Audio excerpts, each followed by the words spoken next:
Hello, everybody. Welcome back to the NECC. Tonight in the Navigators Yellow Division, you have me, your play-by-play caster Acho, and with me, the wonderful Roodood, guiding you along the game between the two behemoths that are currently in the semifinals, the Misericordia University and Ithaca the College. How we doing?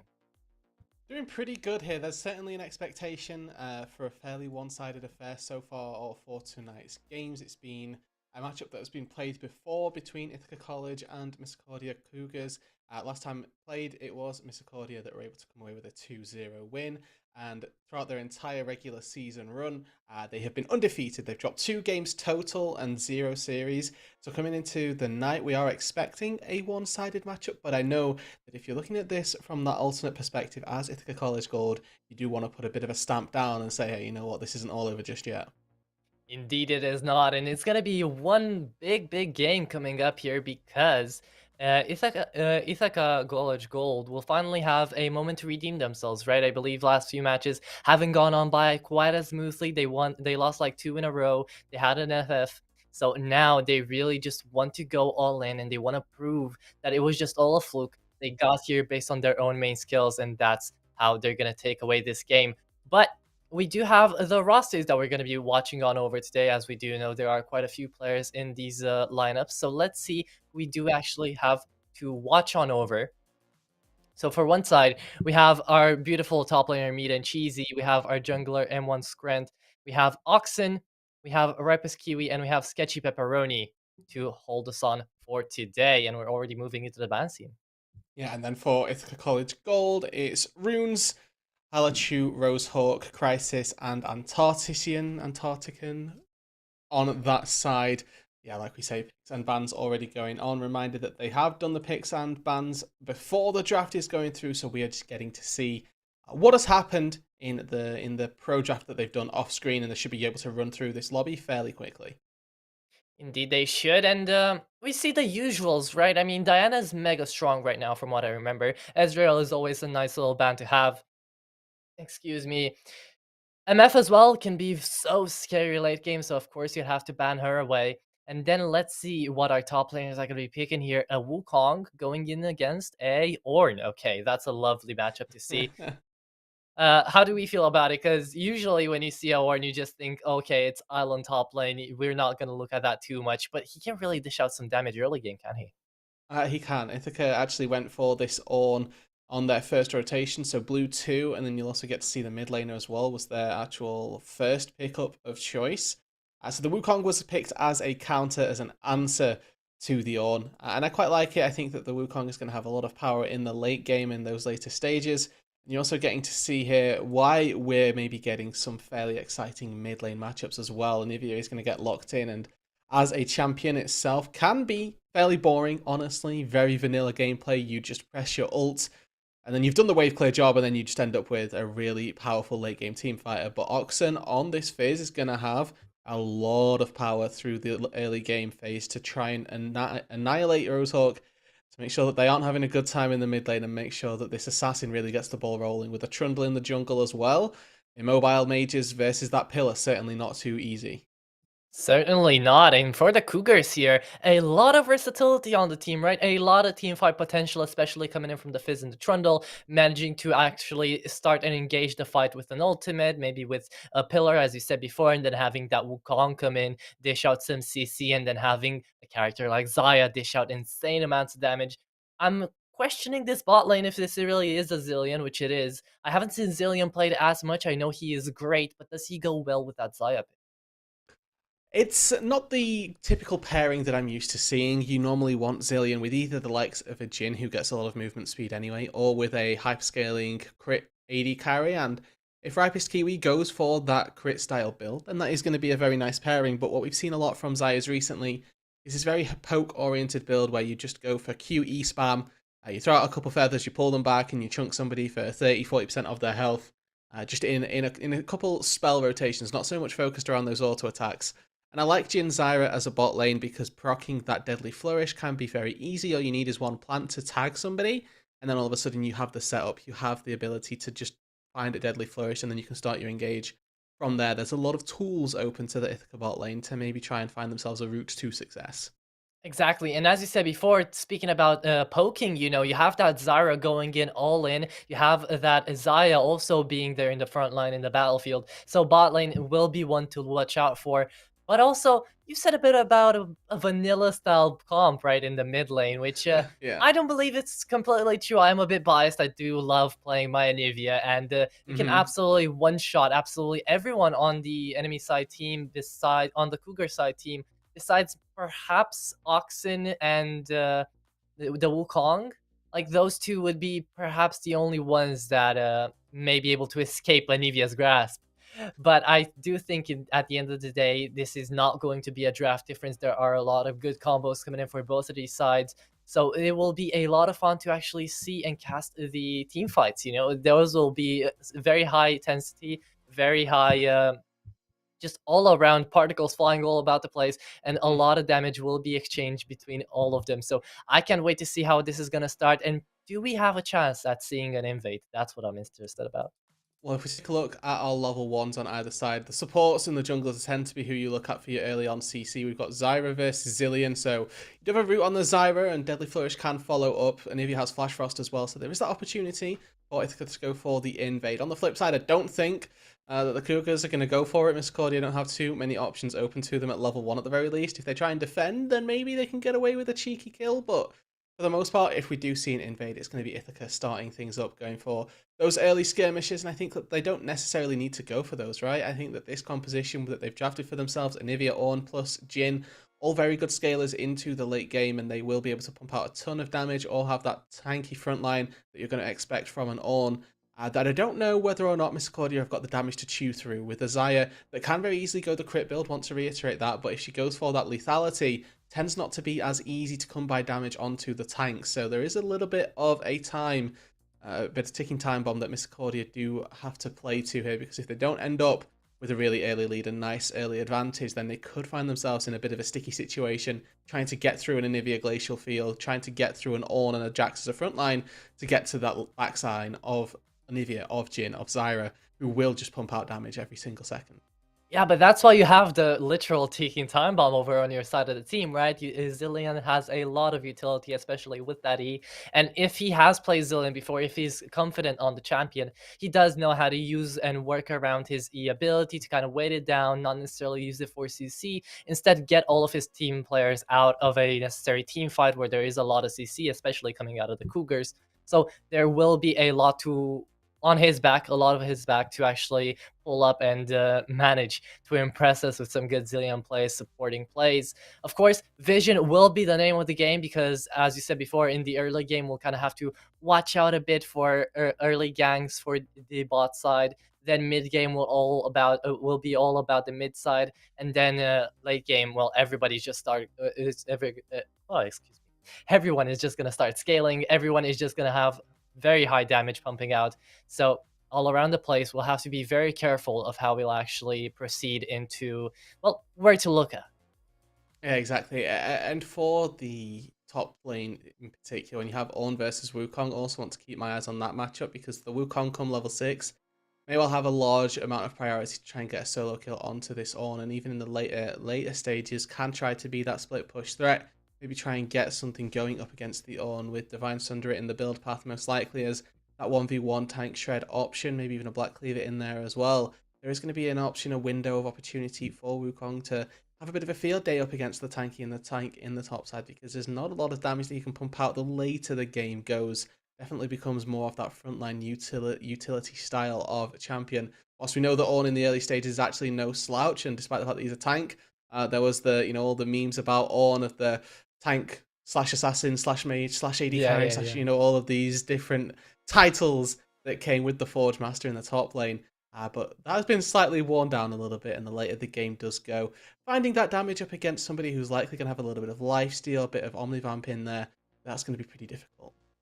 It is indeed. But one thing I feel like we kind of glossed on over is that this is the semifinals. We're finally entering the last stages of the NECC, at least for this division and the rest of them. So if let's just say that the undefeated Cougars continue on with their win streak and get all the way to finals, they will have to face off either King's College or Holy Cross Crusaders, who, from the names themselves, I think they are amazing, and I have seen actually King's College play before, and they are no team to scoff at. So this is going to be a very, very interesting play along, and I think it's going to be a grand final all in all. Yeah, to remember, certainly. And both of the teams have, obviously, but these two teams have battled out against one another previously. They've also battled against the teams on the other side of the bracket. So there's that chance at revenge, chance at a grudge match on either side, depending on if you did win or lose that first round matchup, or the first round robin matchup, that is, so to say. So there's obviously a lot on the line. Semi-finals, it's a single elimination best of three. If you don't find the win here, unfortunately, that is the end of your tournament. You've got to, go back home, pack up, reassess, come back in next split a little bit stronger. Both of the teams are going to want to make it to that grand finals. They're going to want to win this here, with the Emergence division, making sure that they are making a bit of a statement, a bit of a name for themselves here. Well, of course, every team wants to win, right? That's why they're here, and that's why we're here as well, to see which team can actually win it all and which team can actually impress us most while doing it, because we have seen so many plays, we have seen so many games at this point in the NECC that there are already a lot of MVPs, a lot of people. When you think of the NECC, you think, okay, there's that player, he's made big plays, there's that caster, there's that producer, right? Everyone in the team of the NECC is amazing, and currently jumping into the game, I think these two are going to be even greater. Okay, on to the Rift then for our first match here of this best of three. It's going to be on your red side. Have got Misericordia on the blue, and we looked to see if there were going to be any invades. That doesn't look to be the case. Both junglers starting down on this bot side. What you can see a little bit cheeky from Antarctixian is a bit of an attempted cheese on the way back to the lane, but Rifus Kiwi and Sketchy Pepperoni are not going to allow it. They are not indeed, and it's just the usual farming. Nobody is being overly aggressive just now, not like they had the chance to. Zyra playing up with her vision down there into the bot lane. It looks like people are going for a pretty standard jungle pathing as well. Miscreant over there onto the Trundle doing his little stones, actually getting a full clear down before perhaps going down there into the top or mid lane, not opting in to help our good old Pepperoni boy over in the bot lane. Already though, Wukong playing very aggressively. It looks like he doesn't want to give off any sort of lead to Dior. And when you start off with that Doran's Blade, you really do want to find the early aggression. Is a very lane dominant item to go for to begin with. Good to see Meat and Cheesy making the most of that to begin with. Making sure that he's going to have that slight advantage in the sort of stage of the lane. Ornn may have the best standing. This Wukong counter pick already showing a little bit of presence. Grasp of the Undying versus Conqueror, your top side rune choices, so there should be a little bit of a laning advantage to runes in that regard, just because the Conqueror takes a long time to stack up, and that Grasp of the Undying, very easy to proc in the early stages of the lane. Would be very easy to get that procced off and maybe try and steal away some health back. Indeed it is, and it looks like the mid laners are not as overly aggressive as I would have thought at the beginning, going against each other. You'd think that at least Anivia has the advantage going in before level 4 or something. But currently, up until now, we've just seen some pretty decent laning, pretty decent distancing from each other. And currently, right now, that passive stacking up from Sketchy Pepperoni is definitely going to help out Kiwi in this 2v2 scenario, because it looks like the advantage on farm is currently on the side of Crisis. So that is definitely something to watch out for. And also, the poke seems to be doing its work. But the first gank of the game is going to start out. Miscreant tries to go in for it. Oxen as well under the tower. I think they're going to dive it. The flash is already expended. And he's still going in for it. The proc of the electrocute has gone on through. The ignite, will it get the kill onto Ornn? No, it does not. That was a valiant attempt coming out of the Cougars, but it wasn't just enough. Really good timing from Oxen to make the roam up, pushes his wave in the mid lane. He's probably not going to lose anything in the lane itself for going for that roam. You can see that I think we've got a little bit of a bug on the scoreboard. If we just hit N a couple times, beautiful. It does indeed update. There we go, wonderful. And you can see that he's got a lot of a CS advantage as well. So doesn't mind going for that roam, trying to sacrifice a bit of time in his lane where he's already got a sizable advantage to try and help out in the top side, and that's exactly what's happened. Flash burned onto runes, and he's going to have a good time, or he's going to have a bad time rather, trying to continue to lane up against this Wukong. And if there's an extra gank to come through, certainly going to be some advantages drawn there. Certainly, certainly. But if we do take a look at over at our items, we do see that people are starting to get those Mobies up, starting to try and attempt to perhaps play a bit more aggressively over here. Oxen getting that wave under his tower, clearing it out, and perhaps hoping that Miscreant is going to come in here for a gank. If he does, though, Rosehawk would only have a flash to actually get out of there, perhaps an exhaust as well, now that he has chosen that respective summoner spell going up in the top lane either. There is nothing yet to be determined. You know, people are still playing it safe, and I do think that we're going to be seeing some lane aggression only after level 6. Now the dragon started up for Misericordia should be fairly easily secured. You can see that bot lane for Ithaca College Gold is now basing, and that gives Sketchy Pepperoni all the time in the world to move over, help out his jungler, give him a little bit of an airy shield as well. First Drake going over very early on level 4 on the jungler as he snipes down the first Infernal Dragon. Second one up on the board going to be a Cloud, so we are going to get ourselves a fairly entertaining soul at the very least. We have still got the Hex Tech, the Mountain, and the Ocean of choice. The wind is there as well, right? Well, the wind is the next one, so we know that Okay. that won't be Drake's soul necessarily, but either way, at this point in the game, I think that Misericordia are having a pretty decent time. They have found some advantages. You can see in the early on laning phases, they've got CS leads in both mid and top. Just need to start leveraging those into kills. We're starting already the fight, and it looks like ultimate has already been used. You know, Meat and Cheesy as well as Oxen have been hitting their 6s alongside Rosehawk. They have been actually farming up in that lane as best as they can. You know, still 43 farm on over to Fizz. You wouldn't really expect it, but this time Anivia does truly gain her worth after level 6, so we will see how the clear will happen after that. Until then, though, the extremely fun name to say, Halachu, is going to be having a bit of a skirmish down there, but it's not going to be able to do anything really tremendous on it. Although the first kill of the game might roll on through here, and Tartisan, really low HP there, will actually be able to get away, thankfully. So we saw Chum the Waters use mid lane and Halachu burn their flash down on the bot side as well. Tartisan definitely not in a good spot either. Almost gets taken down to the lethality style of Xayah, which we can confirm is now coming through, so that crit that we maybe talked about being the hyperscaling of the Xayah, not necessarily going to be the case, but still at 3 items, does have an absolute abundance of damage should that Mirror Mana have been completed. Crisis now left in the 1v2 to try and farm up on their own. Sketchy Pepperoni not really doing the best job at zoning out, but you can see Rapid Kiwi doesn't let this farm go down uneasy.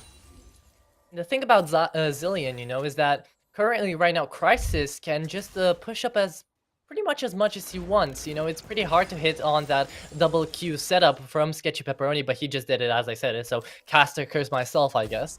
But currently right now it does look like it's going to be a bit of a setup for the bot side, while the top is going to have a bit of a fun time. You know, runes might just get out of there, but there will be a bit expended over there as Xayah already falls down to low HP. The first blood is going to be hit on Crisis, and let's see if Sketchy Pepperoni can get out of this really bad setup. He uses up that flash to try and get away, and does he manage to do it? It looks like Xayah is going to pick up that kill after a good setup. Whew, that was an intense bout. Really good play from Ithaca. Now here comes Chum the Waters. Yeah, Flash away, and Rose. They do manage to get away. Both summoners expended. Now if Oxen gets their ult back up, obviously we'll have that back up by the time those summoners are back. That's a window that Oxen may look to use to find a solo kill. Meat and Cheesy finds his own one up in the top side as well. So these solo lanes going well for Misericordia. Unfortunately, the bot side of the map did certainly get punished. Really good route from Antartisan, who's now obviously putting a couple kills on the board for the bot lane of Ithaca College.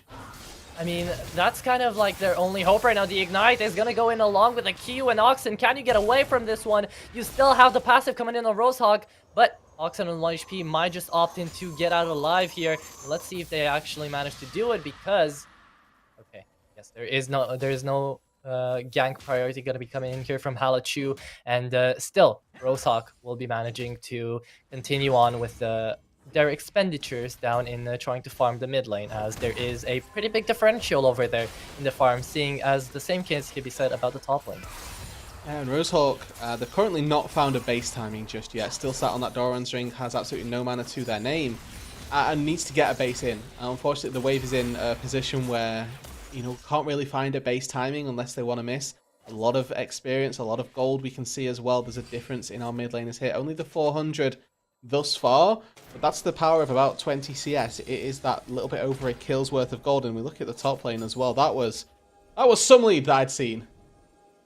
True, and right now there is a bigger 1K. difference going down to the bottom lane though. Ithaca having so much over Kiwi and the Pepperoni, excuse me, having so much over on them. They have almost a full component item to go off of, and that will definitely help them out if they do decide to play a bit more aggressively, although they can't really hit that just yet as they have hit their 6s just now.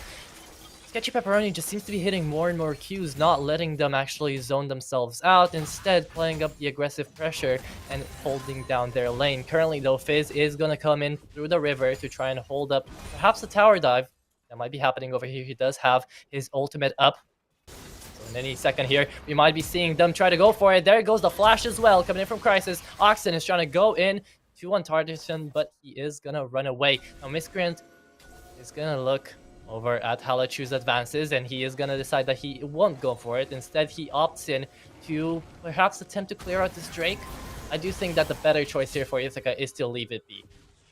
And with the bot lane having both burned their flashes, it's certainly going to be fairly difficult for them to make any real stand at this Drake fight. You can see Sketchy Pepperoni handily just putting down enough vision to deter any force through from Ithaca. Halachu could go for this. Going to be in trouble though. 1v3 doesn't opt into it, and in just enough time as well. I mean, we know Ripus Kiwi's just died in the bot lane actually, but Oxen is going to be able to catch this wave.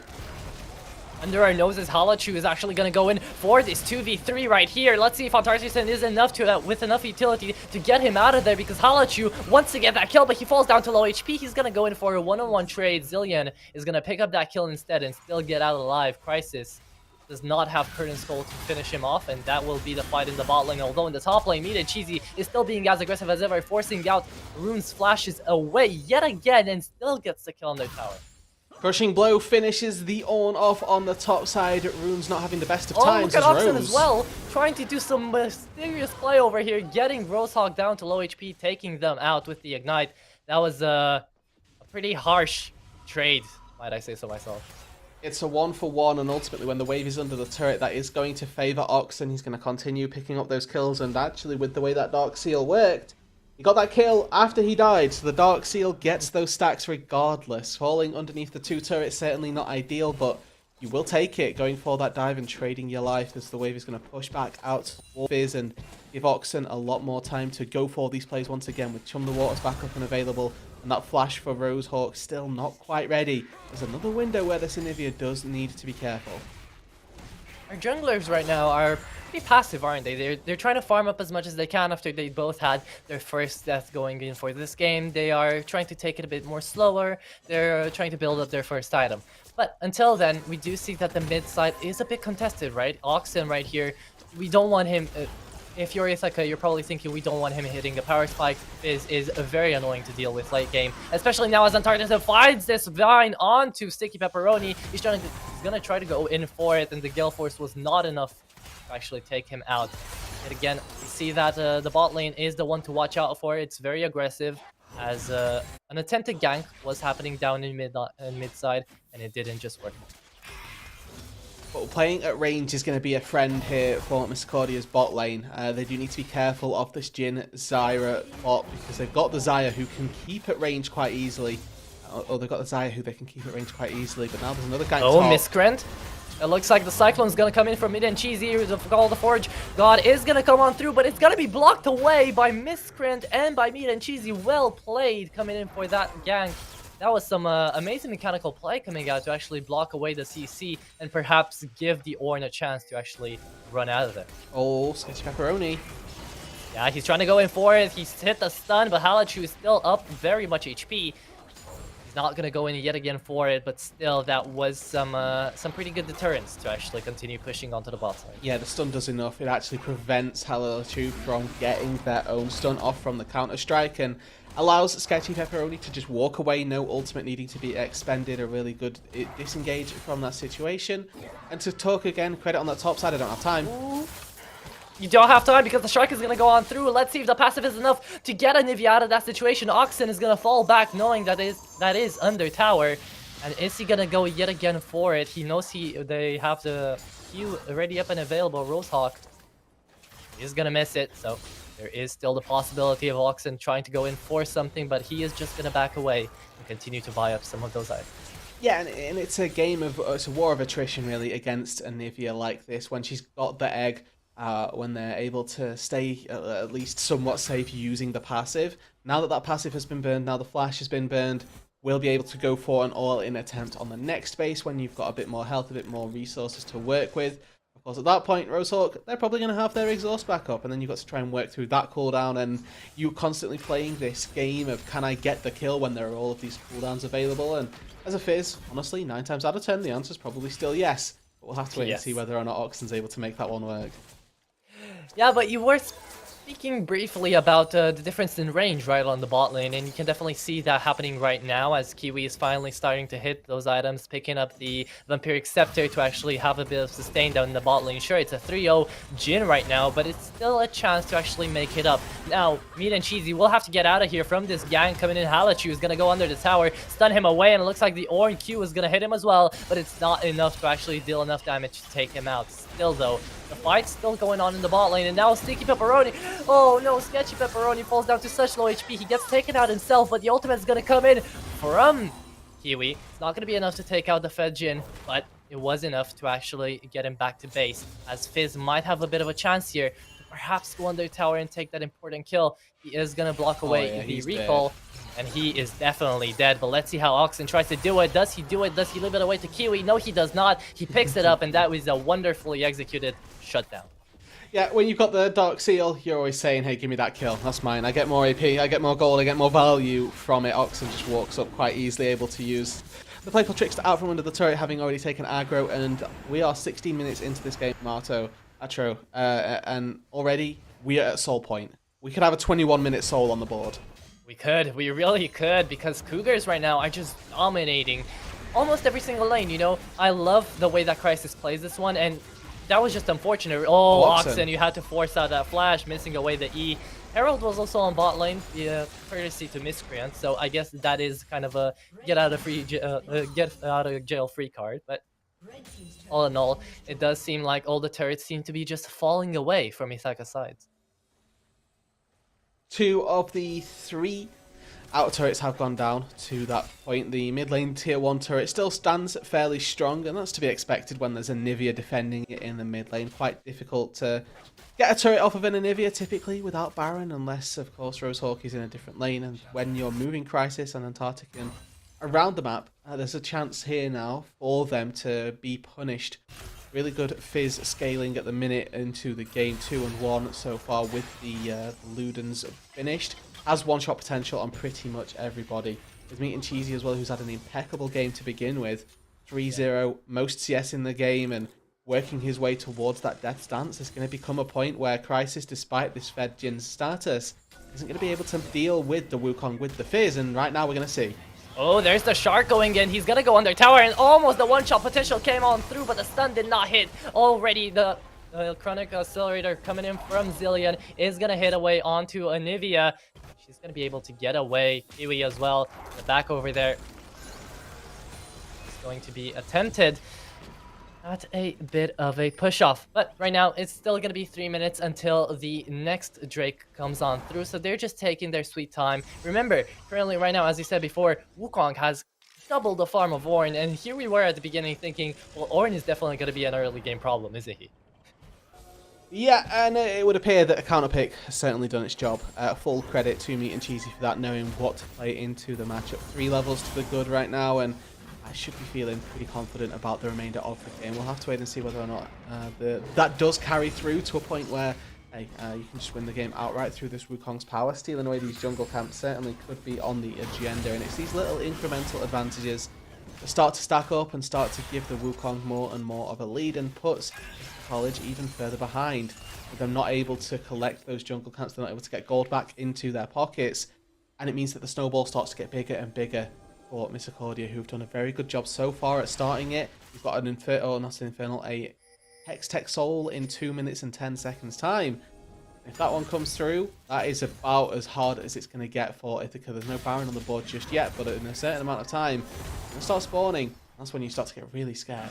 Wow, the mechanical play coming out of Meat and Cheesy to be able to dodge absolutely everything thrown his way is just beautiful to see at this point. And I do have to say, you know, Crisis has been playing this one out of his mind, but it's not like he has a lot to do, especially as you said, the Hextech Drake is going to come in, the Hextech Soul, and that's going to be perfect coming in for somebody like Xayah, like Kiwi, who has been, up until now, having a bit of problem, you know, having a few issues going up against his Jhin. Then she will finally have that, that attack power needed to perhaps take him out in one hit, although now Rune forcing out everything as well as Meat and Cheesy. That is a hard-earned kill coming in from the top laner of the Cougars, and that's about how fed you get.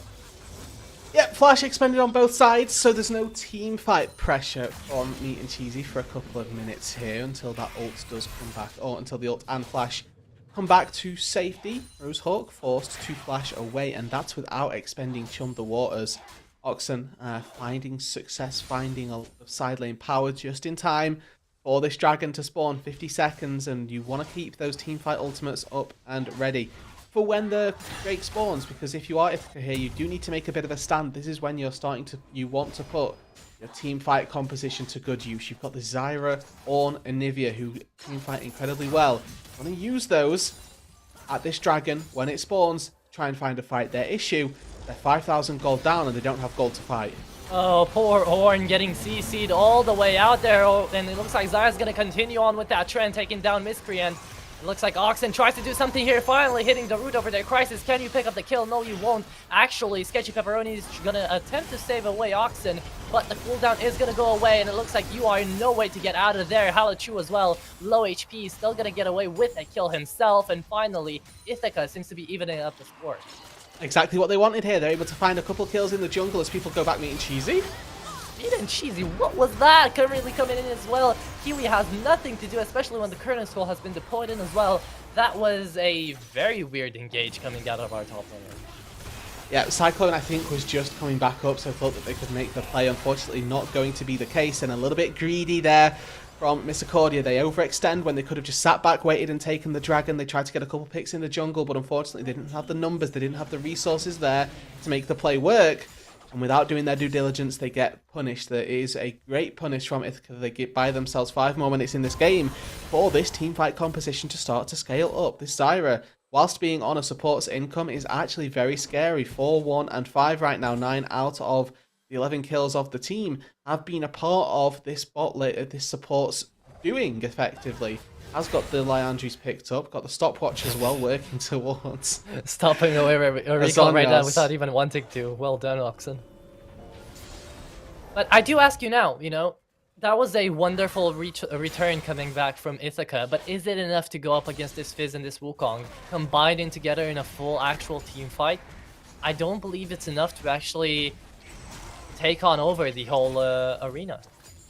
That's what we'll have to wait and see, because obviously in these team fights, Wukong's going to be very powerful. The Fizz, certainly a lot less so. It is a much better side lane champion, much better in those 1v1s at just picking somebody off or playing around the skirts, the edges of a team fight itself. The level lead that Oxen had is completely closed on up. Rosehawk, they've done a very good job at starting to close that gap and finding a way back into the game. A Sketchy Pepperoni. Ooh, finally Halachu forcing out Sketchy Pepperoni to go down. Kiwi as well. Wow. And now he seems to be starting up even better than he was before. Finally, this jungle vegetable pick has finally started to come online and do a lot of damage. 5 and 1 with the Divine Thunderer as well. Along with that Zyra, they should be unstoppable at this point. Well, the Forge God is going to come on through from Ornn as well. The Curtain Call is going to just be the nail in the coffin for Miscreant over there. And it looks like hopefully Meat and Cheesy could get out of this one. And let's see if he does go in for the play with the Cyclone. He could pull something off, but I don't believe he has enough damage to actually do it. The tier 2 turret is going to fall down here. And the only helping asset that they have is going to be the Zillion. Yeah, would like to see them just let that fall, let that drop. Let the minions collect the wave afterwards. That's absolutely fine. 1v4, you don't want to be jumping into that. And you can see that he's actually been half HP'd by a Zyra plant. So if you're not hitting those and getting them taken down, then you do need to be careful of all the damage they're going to deal. Still 2.5 minutes on this Chemtech this Hex Tech Dragon, and that's something that you do need to be careful for. If you are Ithaca, if you take a bad fight at the wrong time or you haven't found your resets at the correct window, there's a chance that Miss Claudia can go and just quickly collect that soul. You always need to be on top of your timings now, because every 5 minutes you have this window where you have to go and collect this dragon. Otherwise, you're giving over a very powerful permanent buff to the enemy team, which obviously you do not want to be doing.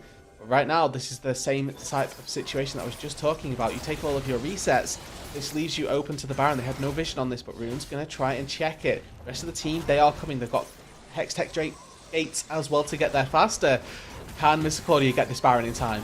Oh yeah, but Crisis doesn't have Curtain's Gold to attempt to steal, and there's the Root coming in for Sketchy Pepperoni. A one-shot material has just been shown to us over there, and Meat and Cheesy will have to back away. The Baron will be reset, and that is already a good win coming out of Ithaca. You just don't need to take the fight right here, but they're still gonna do it. The Call of the Forge God is gonna be faked along into Meat and Cheesy to be able to take him out. And that was such a good mind play coming out of the Ithaca players. But let's see, the fight is not over yet. Oxen is going to bait away that passive coming in from Anivia. And let's see if the Gale Force is enough to take him out. He forces out the flash, and still, Kiwi and Miscrith are going in for it. Rosehawk, they are very low HP, but don't go down. Not yet anyways. As long as there is a trade, all is fine and well. Wow. These team fights, they continue to go well for Ithaca. If they go for this Baron, this is incredibly risky. They all have very low health pools. Meat and Cheesy's got TP in 10 seconds, and Oxen, he's going to be around. There's an opportunity here. Chum the Water's starting to come back up. Sketchy Pepperoni's here. This fight is not over yet. It is not indeed, but the Baron is slowly getting lower and lower, and the Chum the Waters is going to hit its target. Antarctica. Artartian is going to almost fall down there. Good flash being expended by his willpower right there. 2k left at the Baron. It looks like it's not going to be still in the way, but the one that's going to die here is most likely going to be Oxen with Curtain Skull being used up there. He used up that time from the Zillion ultimate, and it looks like the double kill is going to go actually to the support. Wow, and they get away as well. They just lose their top lane, and that was incredible for Ithaca College. They played it so nicely to get everything that they needed. I mean, they'll happily sacrifice their own, flash out of the pit from Crisis, flash out to safety from Artartisian, and gets out away with their lives here. 7-1 and 10 on the Zyra, 6-2-7 on Rose, on Crisis now. The question is, can they get here in time for this dragon? Because they spent so long around the Baron that this Drake is going to be secured. And that's a soul. But this is one of the best comebacks we could have seen out of Ithaca. So even though this soul does mean a lot, and I mean a lot currently for the Cougars, I don't think it means everything. And I don't think that it's going to be a good enough a reason to start going into more team fights. They have got this Baron, and there's a lot of standing gold. They've only collected 2 turrets on the map so far, and they're both in the mid lane. So if you can get out to those side lanes and start picking up even more gold, then you're going to be in a very good spot. They're already 2,000-3,000 gold ahead of their enemies right now. Ithaca, if they can put more and more resources into these carries, because they're the ones that are actually struggling right now. The Anivia and the Jhin, 2.5 and just the 1 item for Rosehawk. But you have a jungler who's almost at 3. Your support's at 3 items themselves, and you know, I mean, there's no harm in it, because the Zillion rather is absolutely wrecking people. So you can't really be too hard done by if you're in Antartisian's shoes. You've got this Zyra who's currently 7-1-10 and absolutely loving life with 3 items on a mage. Exactly. I mean, when you think of Zyra, you usually think of poke, you usually think of CC, but this time we just think of absolute carnage coming out, because a single full combo could take out both Kiwi, perhaps Sketchy Pepperoni as well, and could definitely do a lot of damage to Oxen. So they have to be very, very careful of how they approach these bushes and how they actually face check a lot of stuff, because even though they do have that soul, they do know that Ithaca has the advantage currently in a lot of team fights and in a lot of skirmishes as well. 3v3s, I think most of them would be won by Ithaca College at this point if they don't involve Ornn, which finally starts hitting some big items as well, hitting them up. And there's the one shot that I was talking about. There he goes. Just easily giving away the kill on over. And Rosehawk, they don't seem to be having the best of time, having to fight away. Meat and Cheesy, interestingly enough, they used up both the stopwatch and the exhaust. Even though that was a sure kill, there was nobody to help you around that jungle. But that does just sometimes happen. So a trade of 1 for 1 here, and Sketchy Pepperoni unfortunately continuing not using the ult. Oh, there goes the call. The Forge got into Ox and he jumps it away, but I don't think it's enough. Still, the Jax continues on with his rampage. 7-1. He doesn't go for Miscreant just yet as he has stolen away those abilities. He's still alive. And a really good dive. It doesn't matter that the call, the Forge God goes wide. I mean, as soon as that goes down, Halachu just feels confident to jump in with the counter-strike. Lays their own stun, and the Fizz under the turret unfortunately goes down very swiftly. No stopwatch, no Zhonya's used, which may well have been able to buy a bit of time. So again, just not quite expending these cooldowns. We've seen Sketchy Pepperoni time and time again falling with that chrono break up and available. Sometimes it feels rough trying to ult yourself time and time again, but if you keep getting caught out, putting that ult down on yourself, it's better than not putting it on anyone. Indeed, that is very true. And after these few fights, we now have a difference in gold of around about 3k, which definitely is, it's a whole item, it's a whole mythic, right? So that helps out a ton for Ithaca College. But still, we are looking at a possible comeback out of the Cougars in as well. Wukong seems to be in a decent enough spot that now he is debating on whether or not to go in for these side lanes to take away the tier 3 turrets. But the minions aren't quite there yet, and it seems like everyone is starting to take a bit more of a defensive position. They don't want to be caught out, they don't want to go into a 1v1, 2v1, and still Halachu just does not give a single damn. No, and this is a very scary point in the game. I want to know how much gold this Jax has got in his inventory, actually, because Halachu is not based in a large amount of time. Found a lot of kills as well. Yeah, 2.4k. Wow. So if he can get back to base and spend that, you're going to finish off your Blade of the Ruin King and maybe a little bit extra as well. There's a very, like I say, important couple minutes coming up where this this Hextech Soul has already been found. So it's Elder Drake spawning in 2 minutes, Baron in 1 minute.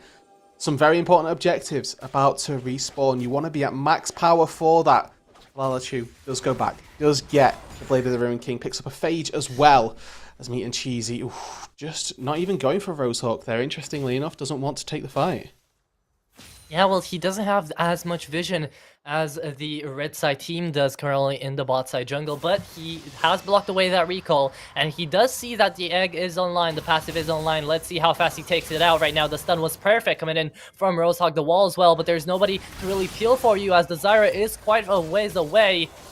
Partition is still going to go in for it, but it's still too late. Good timing. Really good pick and well executed from Mr. Cordia. With 20 seconds on this Baron, it takes out the mid laner, who is a very big teamfight presence in these fights for Ithaca. Granted, hasn't had the best game on the Anivia, and large portions of the damage have been coming from this Jax and the Zyra in particular, who we could see find a pick. Yeah, that's a pretty easy one, isn't it? The stopwatch has been used, though, Ignite as well, and the flash even, for good measure, but he is going to get away almost. Oh, there it goes. Wait, what? Oh, and dies. So close to being a save, but it wasn't at the end of the day. Still, Sketchy Pepperoni wants to peel away from Ripus Kiwi, who has the support of Meat and Cheesy, but they don't know that there is a vision there. There is a bit of a war there, so they are going to back away. Miscreant as well coming into the fray, being like, hey, maybe I can get something into this, but they're not going to go in for a tower dive yet. And as Ithaca sees it, there is currently nobody to really stop them from a recall. Interestingly enough, we do not see the Baron started on spawn, and that means that the Elder and the Baron are both going to be prized contest, really, as in 5 seconds time the Elder is going to respawn, and now we're going to have a very big sort of discussion point between the teams of who's going to try and prioritize what. This phase now back up. Oh, there goes the curtain call, and the call the Forge God has been missed already, and Sketchy Pepperoni tries to go in for the chrono ship onto Ripus Kiwi. He gets it at the last second, and Runos just tries to get away over there because Jax is already dead. The flash is going to come in for the Cyclone, and there goes the Trundle getting all those kills, and Crisis does not even get away. That was a fight and a half coming in for the Cougars. Let's see if Rosehawk, they actually manage to get away. No, they do not, and it's only Antarctian left alive, but that just means that there are 3 objectives coming in here for the blue side. Yeah, they have their pick of the litter right now. There's no jungler, so they have to be a little bit tentative around Antarctician's way into the pit. Very big Ripest Kiwi plus Sketchy Pepperoni. They should have no issues using their time now to collect the Elder Dragon. The Baron likely not going to come through. It's probably going to be a bit of a wait, a bit of a stall out. Just wait and make sure that everybody is okay with the situation at hand. But when you have an Elder Drake, it means that getting that Baron is so incredibly easy, because if they ever have to take a fight, they're always going to win it. Yeah, and this late in the game, it's minute 34. You know, those death cooldowns are already so big. The Chum the Waters is gonna miss away though on Tardison, still staying alive. Not for long though. The stopwatch comes on through, and Zillion is gonna do the dirty job and take him out. Actually, it's gonna be Kiwi's kill. How And did that's a Kiwi plant get hit. away? Oxen! Gets No. taken out. That is extremely huge. Loses out on the Elder as well. And now Ripus Kiwi and the rest of her teammates are going to go in over there. The Freedom Call is not going to be called in, but the Call of the Force God is going to do a lot of job, a lot of work coming in here. Halachu, low HP, still not going to die here. Still leaving Meat and Cheesy alive, but not for long. Crisis going to be baited out here into a death, but it does not matter. Everyone just keeps on falling, and Itaka is going to be back into this one by a miracle. And now it's just Ripest Kiwi. He does have damage to poke from far, but checking into these brushes is so difficult. You can see Halachu waiting off in the wings here. Oh, Nobody gets it. He's buying a lot of time though. Ripest Kiwi doing a very good job. Can't face check these brushes. Just making sure that little by little he's clearing the vision and able to get away with it. They have the vision on the Baron. They know that it's not been started up, and funnily enough, the Elder Zaya has done enough here to deter the Baron from being taken away. But this is very important because the Baron, the Elder rather, that we saw from Misericordia, it meant nothing. They've got nothing from this. They've got one fight really, and they lost it. Yeah. Yeah, but that one fight did prove a bit ferocious, you know, a few kills gone on over there, but most of all, Itaka managed to get up so many kills, now 8 kills up. They managed to even out the score, even out the gold, right? So now there is a true fighting chance in between these two teams. It's whoever gets the Baron that has the more pushing power that has the true advantage here. Yeah, Misericordia, they've done a very good job at starting out the game, but these mid-game, late-game woes continue. And indeed they do on Tardison, falling down to low HP already. The Elden is still alive. And Ripus Kiwi is going to get that kill. Roshog, they are in such a bad spot. They are completely dead even with that passive. Nobody to peel away for them, even with the Curtain Skull being used up here. Meat and Cheesy could even go for the kill, but he decides against it. Low HP, Sketchy Pepperoni, and Kiwi are going to be probably falling back right about this moment. You have two Though people it dead, doesn't so look they need like to be that. careful. Halachu still is going to go in for the kill. Low HP over there onto Miscreant. They don't even care about him. They want the bot lane. They're not going to get it. They're being too greedy about it, and Oxen is already behind them. Behind enemy lines. It's going to be very hard for those two to get away. But Oxen did pick up Crisis. It's important that the AD carry having gone down, but you trying to go around these neutral objectives, it's gone really poorly for Misericordia every single time. Just use these waves, use your numbers advantage to try and take down these turrets. And unfortunately, they've just not gone for that option yet. They've not thought about maybe going for easier objectives to secure. Of course, taking a tier 2 turret, a much easier action than trying to take the Baron. Baron saps your resistance as your Baron, your magic resist. They get lowered if you tank the Baron for too long. And every time they've gone for it so far, Halachu has been there. He's been ready, waiting to try and pick up these kills. 9, 2, 10 on the Jax, almost full build, one item away from it. And now they've been lackadaisical. They've not had any vision on this Baron, and Antarctican clears out the one last ward, whilst you can see the rest of Misericordia, they've got no idea this is happening. That Baron, that's gone. It might be, it might as well be, but Meat and Cheesy did just pick up that Guardian Angel, so perhaps he does have a chance with the Cyclone to attempt to CC everyone away while Trundle goes in for the steal, but he doesn't. Just at the right time, he misses away that smite, and Crisis is in a bit of a pinch as well because he could be picked off by Mystery, and our camera just goes a bit sleazy over there, but it's all good. We still see the fight. We still see Rune absolutely get demolished over here into the Baron pit. It looks like the Resurrect is still going to go on to Meat and Cheesy. Halachu with a good kill, with a good CC coming out there from support. It looks like everybody's going to fall down, and Halachu continues on with his rampage. 30% low HP is going to stopwatch away, and still the Jax almost being able to take away everybody. It's all down to Crisis, and Crisis at low HP gonna fall down himself. That is one big ace coming out of the Cougars. And that could be the inhibitor falling in the mid lane, could be a lot more. These death timers are incredibly long, and when you have an AD carry at your side, there's a chance that they can try and find the game here. They haven't got any objectives to go for. The Elder Drake doesn't spawn for another minute. All that they've got is this mid lane. They could just try and barrel it down and see where they can get. There was a wave in the bot lane. They neglected to go for it. They're going to go for this mid lane. 30 seconds on anybody with damage. 10 seconds on runes. And that's a big health bar to try and have to get your way through. They're going to commit. They're going for the end. Miscreant. He's got ulti. And they can destroy these turrets. Oh my god, that is the Nexus gone. And that's the first game, ladies and gents, between these two titans going at it for 40 minutes almost. What a game coming in for the Cougars. Not without its ups and downs, but Misericordia are the ones that come away with the win here in the end. That was back and forth, up and down, Barons going one way, Elders going the other. There was no telling who was going to win that fight until it happened in a couple of really clutch knockups, some really nice flanks as well. The solo laners from Misericordia had a very good time during those late game team fights where you got to see a Fizz one-tapping AD carries, we got to see Wukong knocking up 4 or 5 people. Very good job indeed. Can we just press an F in the chat for Rosehawk? Because they were just getting absolutely bullied at one point. I did see Halachu attempt to come in for the peel, attempt to come in for a few ganks in the mid side, but it just never worked out. And at the end of the day, that is just kind of what got them the win. What got Cougars the win was the mid pressure and the mid advantage, having that turret taken away, having the pressure into the side lanes as well. Anything that they did, they lost that Baron, everything was gone. That ace was everything that they needed, and they managed to pull it off. So I wonder, how are they going to pull it off the next game if this game was so close?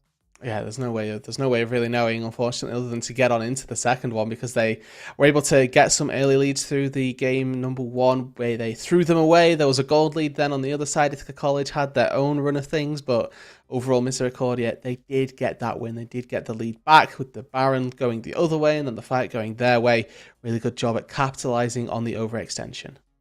Yeah, there were a lot of moments where, they just absolutely capitalized, as you said before, on every single mistake that it looked like Ithaca were doing. And that's what kind of got them the win. It was still very close. Team fights were a blast to cast. And honestly, I hope you guys understood something out of it, because I was just screaming out the pretty colors and saying what they were doing. But half of the time, I didn't even know what was going on. That's just how crazy these players are. And that's how crazy their reaction times are. And you saw at some point how just that Fizz was playing, like I was just blown away by Oxen's performance at some points in the game. The tower dives were wonderfully executed and almost perfectly timed in as well with some ignites. But at the end of the day, a lot of stopwatches being used, a lot of Call of the Forge Gods, a lot of Curtain Scroll, and just a lot in general of damage being passed around as we deducted into the draft series. But now coming into the second draft, what are you feeling? What are you expecting? Do you think we'll be seeing kind of the same champions being picked all over again, or will they get banned away?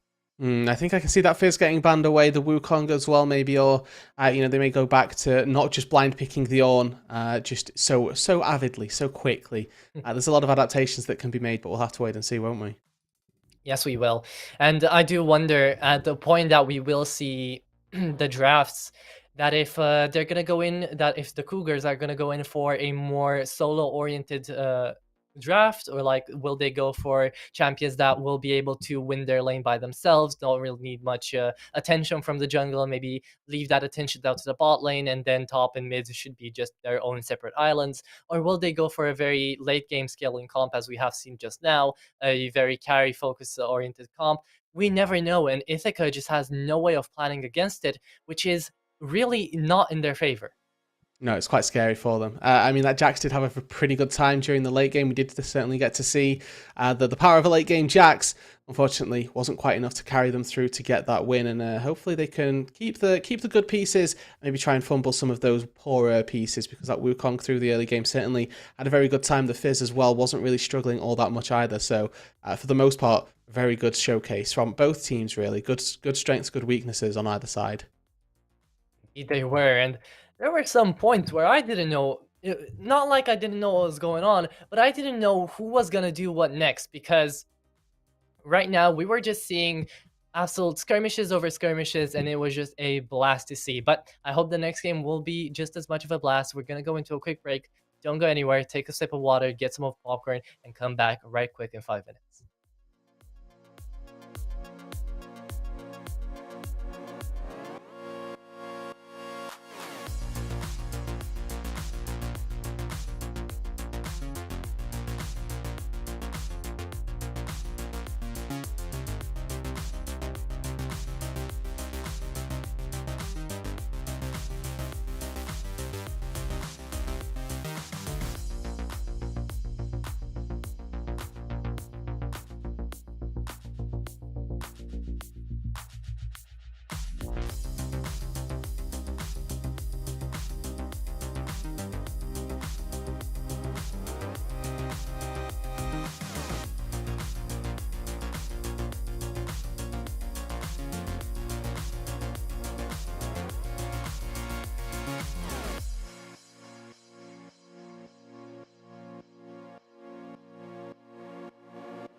Welcome back, everyone, to the NECC semifinals in the Navigator's Yellow Division. You are accompanied tonight by your play-by-play caster Atro, and with me, the wonderful Roodood. How are we doing? Doing pretty good. We had a game number one that was a back and forth, absolute barn burner, honestly. 30 minutes of pure action, and it didn't really stop there either. We did get a load of contests, dragons, elders, all the good stuff that you want to see from a game, so definitely go check it out if you missed it. And I know what, with that being said, I won't spoil who won game number one, but you've got to click away quickly because you'll be finding out very soon. Oh yeah, you will. And just watch backwards. It was an amazing game. 40 minutes of just constant chaos and actual just good gameplay. So now the Misericordia Cougars and Ithaca College Gold will be going at it once more to attempt to perhaps the winning side get a shot at the finals of the NECC of this division. Exactly. This is the semi-finals reminder. There's no lower bracket, so it's single elimination. You lose here, you go home, and spoilers, if you are Ithaca College Gold, you need to win this game. 0-1 down in the series. They're certainly looking to try and find a win here in this one. A 40-minute game, it obviously wasn't a easy affair for Misericordia to find their first win. We are going to get to go through that pro draft, through that draft now to see if there were any differences made, any changes, because we know that there could well have been a couple. We saw Fizz and Wukong certainly be fairly scary, but for the most part, there's a couple bands that we're expecting at least. There is a Zera band differential. I was wondering, like, are these gonna be the same exact bands coming on through probably OTPs? But no, it looks like the Zyra has been banned away and the Wukong as well. So yeah, this makes a lot of sense. You know, we have seen them go at it real hard. What is this? Azir? Surely He's not. just baiting me. He's just trolling me, right? Yeah. Yeah, of course. Surely not. Surely not. Not. We hope. We hope. I mean, I'd love to see an Azir play. Especially top 5, lane. 4, 3, 2. Ah. Baited. Baiting me out for a ward. That's not how you do stuff, Meat and Cheesy. I don't like you. Nah. Nah. Unlucky. At the end of the day, we get to see now, with Wukong banned away, what the answer for runes is. Because the solo lanes certainly had a pretty good time from Misericordia's side. They were really dominant in their laning phases, and granted, Meat and Cheesy did get counterpick in that matchup, so the Wukong was a very scary thing, but they were able to steal away the Ornn this time, so the Poppy is the answer. Another tank in the top side, not too much damage from either team just yet, and we're just stealing the enemy's comp. I like it. I guess so, yeah. If it worked, if it semi-worked for them and we won, and now we're gonna win with their own comp, so let's just style on them, literally style on them, take away their spots. That is ultimate BM, honestly. Truly. This is how you're supposed to play the comp, guys. Here, have a look. This is how we do it better, guys. You don't understand, no. But I do like the difference that Miscreant went in over for the Zac. I think it's a good answer to the Poppy. And going in further in team fights, if you're gonna have an Anivia or an Zac, that is a lot of CC, my good sir. Yeah, why not double down? Get yourself a jungler that can gank for your laners as well. Maybe not the Ornn, but I'm expecting a fairly aggressive bot lane here for Ripest Kiwi and Sketchy Pepperoni. I think that a Jinx or an Aphelios or something along those lines would fit very nicely into this composition, potentially as well. Misfortune. Maybe Kai'Sa. They've got a well. You know, I'm looking at things that are AoE Wombo combo, right? If we look at we look so far on Zac and Anivia, they all do very well in a big 5v5 death ball. Kai'Sa certainly fits as a more assassin-oriented style of AD carry. The Misfortune but there's gets the taken Mephisto away from you. Yeah, they're just stop BMing with Azir. I really wanted to see an Azir play. You know, have you ever tried Azir ADC? Wow, Yes. the Kog'Maw. I have not seen Kog'Maw in such a long time. This is an old guard pick coming through. This is something from a fair few seasons ago. It is a hyper carry. It's got a Karma in its back pocket. You are putting a lot of magic damage on the board, though, in this game. We're looking at it. They have no AD in this team. Kog'Maw is, whilst an AD carry, he's 50, 60% magic damage when he activates his W, which is when, obviously, he's popping off. And if we see that auto attack, if we do see a on-hit style build, a lot of the on-hit items are also based off magic damage. Things like your Rage Blade, your Blade the Ruin King. But you do deal a lot of magical damage there. So, I mean, Halachu, this game, absolutely adoring the throws at the Spirit Visage, absolutely adoring, a Force of Nature, because up against a Nivea Cogmore, you have a very good time. Oh yeah. But doesn't the ultimate also do some AP damage? So right now, as you said, there is no AD. Perhaps maybe Ornn building into some AD? That would be funny to see, but I don't think it's viable. So leaving us just that Kog'Maw who won't actually be able to do. Maybe he will go for the on hit, just Rage Blade Runans, not Runans, the Hurricane, not the Hurricane. Why am I thinking TFT? The thing that makes you hit multiple people. Hurricane, you're right, you got it. Hurricane, I'm right. Yeah, I was thinking TFT, and I was like, wait, that's not right, is it? They stole it from League. Wow, Yeah, crazy! How dare they? I don't But know, man. they're stealing it from their own game. I do like this composition though. I like the answer from Misericordia to just say that, hey, you know what, you did this in game one, we'll do it in game two. But I think that Misfortune Lux as a bot lane duo actually going to be pretty hard to deal with as a Cogmore. You don't do that much in the early game. You're going to be relying very heavily on your Karma to dish out the DPS for the most part. So it's going to be a difficult time for Misericordia, and I do think that Ithaca have got a very good shot at this game. Well, they did win a BM on their opponents, right, Mm. by picking their own stuff. So I guess a fair play to them if they want to if they want to play League of Legends in hard mode, play League of Legends in hard mode. If you can do it, props to you. Right now, Elden Ring mode activated. They are fully focused, fully committed to getting this. So I'm presuming I will predict that we will be seeing another 40 to 50-minute game because That I think if we do as well, I think that at that point, despite the issues that you're going to have with having a full magic damage comp, Cogmore and Ivia are very good at dealing damage late game as long as we get the right itemizations coming through. I could very easily see this team getting very heavily kited as well. Poppy Graves, a very short range duo as a top side, so getting in the range of the Cogmore in range of the Anivia could well be fairly difficult.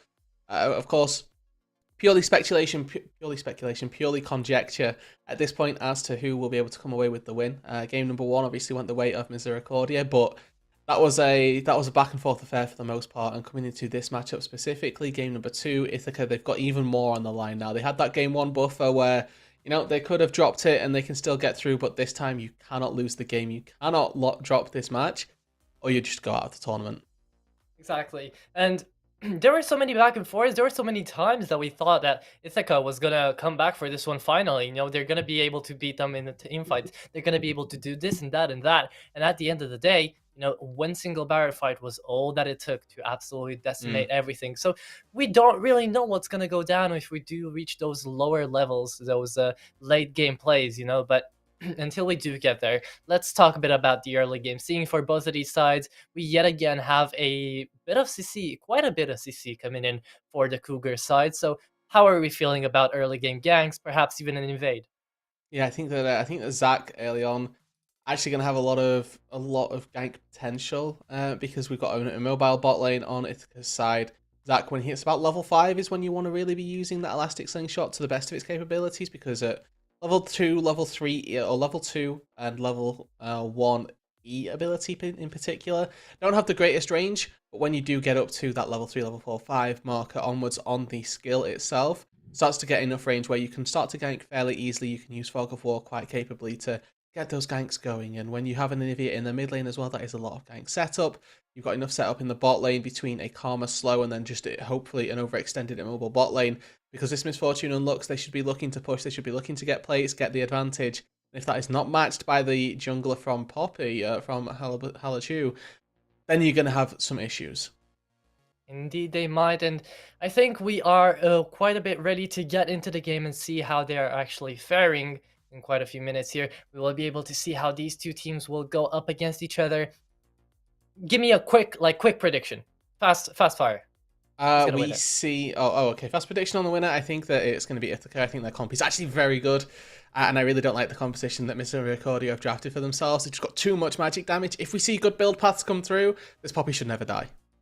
Okay, okay, I get you. I Buy a get you. Hex Drinker, buy a more, just buy MR, because this comp is magic damage everywhere. Well, let's see if that does actually come to fruition. As we are getting into the rift, we will be seeing no weird runes coming out of any of them. Clearance, Hmm. though, being used up on Kiwi. So interesting summoner choice going out for him. Can you provide some insight as to why he actually went for that? Because there is the Seraphine, there is the Lux, but is there any other reason? Well, I think that you've hit the nail on the head. I think that Seraphine Lux is pretty much all the reasoning that you need to go for the cleanse. Oh, are we gonna be But seeing an invade? yeah, do we get to see cleanse used level 1? No. Oh, Not nothing. yet, Okay. not yet. All This is good, a good all time. good. This is a good time for me to put a little bit of education down. When standing in a tri-brush, don't do what Ripest Kiwi just did there. It is a common mistake made. But what you either want to do is walk out into where the river meets the land, I suppose, where the river meets the brush. So you want to step about outside toward the right, so that you can see people coming in. Or you want to put the ward in the brush, in the tri-brush, and then step back. Because if you do what happened there, and you're up against something like a Blitzcrank, like even a Lux, a Nautilus in that case as well, you saw that that binding, had it not gone wide, would have connected onto Kiwi and he would have had to expend a summoner spell. If you take a couple steps forward just to where the edge of the vision actually is, you actually spot everybody coming if they come from the top or the bot side. You can see them coming and you can walk away. And the worst case scenario is they have to burn their flash for your flash as well. But you always get something for that. You want to stand a little bit further out and make sure that you're not just instantly getting caught out, because inside the brush, not a good place to be. Thank you, thank you, Sensei. Thank you, teacher, for giving us that lesson. I actually didn't know that. I usually played around with being a support main and all, playing around in the backwards or staying along with the jungle. So that is very good insight. But going in forwards, it looks like already there's going to be quite a bit of an aggression coming out of Crisis, being a bit salty from last game, seeing that it went so well. Now wants to get an advantage back again. Yeah, and with the first strike, Misfortune as well. Going to be farming a little bit, getting a bit of money in the bank as well. And snowballing toward those first items, toward those first bases. Very quickly, level 2 versus There's level 1. the Ornn damage coming on through. I think a flash will be expended too. No, not yet. Runes knows how to hold on to his summoner spells, but still, that is going to be quite scary if he reaches level 2. Level 2s have already come through for the Lux and the Misfortune down in the bot lane. And they did find a little bit of a trade, a good amount of poke coming through. The Karma now gets rooted. Nothing to come from it, though. Dank mid. Not much is going to happen, but in mid, though, Rosag are already going to be using up their flash to try and get away. Thankfully, though, Seraphine leaves to see another day. And now Zach looks for even more ganks, because we have seen, you know, that jungle pressure is already seeming to be up and ready, hitting level 3 right now. I think a gank top is exactly what's going to happen. In a few seconds here, Runes will be able to spot it out, and we didn't see anything. Now, going back to the mid lane, nothing had happened in the past 10 seconds. Yeah, ganking into this Poppy is certainly going to be fairly difficult. Steadfast Presence makes it so that the Ornn plus Zac can neither get in on top of you. There's no knockups to come through if you time it well. We'll have to, of course, keep our eyes on it, because sometimes you can use the W to use a bit of move speed, try and gap close, get Meat and Cheesy knocked into a wall. But if you're keeping a hold of that cooldown 9 times out of 10, you should be fine to get away with it and get away without being ganked too successfully. But now on the top side is Halachu. He's on his red buff right now, and if this Anivia sticks around for too long, there's no vision on the top side of this river. This gank could very easily come to fruition. Rosehawk doesn't have flash, but they do have the setup of a double slow into, you know, the route that comes from the E. Neither of those two are going to be the case just yet, though.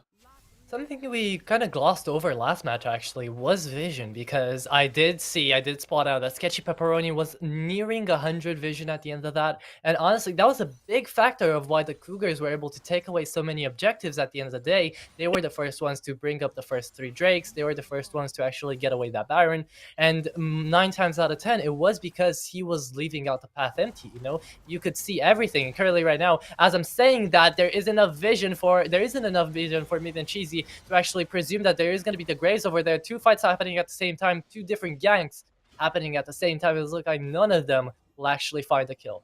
Wow, and neither of the teams have enough damage to take down the other.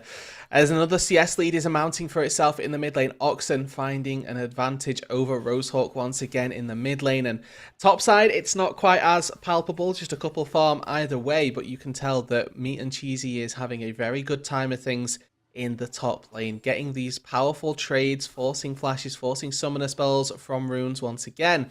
Teleport now expended to the top side, that's likely to be matched.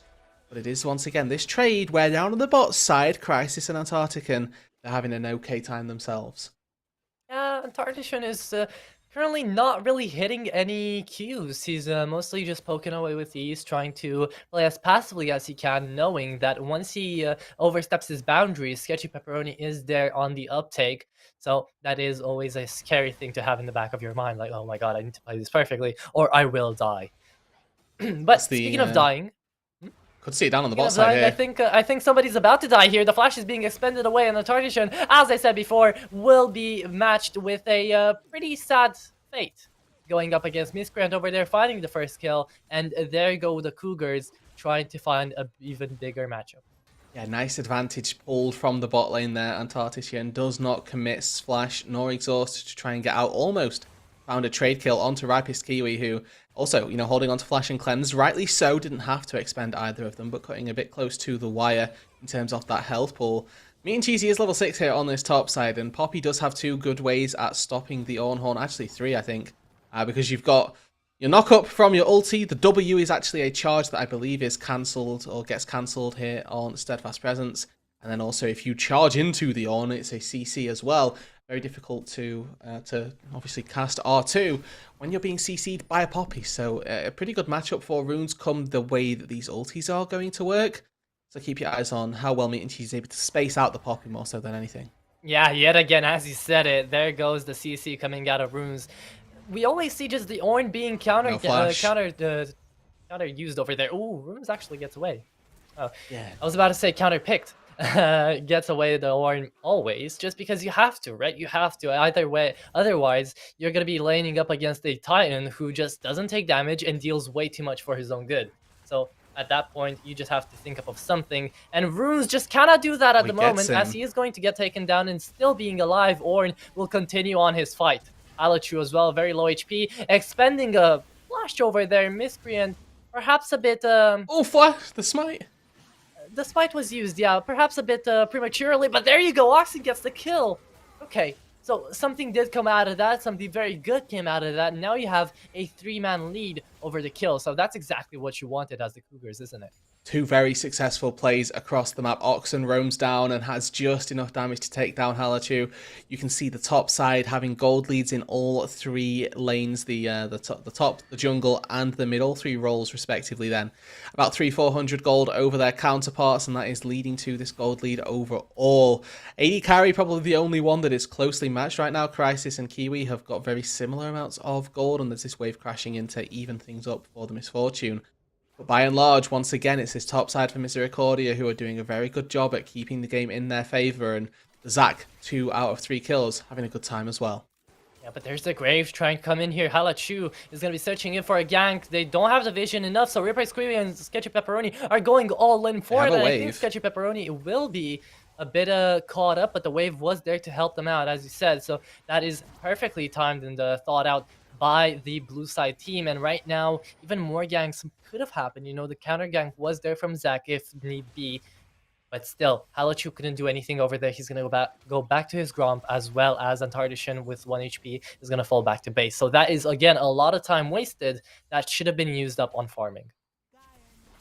By and large, a very good start. Crisis now in trouble. Oh, he's Crisis! Just dead. Steps too far forward and no heal up just yet. Means that he goes down, stepping a bit too close to the sun right there. Isurus, unfortunately, cosplay right now, as we've got another kill that goes over to Misericordia. One that they definitely didn't need, but they will definitely be very happy to take. Ithaca slowly bleeding out these advantages here. And now Halachu, all the time that he spent not farming his jungle, he gets to seal away and farm up some of the bot lane minions. Yeah, that was really unfortunate coming in for Crisis. You know, we've just been seeing him attempting all of these plays, attempting to keep up his lead, being the only one in his team who, last game at least, could have done something. Right now, it looks like Rosehawk are the best looking out of everyone currently. But still, even they are not being as frugal on the mid lane as perhaps they should have been, holding down into a pretty big CS loss. It's not going to be as fun coming here into the mid game, as everyone is well past their 6 mark. Well, most people are past their 6 mark. And for And right now, at least, Rosehawk burned the flash, burned the ulti to get out to safety. Fox and catches here could be death. oh, there's the Q coming in from Oxen, and wow, he takes them out just by using auto attacks, electrocute, and the ultimate. Yep, really well played. Catches with the stun, and that's enough to set up for the empowered E. Sets up for all of the damage from that spell, and then the nice wall as well crystallizes and catches Rosehawk with no flash as an immobile mid laner. The Anivia wall can be incredibly punishing, and it's something that I imagine we're going to see time and time again this game, because Misfortune, Lux, and Seraphine are all going to fall into the same pitfalls. Yes, we've got Misfortune and Lux who have got their flash, but when those start to get taken off of cooldown, the wall is a very powerful tool. Generating terrain randomly is something that you have to be very scared of. Oh yeah, and I wonder why not enough people play Taliyah, right? But here we are, one death on every single player from Ithaka. Not the best of times, definitely, but it can be It's keeping it salvaged. It even. can be, yeah, keeping it even, keeping it equal for everyone. Right here, it does look like even if they're not hitting the best of times, they are hitting times that they can salvage from. And right Oxen's now, here. oh, they won't be able to. They have the vision to go in for it. Oxen coming in for the clutch here is gonna burn away a flash, and the wall is put up perfectly. But Crisis still gets out with 1 HP, as Karma does not manage to hit away that stun. Ooh. Literally 1 HP going down under the turret now. Very, very lucky, but still misfortunate at the same Although time. step back Because up. yeah, they're trying to go in for it, and I think the passive will be used up, but that is a very good bait coming out of Oxen to actually give away a kill to Kiwi. And you're very happy with that. If your Oxen means that your roam is now worth something, you've got the kill. You do miss out on a wave in the mid lane, but by and large, that's a very good timing. And ultimately, the fact that you burned the egg right there means that without it, losing a lot of its health, you can stay out on Summoner's Rift. You get that health pool back because Antarctician wasn't able to take down too much more of that health pool. And you can just go back to mid lane, continue farming, and work up towards that Everfrost. It's almost completed already.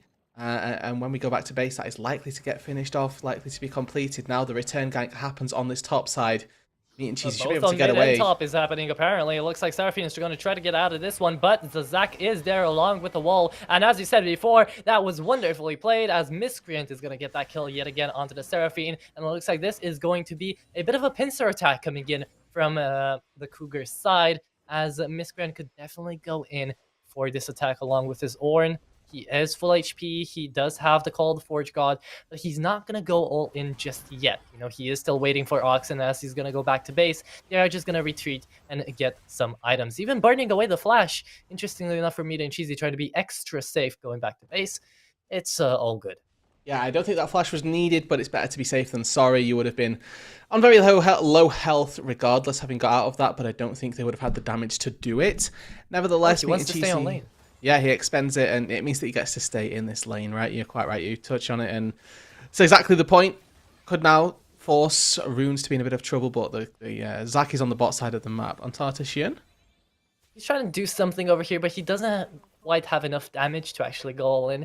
So it's just a fly actually brushing away at Sketchy Pepperoni. He doesn't really care about it. Okay, moves out to safety, and overall, not too bad by and large. Crisis with that first strike continuing to try and farm up some gold, but this Cogmore working toward that Immortal Shield bow here on the Cogmore, having a pretty good time of things. 2-0-1, 100 CS completed for all three of the laners. And here we are, the AP-oriented draft that we were kind of trash-talking at the beginning, now really just having no flaws at all.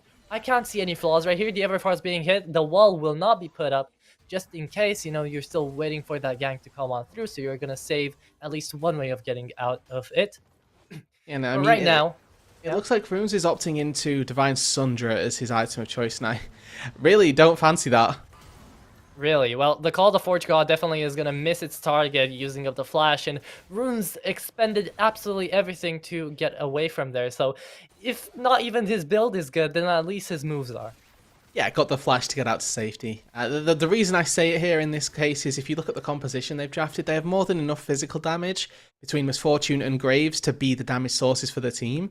And if there's a way for them to win this game, it is, like I say, exploiting the fact that there's very little physical damage. If we opt into maybe just a Frostfire Gauntlet into Force of Nature here, it's a very hard kill to get on Poppy. Oh, MF here doesn't have any chances of getting away. It's going to get taken away by Ripus Kiwi. Let's see if the support of the Cougars is actually gonna get They away just win. scot-free as they almost get that stun away. The clearance is gonna be used away, and Miscreant forces out a flash, uses his own to get that kill, and the ultimate goes on through a triple kill for the bot side coming in here for the Cougars. Yeah, and it's just a slaughter at this point here, Arturo, with 10 kills on the board, a 5k, 6k gold lead. This turret likely to fall as well. It's getting from bad to worse for Ithaca College Gold. We saw that in week number 7, this was a 2-0, and it's looking like that once again. That is so much damage coming out of only an empowered E from a Nivea. That is already unfair for the mid laner. And yeah, as you said it, Ithaca just aren't having fun right now, are they? No, I think that's a very timid. That's a very apt way of putting it. Let's put it that Yeah. way. Crisis is just waiting, making sure that they can farm a wave, and being cheesy, just gatekeeping the wave runes does manage to come in and collect the cannon minion. So +1 there, very well done. And you can see they're having a good old time whacking away at each other. But ultimately, there should be no kills coming through because at this stage, you'd like to think that 2 tanks can hold their own. Let's see if this gank is gonna make anything happen here. Nah, just gonna expend it away on E. But There's I a do have to ask 5-level lead there. I think Meat and Cheesy can just one-shot Artisian. Truly, truly, I do think so as well. But in 50 seconds, the Drake is gonna come on by. I do have to wonder though, who are these guys? Who are Misericordia Cougars? Like, are they like the top team in the NA scene that I don't know about? The Cold of Forge is gonna be called over here, and I think even a dive under the turret is gonna get this kill onto the runes. Yeah, it is. It actually is. And the poor guy has nothing to do against it. The stun is gonna be happening under the turret, but he still gets away from it. What are these plays coming in from the Cougars? This is insane. Also getting Artisan down. And it's only The smite Hallich who's finishes. coming for the cleanup, but does he even manage to get any of them? No, he doesn't. Who are these guys? Absolutely insane. That's what's happening. They go for 2 turret dives. Oxen gets a solo kill in the mid lane as well. Rosehawk, they've really had a tough time. Torrid events of both Fizz and Anivia now that we're experiencing from Oxen. The Drake will be able to be taken by Ripest Kiwi plus Sketchy Pepperoni. They don't need their jungler. The amount of priority they have on Summoner's Rift right now, anything that they so desire, they can just move around, go collect it. And they should be good for this game, like I say, 13-0. Other than that first Cloud Dragon, they are on for the perfect game. They could very well find it. 8k to the good. This game is looking very difficult if you are Ithaca. Honestly, if the Cougars play every game like this, then I think they could even beat a team like Dignitas. Like, they really could beat a pro team like this, because I haven't seen a single mistake coming out of them. Like, maybe Sketchy Pepperoni's positioning here might be the slightest mistake they've done the whole game, but like, he has the vision. He doesn't have to worry about a jungle coming in and taking him out. And there really is no jungle to take him out because Graves doesn't have the power to one-shot Sketchy Pepperoni at this point in the game. So what do you even say at this point for if you're a part of the Ithaca fan club?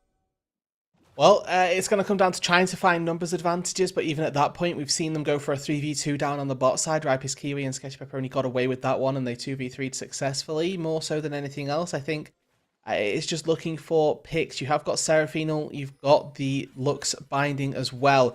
You can expend a lot of ultis to try and get 1 kill at this point in the game. There's a lot of gold on pretty much every member's head, so expending those big ultis to get just the 1 kill is actually going to be worthwhile. 600 gold onto 1 target is a massive injection for literally anybody on Ithaca, so there'd be no harm in trying to head into that direction.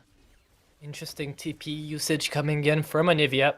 Oxen thinking that, hey, maybe they're going to go for this. Maybe they're going to try to get some shutdowns. They weren't. They just baited him out, baited a TP, and that's really the best you could do at this point. A double stun hitting here by Antarctician. It's not going to mean a lot because Runes and Halachu both know that there is no way they're going up against the Sorn. There is no way they're not going to get one-shotted by Oxen at this point in the game. And there's really just not that much you can do besides, as you said, going in for skirmishes, hoping you have the numbers advantage going in against a lone, I don't know, even Kiwi can get out of these situations. So what do? Maybe Sketchy Pepperoni is the only target that you really can go into. And it looks like Runes is going to try and do just that. But there is Meat and Cheesy there expending away the W and going back away. This is, might I say, this is unwinnable coming in here for a second. Ooh, big words, big Yeah. claims being thrown about, but they're not unfounded. I mean, this is a very difficult game for Ithaca to win. You never say never, because there is still that once in a million where you find the perfect team fight of Rosehawk hits 5 people with an encore, you get Artisian with all the damage to lay down across them all, and collateral damage bullet time. You know, there is the small world, the 1% chance where you find the team fight. But it is very, very difficult, and for the most part, Ripest Kiwi having Cleanse is going to circumvent the majority of that, because he can just get away, get out to safety very easily with those summoner spells. We look at the summoner spells on both sides. We haven't seen too much action for the last few minutes. It has been largely just map movements taking these turrets and nice macro play by Misericordia's University squad. They've sort of slowed the tempo down a little bit, and they're going to be working on this Ocean Soul. Something that they did very well in game number 1 was work toward that Hextech Soul. And with the sort of slower pacing of this game, it now becomes a little bit easier for Ithaca, honestly, actually, to just recuperate, refarm, and get themselves a little bit more gold in their back pockets, because gold and resources was something that they were not getting a lot of early on. They were getting absolutely hounded for every single farm, every single minion, anything that they could look for. But that's not proven to be the case for these next couple minutes, or for these past few minutes, until, of course, Halatu just gets caught. Yeah. There's nothing else to say. He just had to go down there. But as you said, this Ocean Drake, in my opinion, is like the best Drake they could have asked for as well. Like, for this AP-oriented comp, having so much sustain going at you for the middle of a team fight or after anything, you know, Antarctician won't be able to deal any damage. Crisis will be in a bit of a tough spot, actually, trying to get any one-shot stun, because after a fight, there is nobody left low HP, really. And now Oxen is just going to prove to me that he is a one-man army. He's going to hold them all off by himself currently and almost get the kill as well with the Everfrost. Baron is slowly getting away, and oh my god, going in with the flash in as well. The Ornn is going to continue on with this win streak, and even expended at that. Mean and Cheesy really wants those kills, because everybody's just throwing away their flashes. They don't care anymore. This is perhaps he's going to be back up soon. That's 2. Yeah, he's going in with the ultimate under the turret, and there he goes. Yet another kill. Antarctician is not having the best of times now, pushing in top lane with the Baron buff. All 5 of them are just having... Actually, there's 4 of them. The 5th one is actually going in mid and doing his job. And he can default back to the Ocean Dragon as well after this. Go for the soul point there in that one. So it's going to be a fairly clean sweep of affairs for them for the next couple of minutes. They go back, they collect themselves the dragon. They collect themselves the nice Baron to begin with, and a couple of turrets as well. Extra gold, extra resources, extra map movements, map plays. Currently there's 70,000 gold in the game, and Misericordia, they've got 60% of it. That is incredible. Yeah. And in my eyes, it's not even Ithaca's fault, right? Because the Cougars just played this one perfectly. I didn't spot a single mistake, as I said, and maybe only positioning was the only thing that he could have worked on, but in this case, positioning doesn't even matter, because you one-shot everybody you come across anyways. So honestly, I wouldn't blame Ithaca's team right here. I would just blame the good luck and skill that currently the Cougars are displaying. Well done to you guys. But as you said before, maybe it's not all done yet. Maybe once they reach the well towers, they can fight. They can find perhaps an ace. That's realistically what they would need, or even the slightest of comebacks. So yeah, even an ace is the first of many comebacks that they need to find their way back into the game. You can see that with the Baron, I don't even think that Misericordia have reset yet and spent their gold. They're just quite happy to stay out on the map and just sort of use what gold they had beforehand. The Encore going wide as well. Rose Hawk unfortunately falls once again, caught in the wall and Glacial Storm combo. See how punishing this is going to be. Oxen is really dancing on the edge of these Anivia ranges and playing exceptionally. Exceptionally well indeed. Now these 2 inhibitors are free for the taking. Runes as well appears to be one of them, because as low HP as he is, thank God, you know, he has bought up those... Wait, he bought up Ninja Tabbies. Everyone started buying up Ninja Tabbies. Are they that scared of Ripest Kiwi at this point in the game? I wonder. Well, it's but it's Call about the game. Is still going to come on through. MF Ultimate is not going to do that much, and that is the last fight of the game, ladies and gents. I think it's fair to say that we have seen quite the game out of these 2, but in the end, the Cougars, the undefeated champions of the NECC so far, are going to be taking one more win under their belt and are going to be showing us what they are truly made of. Yeah, really good play. 24-2 in the end. Ultimately, a very near perfect game. They lost one dragon and a couple of kills when trying to dive onto the fountain, but Misericordia, they had a bit of a shaky one in game number 1. Took them 40 minutes to close out and a couple of throws here and there. Game number 2, nothing quite like that. 25-2, only one dragon lost. A very clean game, really, from start to finish. Yeah, exactly. A perfect game and a perfect execution of said game. You know, there were so many points where something could have gone wrong and nothing did. Amazing coordination coming out of these 5 players as well. And just all rounds collapse for the Cougars right now. I am definitely hats off impressed.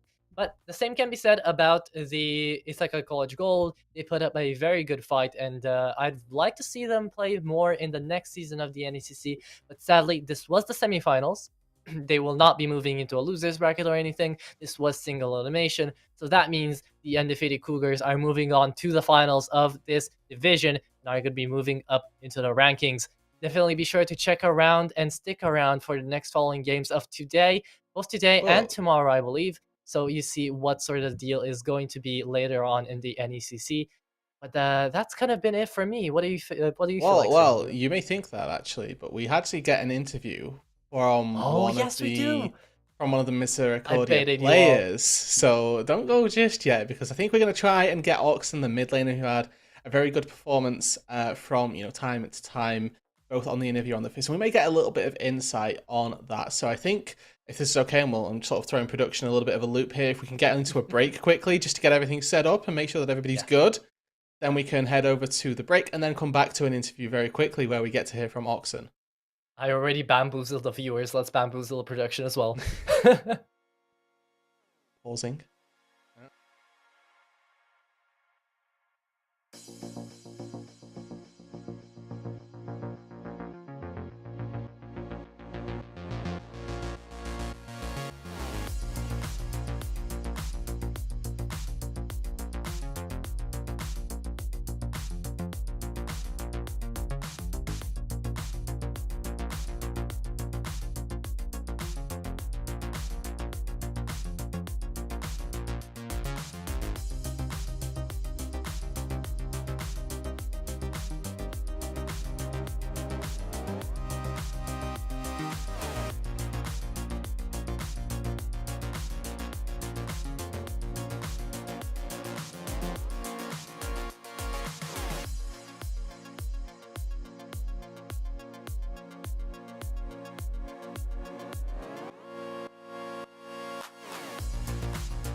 And we are back at it again for the first bit of our rendition with the interviews. I was a bit caught by surprise, but here we are yet again, rooted with me.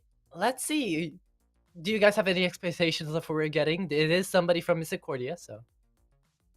Yeah, I mean, we'll have to keep the audience a little bit guessing, but I think it's about time, honestly, to bring them in. Hopefully, here if we get we'll do the grand reveal. Boom! Welcome. Hey. We got Oxen, the mid laner. Atro, I'll let you take the lead. Yes, hello Oxen, how are you feeling? Hello, doing good. How'd you feel about the game? How easy was it for you guys? Because I saw you guys BMing the draft second side. The first game was tough. We struggled a little in the early, but we came through. And second game, we just knew what we were doing. We just took it to them. Indeed, you did. And with that second game draft, was there an element of we want to take their picks and show them what happens when you take them correctly, or was it just, hey, these are actually good picks here? I played a bunch of Anivia, and I just thought I'll show them how to play Anivia. And did the rest of your team like sort of the same? I mean, I saw your top laner do the same, picking up the Ornn, and then the Zac was a great pick as well. I don't know who called that out, but good job. We just wanted two big tanks to protect our ADC. Yeah, it makes a lot of sense. So I want to ask you then about the tournament as a whole, right? Like you guys are coming into this, you are undefeated in any series. Is the goal to win it all, or is there anybody that you're looking out for? I know the other semifinals going on. Is there any expectations of yourself that you've put in place? The goal is to go as far as we can. We'd like to have another chance to beat Kings again. But that's about it. Yeah, that sounds great. I mean, you might just have that chance in the finals happening. I don't know when they're happening, but the finals coming in here for the yellow division. So I can't wait to see you guys play again. Perhaps you'll have us as your casters next time. So a bit of deja vu to reminisce about there in the winning lobby, eh? But I do have one last question though. How do you feel? I mean, how did your whole team feel about going into this particular match being undefeated and then thinking that, okay, these guys are a bit of a threat. Who are our biggest threats coming into this?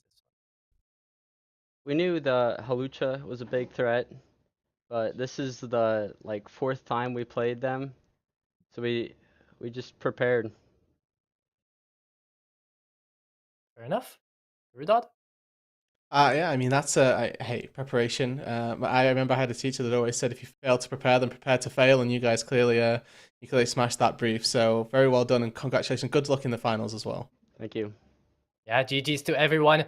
I'm so glad that you had us with us, and I just got a report coming in from a production that Holy Cross just won a 2-0 over King's College, so you won't be getting the chance to actually be getting your revenge match, but you will have an amazing team to go up against, a pretty undefeated one at that, so I bid you good luck. Thank you. And with that, I bid you farewell, everyone, as well. Thank you so much for joining in. GG's to both of the teams that came up here, and GG's to the other players in the other semifinals. But thank you all so much for watching. This has been your play-by-play caster, Atro, with me, the wonderful Roodood, Oxen here as well. And we'll all bid you a pretty good farewell. Bye-bye.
Welcome everyone. We are back and ready to go with our second series of the evening. It is going to be a fantastic time. Hopefully, of course, as we are still in the Navigators division, now over into the Cyan division. And I'm very, very excited to bring you this series matchup. It's going to be a good one, hopefully, for us, for you at home, and for the players as well, as we are into the semifinals to see who moves on into the grand finals. Of course, that is always a very entertaining time. My name is Orbital. With me is Random Minion Caster, the best minion to ever wander off of the Rift. I'm excited for this. RMC, are you ready for this series?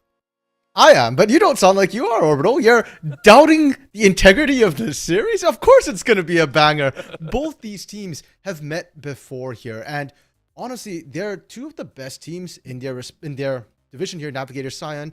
NAU, North Arizona here, they are the second place team coming out of the regular season, and George Fox University Academy is the third place team. And both these teams, the last time they met, well, GFU, to put it not so nicely, got smashed. It was a 2-0, it was a wipe.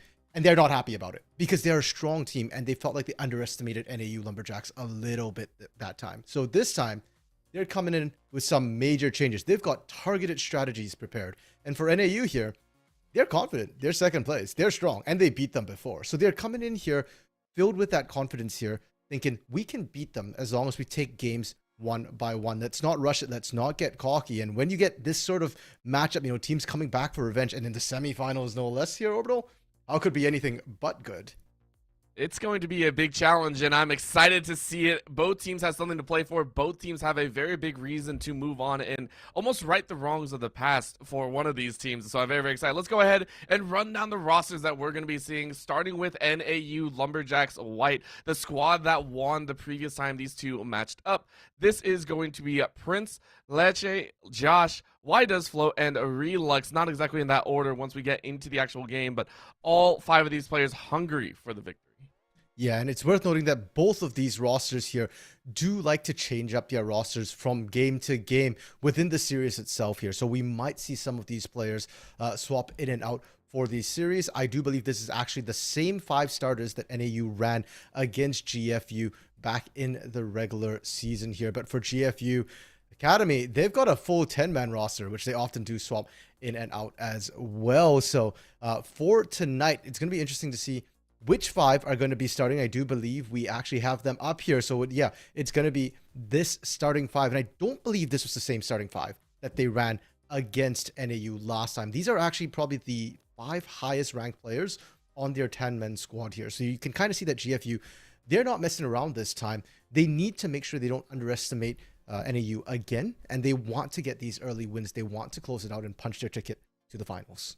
Of course, Numcakes, Alpaca, Tectonic, Lightcore, and Second Gatekeeper are all going to be trying to swing their best here moving into this game. And again, as you said, a little bit of fresh faces coming in here. This is not the same squad that fully took the loss, but when you're playing for an organization, you're always going to be repping that pride, and you're going to say, listen, you beat us last time, but you're not going to do it this time.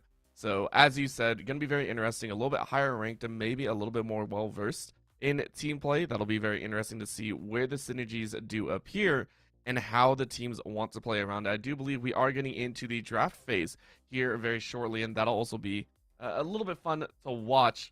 So taking a look at just the rosters that we pulled up here, RMC, I know you've been talking a little bit about these players. Where are we going to be looking for? What's the primary lane, or at least some of the scenarios that we're going to be possibly seeing here in game number 1? Sure, for NAU, this team has primarily done best when they play around their jungler, Prince, who is also a bit of an AD carry main, so very used to carrying the team in the mid to late here. So I expect to continue seeing focus in the jungle. Another thing they like to play towards oftentimes are the side lanes, whether it be the top or the bot lane here. So considering we've got Josh Joestar in that top side, he does like to play some of those tankier champions like Darius, Garen, these bruiser-esque champions here. I wouldn't be surprised if we saw some attention to that top side. And for George Fox University Academy here, well, like we said before, they keep changing things up, but one thing that remains the same for them is whenever Lightcore is playing in that mid lane, Lightcore tends to be the focus of the team. And even if he doesn't get resources from the jungler, from the support, Lightcore can still win out the lane solo. So that's where my focus is for GFU Academy. It'll be very, very fun to watch, of course. We have gone through the pick and ban phase before the players did opt to use an outside drafting source, so that is why we're seeing the lanes picked directly in order. And the top lane was actually one that is very interesting because those were the ones that were actually picked last, I believe. The Ornn was picked up before in the second pick phase, and then of course the Kled was seen as the counter pick for the jungle. The Wukong and Kindred were matched a little bit. I believe the Kindred was picked in B3 and then the Wukong in R4. So we're seeing where all this is kind of shaping up and where the priorities are for each team. Yeah, and we had said, for the side of NAU, top side might be a focus when Josh Joestar is on bruisers. Well, that's not the case. Ornn is a flat-out tank. I know that there's jokes about Ornn being, mage, assassin, bruiser, carry, whatever you want to call it. Ornn does everything, but he's ultimately still a tank here, especially into something like Kled. It's actually quite hard for an Ornn to kill Kled because Ornn's damage tends to be burst-oriented, and Kled's really good against burst champions with the way the Scarl mechanic works. The fact that you can't actually burst him all in one shot. Any excess damage onto Scarl will not go through to Kled. You've got to wait for the whole dismount mechanic to actually finish up there. So if that's the case, then I'm looking at NAU to play more towards that bot side. Mid is an option. I mean, Victor is a huge carry, but generally speaking, like we said before, NAU likes their side lanes a little bit more. And of course, you can see that they enjoy those side lanes, specifically with that Leona lock-in. So the Leona was actually a blind pick start, which it gives a lot of credit towards that bot lane, right? As soon as you lock in Leona, you assume that they're going to be going bot lane. That's the whole reason that you pick Leona. You don't pick it to just stay in lane. You pick it to try and do something with it. So a lot of pressure given down there. But let's go ahead, focus on that mid lane specifically and talk about it as you had put Lightcore as one of the primary subjects to watch. This matchup, the Lux was picked up R2. It was a blind pick Lux, I believe, trying to be flexed into the support role if they needed. But the Victor was actually picked up B5, so NAU giving a lot of time before they counterpicked that. Yeah, so it's interesting because NAU's draft, actually, they just drafted for a big wombo combo team fight. They didn't really care that much about counter picks in their lanes. In fact, when I look at all their lanes right now, they actually don't have counters or prio in pretty much any of their lanes. Unfortunately, Ornn will struggle against the Kled. Victor against Lux is not Victor favored. Lux outranges that Victor, and early on, Victor's a little bit weak and vulnerable to poke as well. In terms of this bot lane, Misfortune and Leona, that's a really strong bot lane. You're talking about the fact that, hey, when you pick that Leona, you want to play to that lane. Doubly so when you've got a Misfortune, because early game, her poke is ridiculously difficult to match. That level 6 power spike between that Misfortune and Leona, where you get that solar flare into bullet time combination, is absolutely brutal. But one of the few lanes that can match it is Alistar Tristana. Alistar, notorious for being able to disengage and actually makes it very hard for Leona to play aggressively, especially under turret. And Tristana actually outbursts Misfortune in the early levels here. So GFU Academy's draft here, it's pretty much just counters right across the board in lane. And then the Wukong jungle is something that we've seen on patch 12.7 because of the buff to Wukong clearing speed in the jungle. He does more damage now. It's also a great pick into this wombo combo because you're playing primarily around Misfortune and Kindred here. If Misfortune's dead, if she's disrupted, the bulk of her damage is gone. And the Alistar to counter the Kindred as well. When Lamb's Respite goes down, I want to see that hit, but every single time knocking Kindred out of that ultimate. I would hope so. That was the one thing that I was also watching for, not just with the Wukong chases as well, because there's also something else that I like to bring attention to, especially for long-time League players. Wukong got a significant buff outside of just raw damage to jungle camps. Wukong is now able to go over walls, and that can cause a lot of problems for people that may be used to a Wukong only going in certain directions, right? And it adds, I feel, like an extra depth, especially against a Kindred who also used to be able to hop over walls to get away. I want to ask, if these two junglers do meet in a 1v1 scenario, does that dynamic of Wukong now finally being able to chase over specific walls, will that cause any problems? Do you foresee any problems occurring there? In the first place, I think actually Wukong jungle was never viable before because of his clear speed. But in terms of his dueling abilities, I think Wukong has always been a huge problem, especially to some of these squishier jungles like Kindred here, especially pre-6. Kindred doesn't have the best skirmishing. Her strength is that she can kite out immobile targets. And unfortunately, against something like a Wukong who can dash to you, like I mentioned, now dashing over walls, this could potentially be a problem for Prince here. And considering that we said before, NAU likes to play around Prince being their primary playmaker, especially in the early game, we'll have to see if this Kindred gets punished. And I kind of want to see that, because if you've got winning lanes everywhere and you've got a jungler who should be able to win out that 1v1 trade, there's really no reason to not go in and punish as hard as you can early. No reason not to. Of course, that'll hopefully be challenged on the side of NAU's team as well, because if you know that's going to happen, hopefully we get to see some laners start roaming in as best they can, maybe trying to help out here and there. That'll probably be the best case scenario for them. But it'll depend. It always depends on how this early game breaks out, and I'm very, very excited because Game 1 tends to set the tone a little bit of how the match is going to break down. As we heard, NAU hoping to say it's just another day at the office. We beat them once, we're going to do it again. For GFU, gonna take it a little bit more seriously, gonna send it a bit harder. I wouldn't be surprised to see some crazy dives, to see some a little bit of excessive plays, maybe with the Alistar, with the Tristana, a little bit of rocket jumping in. So many opportunities here, and for a game number 1, it also feels that they're each playing into their own strengths. I do like that as well. No one's going outside, no one's trying to cheese early on, and that gives me a lot of hope that these two are playing to their comfort zones to kick things off. I'd almost argue the Kled top's a little bit of cheese. We've actually not seen too much of that, especially considering that Nomcakes has been a mid laner for GFU primarily here. So I think this might be the first game that he's playing top. I might be a bit wrong on that, but I do believe this is their first Kled game in this league, though they do play it a lot in solo queue. Now, Orbital, we're talking a lot about GFU Academy and all the options that they do have.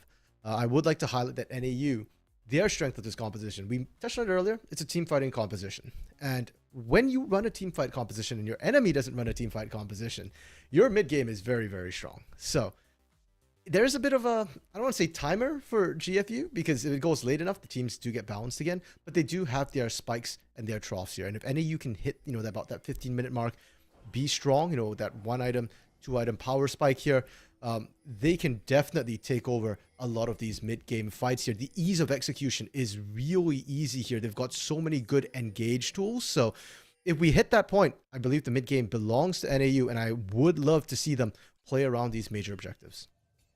It's all going to be on the table here. Game number 1, the battle lines have been drawn, wards being dropped all the way around, and you can see with the vision being plotted out, no one is the wiser to where they want to be right now. It is very quiet, to say the least, and I'm again, I'm glad that we aren't seeing any level 1 invades. Level 1 invades can get very, very messy, very, very dangerous, but Wukong also recalled here to go ahead and pick up a sweeper. That is the generic start as well. Prince and Lech also did the same. So everyone is going to be quite happy either clearing out wards or placing them of their own. Overall, I'm trying to figure out if I've been betrayed by you or whether you're lying here and trying to cast a curse this. What do you mean you don't want to see level 1 invades? Of course we want to see level 1 invades. That's the funnest part, though. Granted, these compositions aren't exactly safe for the level 1 invades. Normally you see Leona, you see Alistar. Both of them are great at level 1 invades here, but the rest of the team probably doesn't want it. And for NAU specifically as well, Kindred actually doesn't like volatility in the early game. Kindred wants it as safe and as passive as possible. Kindred wants the power farm and wants to get those marks ASAP here. So I think NAU definitely didn't want to introduce volatility. If anything, it would be up to GFU to try and do it with the Lux, with the Alistar, but instead they've gone back to lanes. And interestingly enough, despite the fact that Tectonic is starting topside, second Gatekeeper and Alpaca didn't actually show in lane immediately. They didn't try and take control. And now, that invade we're talking about, not level 1. Yeah, this is why I would rather have it level 2. That's when a lot of these abilities unlock here, and it gets a little bit more dicey. I like level 1 invades when there's a major threat on the table. Now at level 2, the Wukong is already showing a little bit of that danger. However, again, you only force a little bit off, but now we're going to see a dive under the tower. This is going to be a chance, but they go a little bit too far. They take a couple tower shots. Relux took a massive amount of damage, but that was probably one of the most aggressive level 2s we've seen. Well, it's what you do with that Tristana, a level 2 power spike, with that rocket jump, with the explosive shot. It's the right call, but Leche played that so well to disengage that bot side. Just the amount of CC. Second Gatekeeper couldn't get enough damage down, and sure, multiple summoners blown on the side of NAU, but they're alive. They survived here, and look at how low second Gatekeeper and Alpaca went because they took those turret shots. Now, I do want to highlight that attempted invade as well from Tectonic, because it didn't work, and now Prince is actually ahead in terms of tempo and timing. They are ahead and just trying to get the extra damage down, and I feel this is very slightly appropriate as well. Again, Prince got invaded, but NomCakes is going to be a problem later. Try and get that Ornn into a safe spot as soon as possible. And that's going to that's going to work with getting that Skarl's HP bar down. Yeah, NomCake's actually not opting to trade at all in these early levels. Kled has a lot of base damage, and you can afford to trade quite heavily because of the whole Skarl passive and the way it stacks up there. You can get kind of low, but now you're going in, and this is more what I expected with the Kled. You just keep going, and look at that Skarl bar here. I mean, it's back up. The minion damage was doing good work as well, True. so NomCakes, even though you get the damage down on Josh Joestar, Prince is ready to go, so NomCakes trying to take that fight a little bit further and get some good damage, but unfortunately has to recall under a heavy, heavy wave that's stacking up. Yeah, and Prince kind of saving Josh a little bit there. If not, we might have seen further aggression. Bot side gank from Tectonic. Ooh. All right, well, this is going to be the first gank for Tectonic, and this one yields a massive result. That's going to be kill number 1. They burned the flash out of Lecce, and that one was well prepped from level 2. Remember, they burned all summoner spells, and now GFU get the solo kill on top side. Josh Joestar was not ready for NomCakes at all. No, and keep in mind, too, that NomCakes used to teleport to get back into lane, but teleport pre-14 minutes now. You got to go to your turret. You can't go to the minion. So they saw it coming, just didn't respect it, and now it feels like Prince a little too late here, trying to answer back on the map from the action that we're seeing, the great gank from Tectonic. NomCakes winning lane here at GFU Academy. We said before, they've got winning lanes. If they play it early, this is good for them. And if they get a big enough lead as well, that's when it gets scary for NAU. Because if you are too far behind come the mid game, during your power spike, if you can't accelerate the pace of the game, team fighting compositions do tend to fall off a little bit because they tend to be quite burst heavy, quite loaded upfront damage. It's literally just a cannonball, right? And if you don't have enough gunpowder, well, it kind of fails at points, and that's what we're going to be looking for. So early start victory here to GFU, the squad that currently has about 800 gold ahead of their opponent, and a lot of threat generated here on the bottom lane. Second Gatekeeper and Alpaca, remember, they just hard dove last time, and with a large wave, maybe they're like, we want to collect that gold, but they could easily fight this whenever they choose. Yeah, and keep in mind, Tristana's really good at clearing waves as well with the explosive shot passive here. Even her rocket jump can actually help to clear those waves very effectively. That's why AP Tristana, yes, it was a thing for a while, specifically because of the way she can wave clear. And their AP ratios on that. But Tectonic is looking to come back down here. Keep in mind, no flashes on this bot lane for NAU here. But GFU, the bot laners, said we wanted the wave a little bit more and respect the damage output that Relux and Lecce could have potentially brought to a half health Alistar and Tristana. So Tectonic just clears out a ward, says, okay, thank you very much. I'm going to take the Rift Scuttle and maybe look for a mid lane. Keep in mind, solo laners are 6 now. Charge is available, so NomCakes can absolutely get in there. Tectonic is waiting here. Float, though. He senses this. He does, but he's going to walk right into it. Oh, no. Oh, no. You walked into the wrong spot, my friend. That's going to be the Skarl charge coming out as well, and you get out of the stasis. You're going to flash over the wall. You're going to stay safe, but that is a lot of time burned. Yes, you stay alive, but you lose control of the mid, and you lose a hefty wave. Yeah, and that was Flash as well as the Chaos Storm expended. NAU can't contest for any major objective for the next minute and a half here, and I'd love to see GFU leverage that. Go to that dragon right now. You know that Float already used TP as well, so it's going to be effectively a 4v3 if you try and force that dragon objective. I can't believe that NomCakes actually stood there and waited for so long and yet still got something out of it. That's one of the moments where you're just like, yeah, it didn't go exactly what we were planning at, but we still got it. We still got it. It's okay. It's okay. So very nicely done. And now NomCakes headed back to the top side, down about 10 CS and quite low on HP. Should be okay. You're facing off against an Ornn. You aren't too worried, especially since Joestar has not fully recalled lately. Now is still going to build because that's what Ornn does, but it's still going to be nice, I would say, for NomCakes to reside in this top side even after roaming. Yeah, and the nasty thing about the Kled into Ornn matchup is that the Kled's just going to keep on scaling, right? So that matchup, if you win early, you technically should feel comfortable for the rest of the match, and it's really on the Ornn to try and survive. We're seeing this happen again. Tectonic looking up, has ult as well. It's going to be ult, and that's going to be a chance out, as Josh Joestar says, I don't want anything to do with that. Tectonic has been so active so far. After Prince made, I think, 2 ganks to the top side, Tectonic has really stepped it up in terms of how often they're showing in the lanes. Yeah, now, it is worth noting that Tectonic is the only lane that's up CS. Actually, no, that's not true anymore, as the mid laners, Lightcore, is actually up a little bit of CS as well. The side lanes, Josh Joestar has actually been up CS most of this game, and Relux, despite dying early, also has been doing well CS-wise. So NAU, aside from those kills, have surrendered absolutely nothing. GFU did not get Dragon. They did not get an objective advantage either right now. So if they can continue maintaining this, NAU are going to be perfectly happy. But of course, cast a curse. As soon as I say that, Dragon gets started up, and I don't think NAU had any vision to hint that it might be going down. I don't think they've had the opportunity, right? Prince has stayed on the top side. It's been a little bit difficult trying to get any warning and vision down. Leche hasn't really roamed outside of the lane at all, so it's just a clear Dragon. Very, very nicely taken. And GFU, right?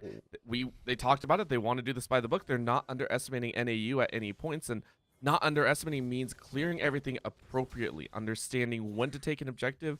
Yes, it could have been taken a little bit earlier, most likely, but it's still very clean and simplistic is what it feels like. Ooh, that's going to be a binding and a shot, and they are able to draw that Lamb's Respite out.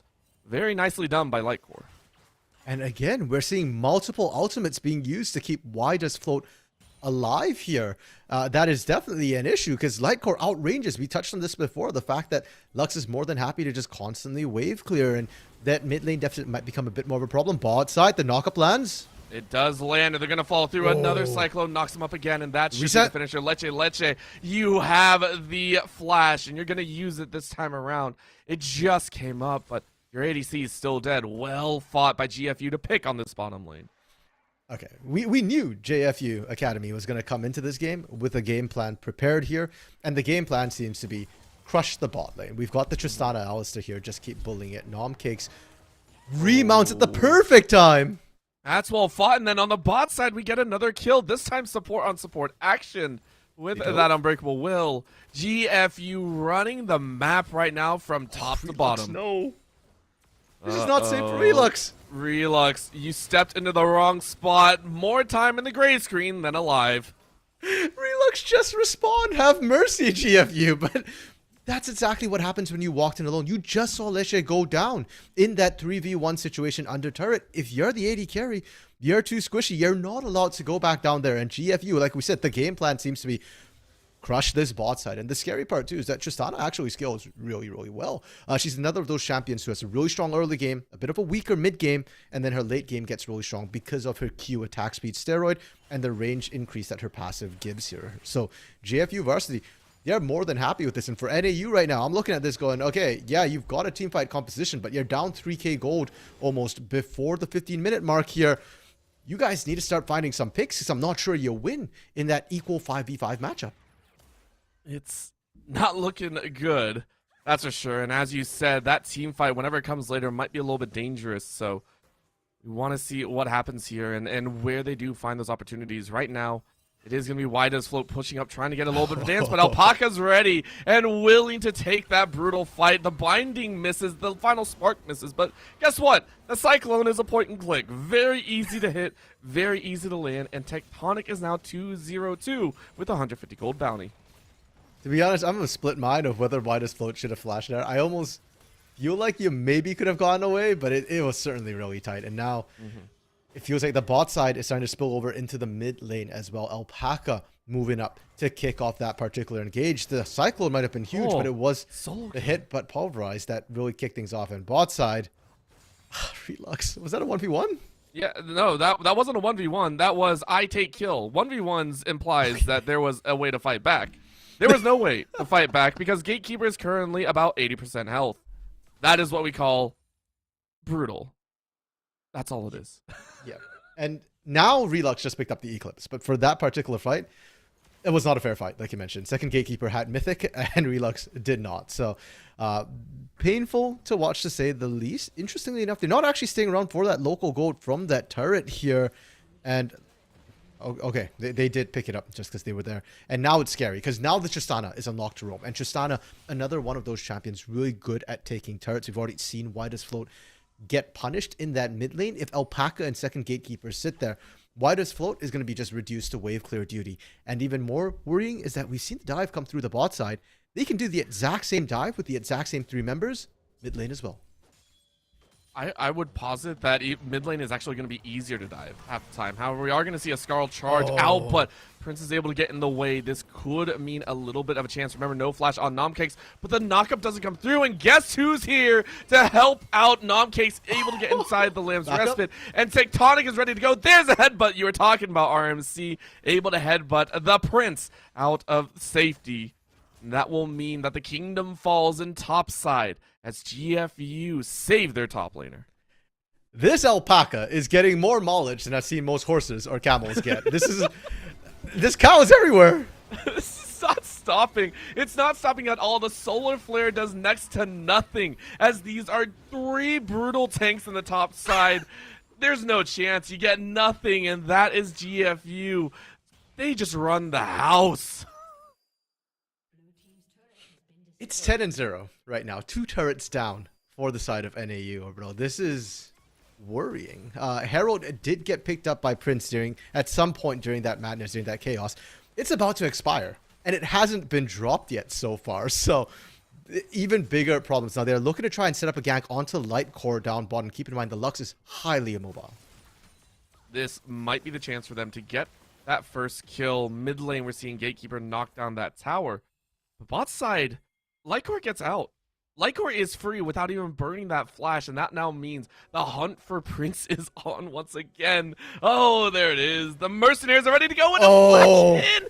Prince is able to flash away to safety, but my gosh, was that a horror jump scare. Orbital, the Eye of the Herald expired. While they were fighting that, it expired. And they're going to lose Dragon for that. They didn't find the kill onto Prince, but GFU don't need to find the kill on Prince.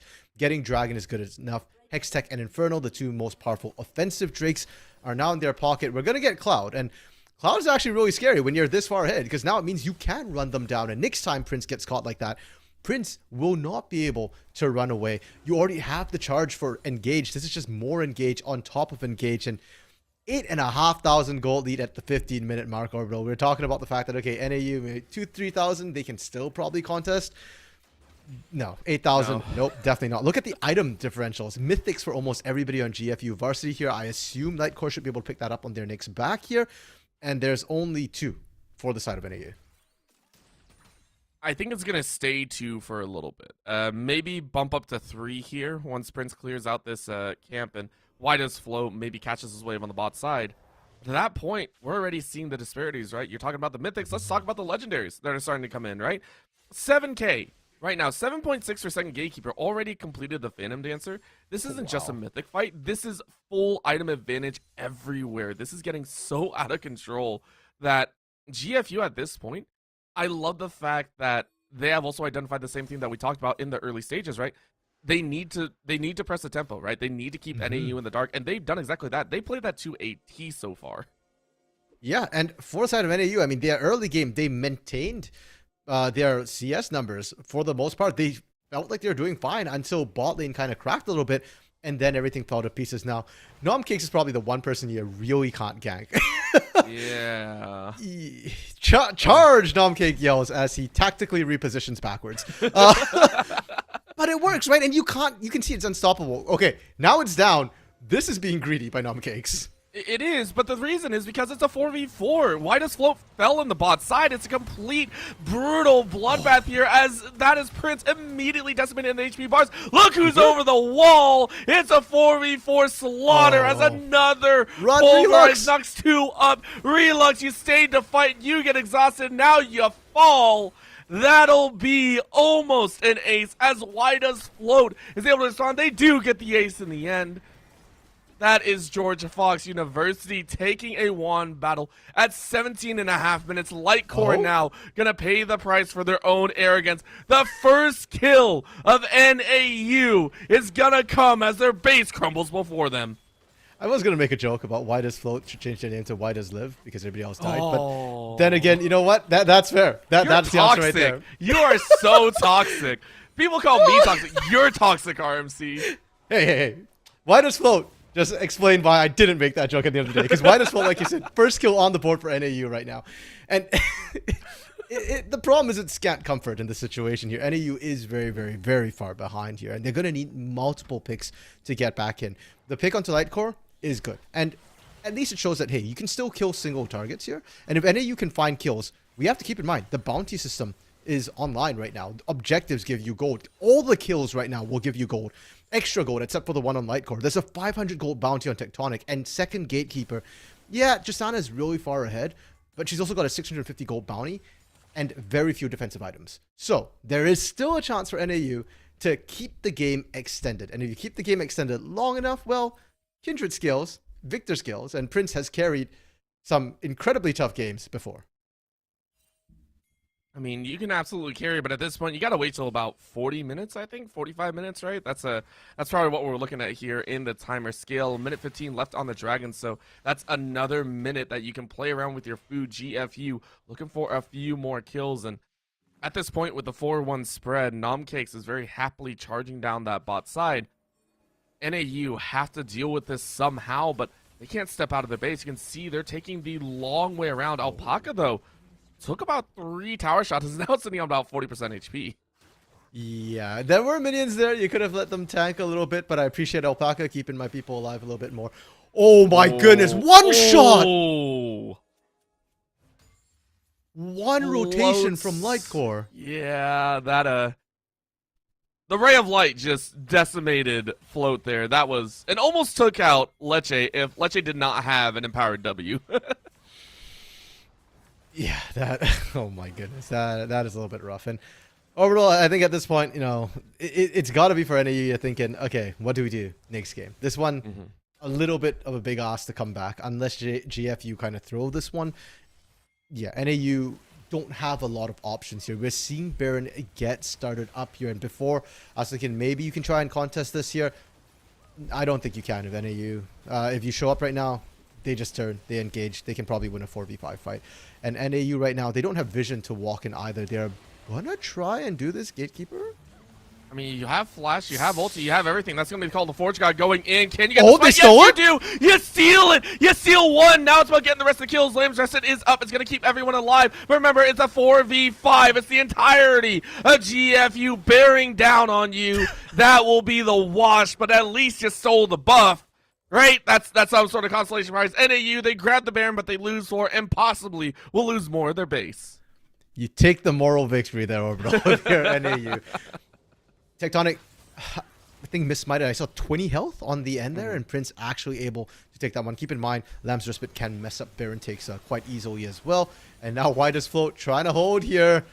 Whitest Float is going to go down this time, and with him going down, honestly, this could be the victory push for GFU Academy. It could be, and I would like to say this is a very, very funny little stat that I didn't know about until one of my buddies kicked up a huge shout out to Noctron out there. Apparently, Baron every minute gains an extra 180 health, and I didn't know this, and it happens even if you're in the middle of the battle, right? Yes. It doesn't stop. I'm curious because I saw the timer when the fight ended. It was 21:08. I'm curious if that actually did come into effect. That would be very entertaining if it did. At 21:08, it takes an on the minute, if I recall correctly. So Yeah, and I'm wondering where the Smite battle came down. If it came out at 21:01, maybe. potentially, I mean, I'll have to go back to bit the of a tape, close but I one. just thought that was a very funny little tidbit that I didn't even know about. Yeah, and to a certain extent, it did affect that fight, right? Because as soon when Baron started, it certainly wasn't quite that tanky yet, and because of the fight as well, it does get a little bit chaotic. And you saw the way NAU's comp is supposed to function. You saw how effective it was at the Baron pit. If they just had a bit more damage, that was a beautiful ultimate from Relux. But Relux 0-6-0 right now is just too far behind. The Mirror Mana wasn't completed yet. If it had been, maybe they find some kills there. And as it stands, GFU, they're dotting their I's, crossing their T's right now. They got Soul Point. Baron has worn out, actually, at this point. Oh, no, they didn't get Baron, sorry. Yeah, so, Yeah. doesn't matter. There's 1 minute or 50 seconds left on Whitest Float, which you can't really do anything. In GFU, there's only one lane they should really be focusing on. The only lane with a turret still standing, the bot lane. No other reason to go anywhere else, and you can see them they are actually allowing Nomcakes to take that lane and instead willing to kind of pressure up because there's an open inhibitor on the top lane as well. So maybe they go for that one and they don't want to take any chances, right? This is going to be very by the books for them. However, maybe they're looking for one more fight. Alpaca does have the opportunity with that flash. Relux has their flash burn instead. And now it's a last-ditch effort. This is going to be the attempt, but that's going to be the ulti in the back line. That Wida slope goes into the station. They're going to get the kill. Lux is down, but the back line is dead for NAU. GFU wash that fight. Lamb's Reset used all the way only for one person. Prince now falls. The entire team is dead. And George Fox University take a commanding, convincing, and clinical game number 1. Orbital, looking at the last time these two teams matched up, I was expecting GFU Varsity to win, GFU Academy, pardon me, to win at least one game. I was expecting a closer match. This was not a close game. This was an absolute stomping from George Fox University here. They obviously prepared very thoroughly from this, and for NAU, I don't think not being cocky is good enough at this point here. You've been studied, you've been picked apart, and now you've got a couple of minutes to try and figure out how do we bounce back. This is the playoffs. It's single elimination. There is no safety bracket here, and it's a best of 3. You've already lost one game. It's do or die in game 2. You got one chance, one opportunity now, and GFU, they said it themselves. They're looking for that victory, so game 2 is not going to be any easier. Just far from it. I would say it's going to be harder. So NAU, let's see what you can bring to the table after this break. Don't go anywhere.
And welcome back, everyone. We are ready to go for game number 2, and hopefully the teams are as well, because GFU, they have come out with a game plan and a half, reading this series like a book, ensuring that they understand exactly what NAU were planning for.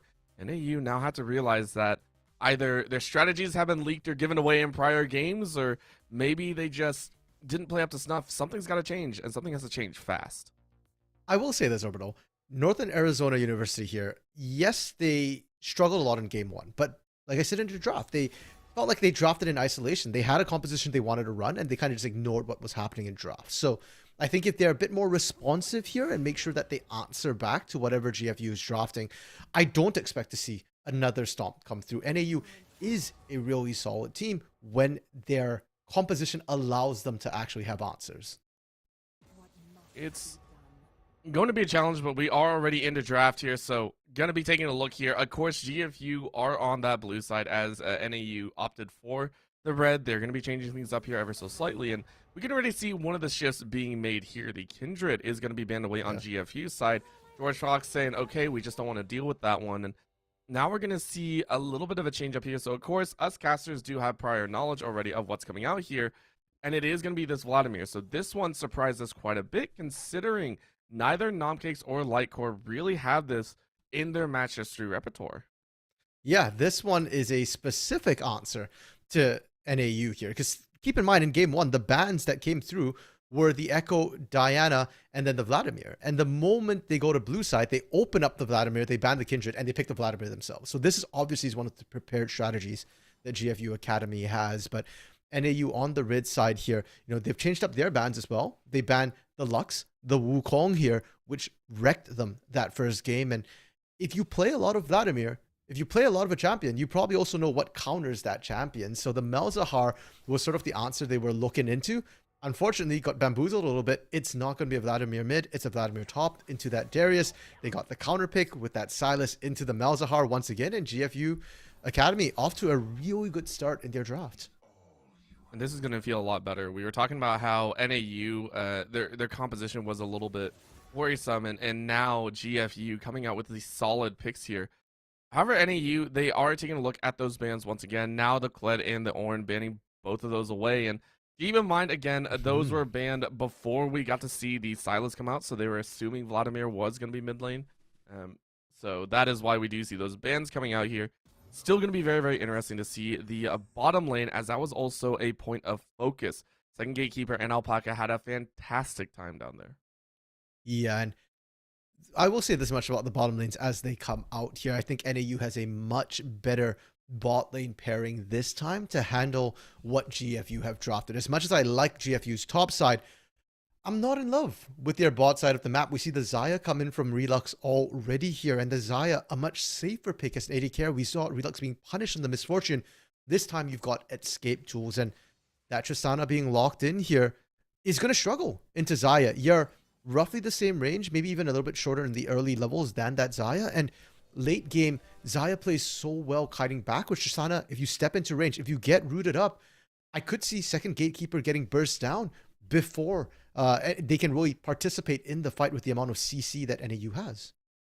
And I will say, NAU, this draft feels a little bit more cohesive in exactly what they want to do, right? This is a composition that I will say I enjoy watching be able to kite back. Not just the Xayah, right? The Malzahar, the Graves, the Darius, all of these do well in skirmishes and to fall back with, right? You're able to kind of fall back, wait for the Hecarim, maybe wait for the Tristana, Alistar, and Silas to all dive in. Even the Vladimir, to really be effective, you need to dive in. So for NAU's side, they drafted a composition that can work that well, and if a team fight breaks out, maybe they don't get burst as hard as we saw in game 1. Yeah, I mean, they'll have a little bit more tankiness, and I think that the big change from their game 1 draft is that they actually have some strong early game here this time. They're not losing in every single lane without a jungler who can impact the map. Prince on Graves this time has a lot more early game agency, has the ability to even duel.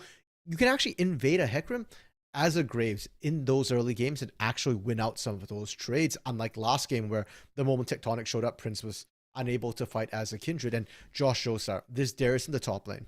Darius is an absolute lane bully, even into a ranged champion like Vladimir, especially if you're running Ghost Flash. This is what I hope we see here.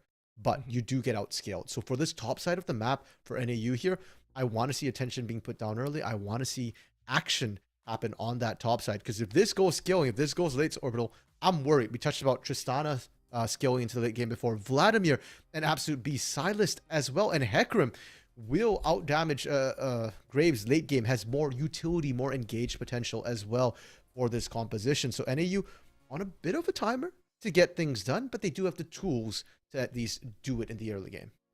Yep. Clock thrown right back in the face of NAU, right? GFU are like, okay, we're not dealing with that this time. We showed our hand. We showed that we can play the early game composition. Now it's your turn. Can you do it? Can you roll the early game as well as we did?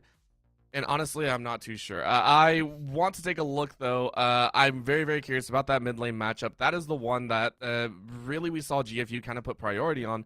Specifically because you blind pick, it was a whole mind game scenario of first picking the Vladimir. It was a blind pick, you bait the Malzahar pick, and then you swap in that Silas in there.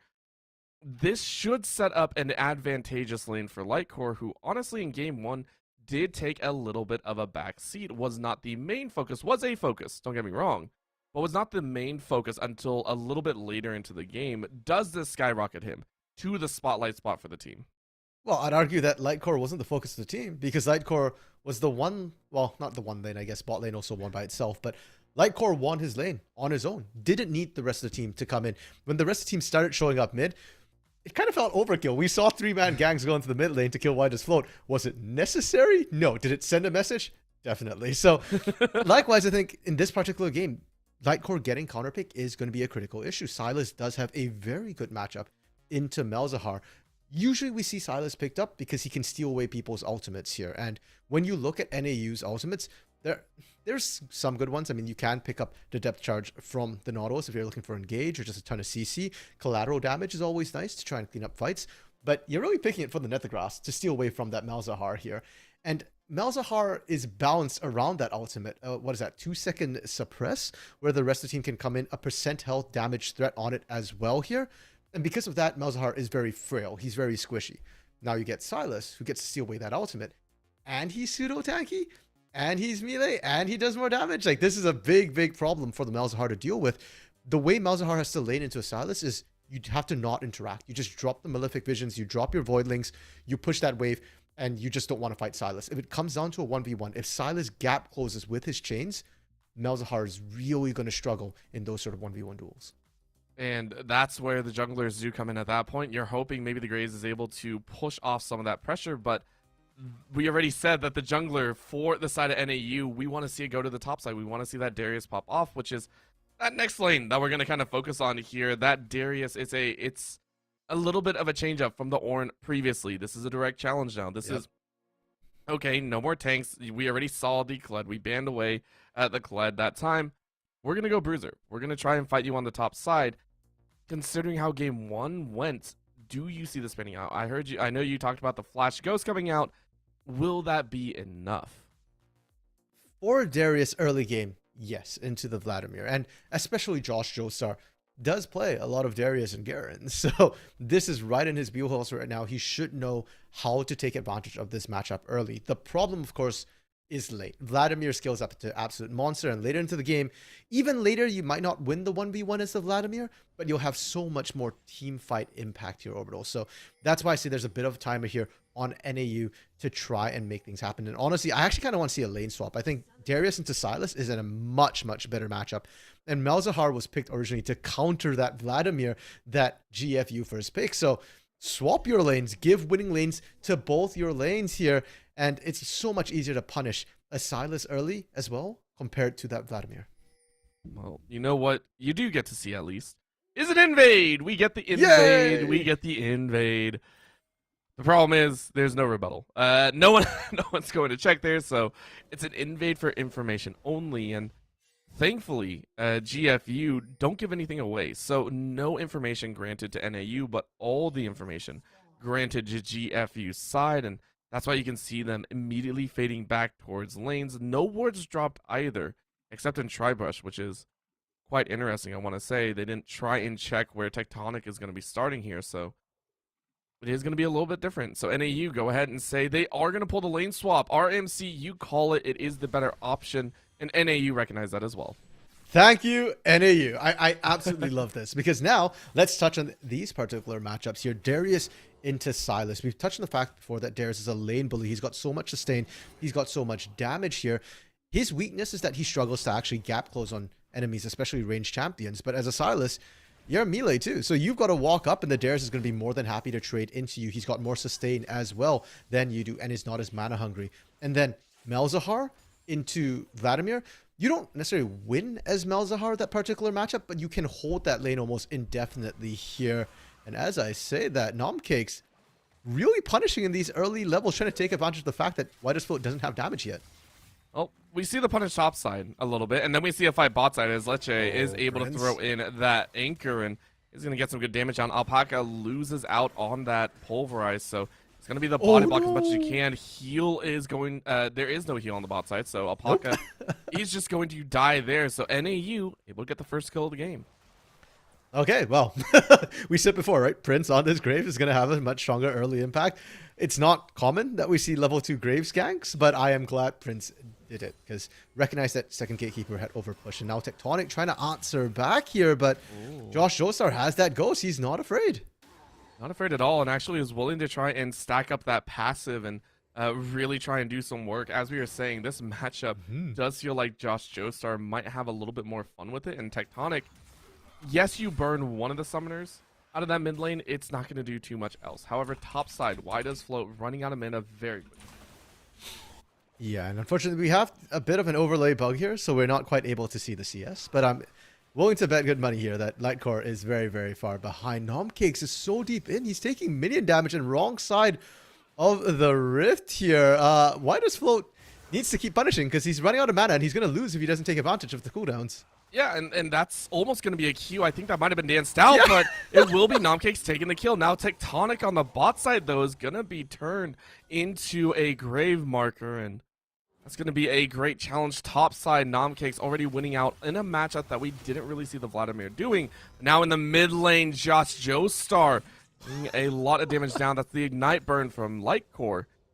But Lightcore was the one that had to flash away. That is what is critical. Yeah, he ignited and then flashed out. That is not ideal, but that's the problem with the Silas into Darius matchup. You need to play around your cooldowns as the Silas, but Darius is more than happy to just auto-attack you. Cooldowns are nice, but not necessary. And bot side over. I want to go back to this bot side right now, because that's the second time we've seen a kill happen on that bot side of the map. Granted, it was on Tectonic this time, but it's a complete reversal from what we saw in game 1, where Alpaca and second Gatekeeper just took over this lane here. And that was the problem I had when I saw that Tristana Alistair come through. I thought the Xayah is going to have a good time with that matchup, and it's not going to change anytime soon. Oh, Lightcore, though. I just want to point this out. Lightcore is going to fall here, and that's because you missed your apprehend. The chains landed on a minion instead of Josh Joestar, so Joestar is able to pick up a solo kill in mid lane. That is one important factor as well. Bot side, Alpaca. Yeah, very nice headbutt. Gets the ignite down, and look at the big my burst. goodness. That's just going to be the kill. Second Gatekeeper is a Gatekeeper of this bot lane. Relux is now going to get danced on in that bot side. Alpaca, I'm not sure, is going to get in range for another headbutt. Pulverized, but good turnaround. So far, second Gatekeeper, even though the kills early on did not go in their favor, they're able to forcefully turn it around. Yeah, GFU firing back here, and I absolutely love that play from Alpaca. The flash forward, the hit butt Lisha back into the turret range here. Not something we see all too commonly, but a really, really good tactic to punish an aggressive lane. And it also gives second Gatekeeper enough lane priority that the CS advantage right now is still just barely with them. And I mentioned that because the solo lanes are not enjoying the same sort of benefit. We already touched on the fact that that lane swap has made it difficult for the lanes.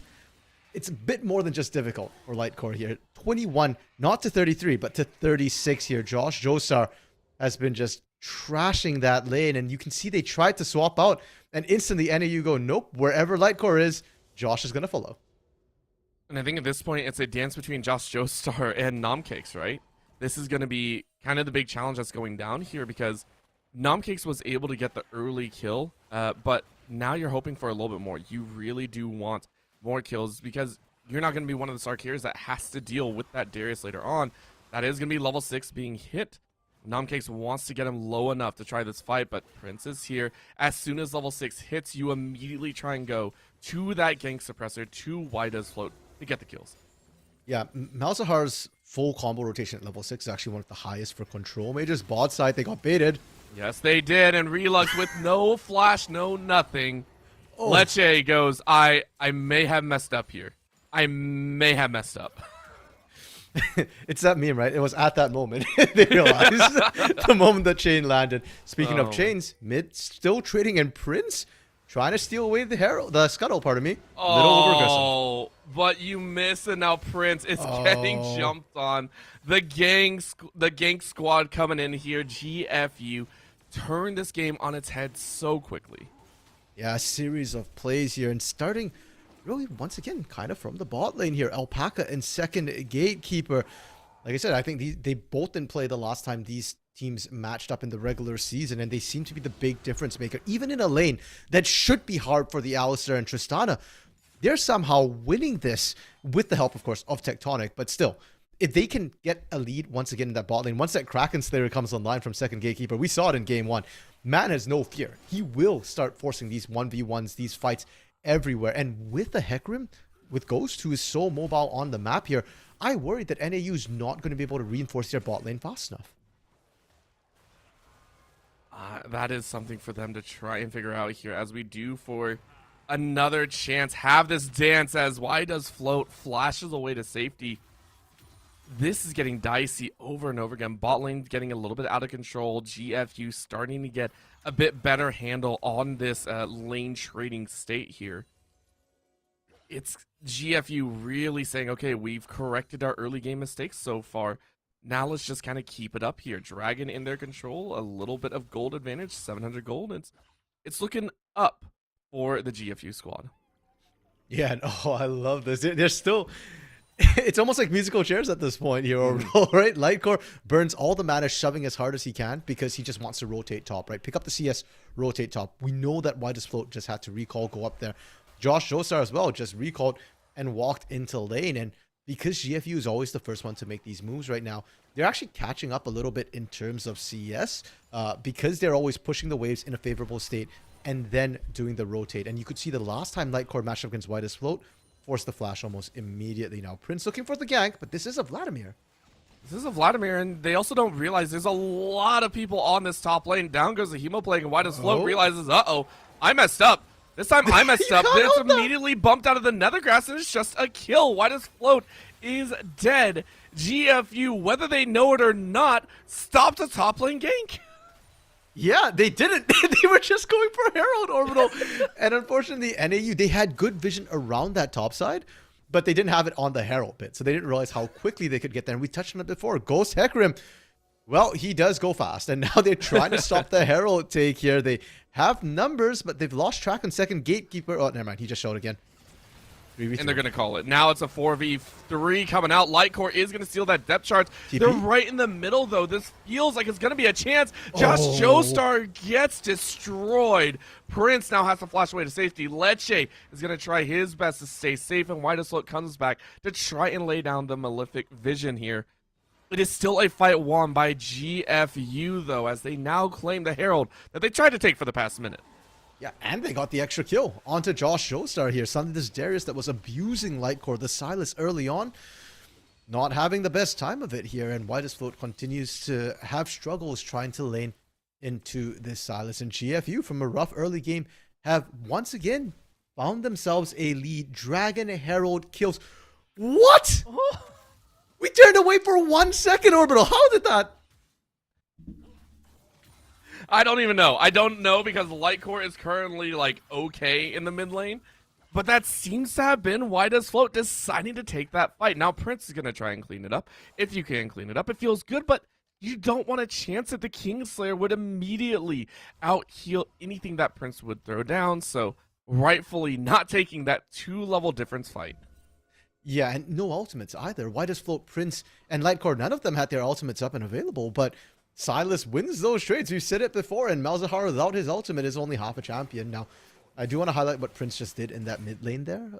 Didn't hit any of the minions, tanked it a little bit to try and keep them alive for Why Does Float here to catch back up. It's a small thing, but it's a good thing from Prince to try and keep them in the game. And despite the fact that the last 5 minutes have been all GFU favored here, it's only a 1.6 thousand gold lead. It's not actually game crushing. At this point, last game, we were staring down the barrel of a 3,000 gold lead here. So it's still manageable. NAU just need to play a little bit more carefully, pick their fights a little bit better, and make sure that they get the vision to know where everybody is before they start fighting.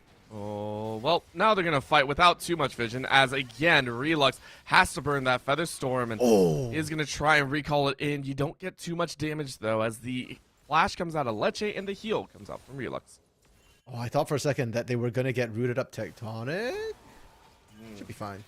Tectonic is one that's had some problems in getting caught out here. This time, having Underworld Charge is going to keep them alive and is able to stay safe. So no one dies on the bot lane. Decent set of summoners and ultimates have been expended. Lightcore, though, is going to get a very not fun surprise. In goes the Malefic Visions. And now you might have to try and take that fight. Collateral damage is ready to go. You're going to use it on Prince, who might fall. Lives with about 1 HP. Gets the level up. I'm not sure if that's worthy of a mastery spam, but you do it anyway. You take that. You take that, because that was a lot closer than it should have been. And that was my concern, watching that gank go through. I didn't know if they had enough damage. Lightcore is just doing so much right now. And I think Lightcore actually could have walked away, dashed over that wall.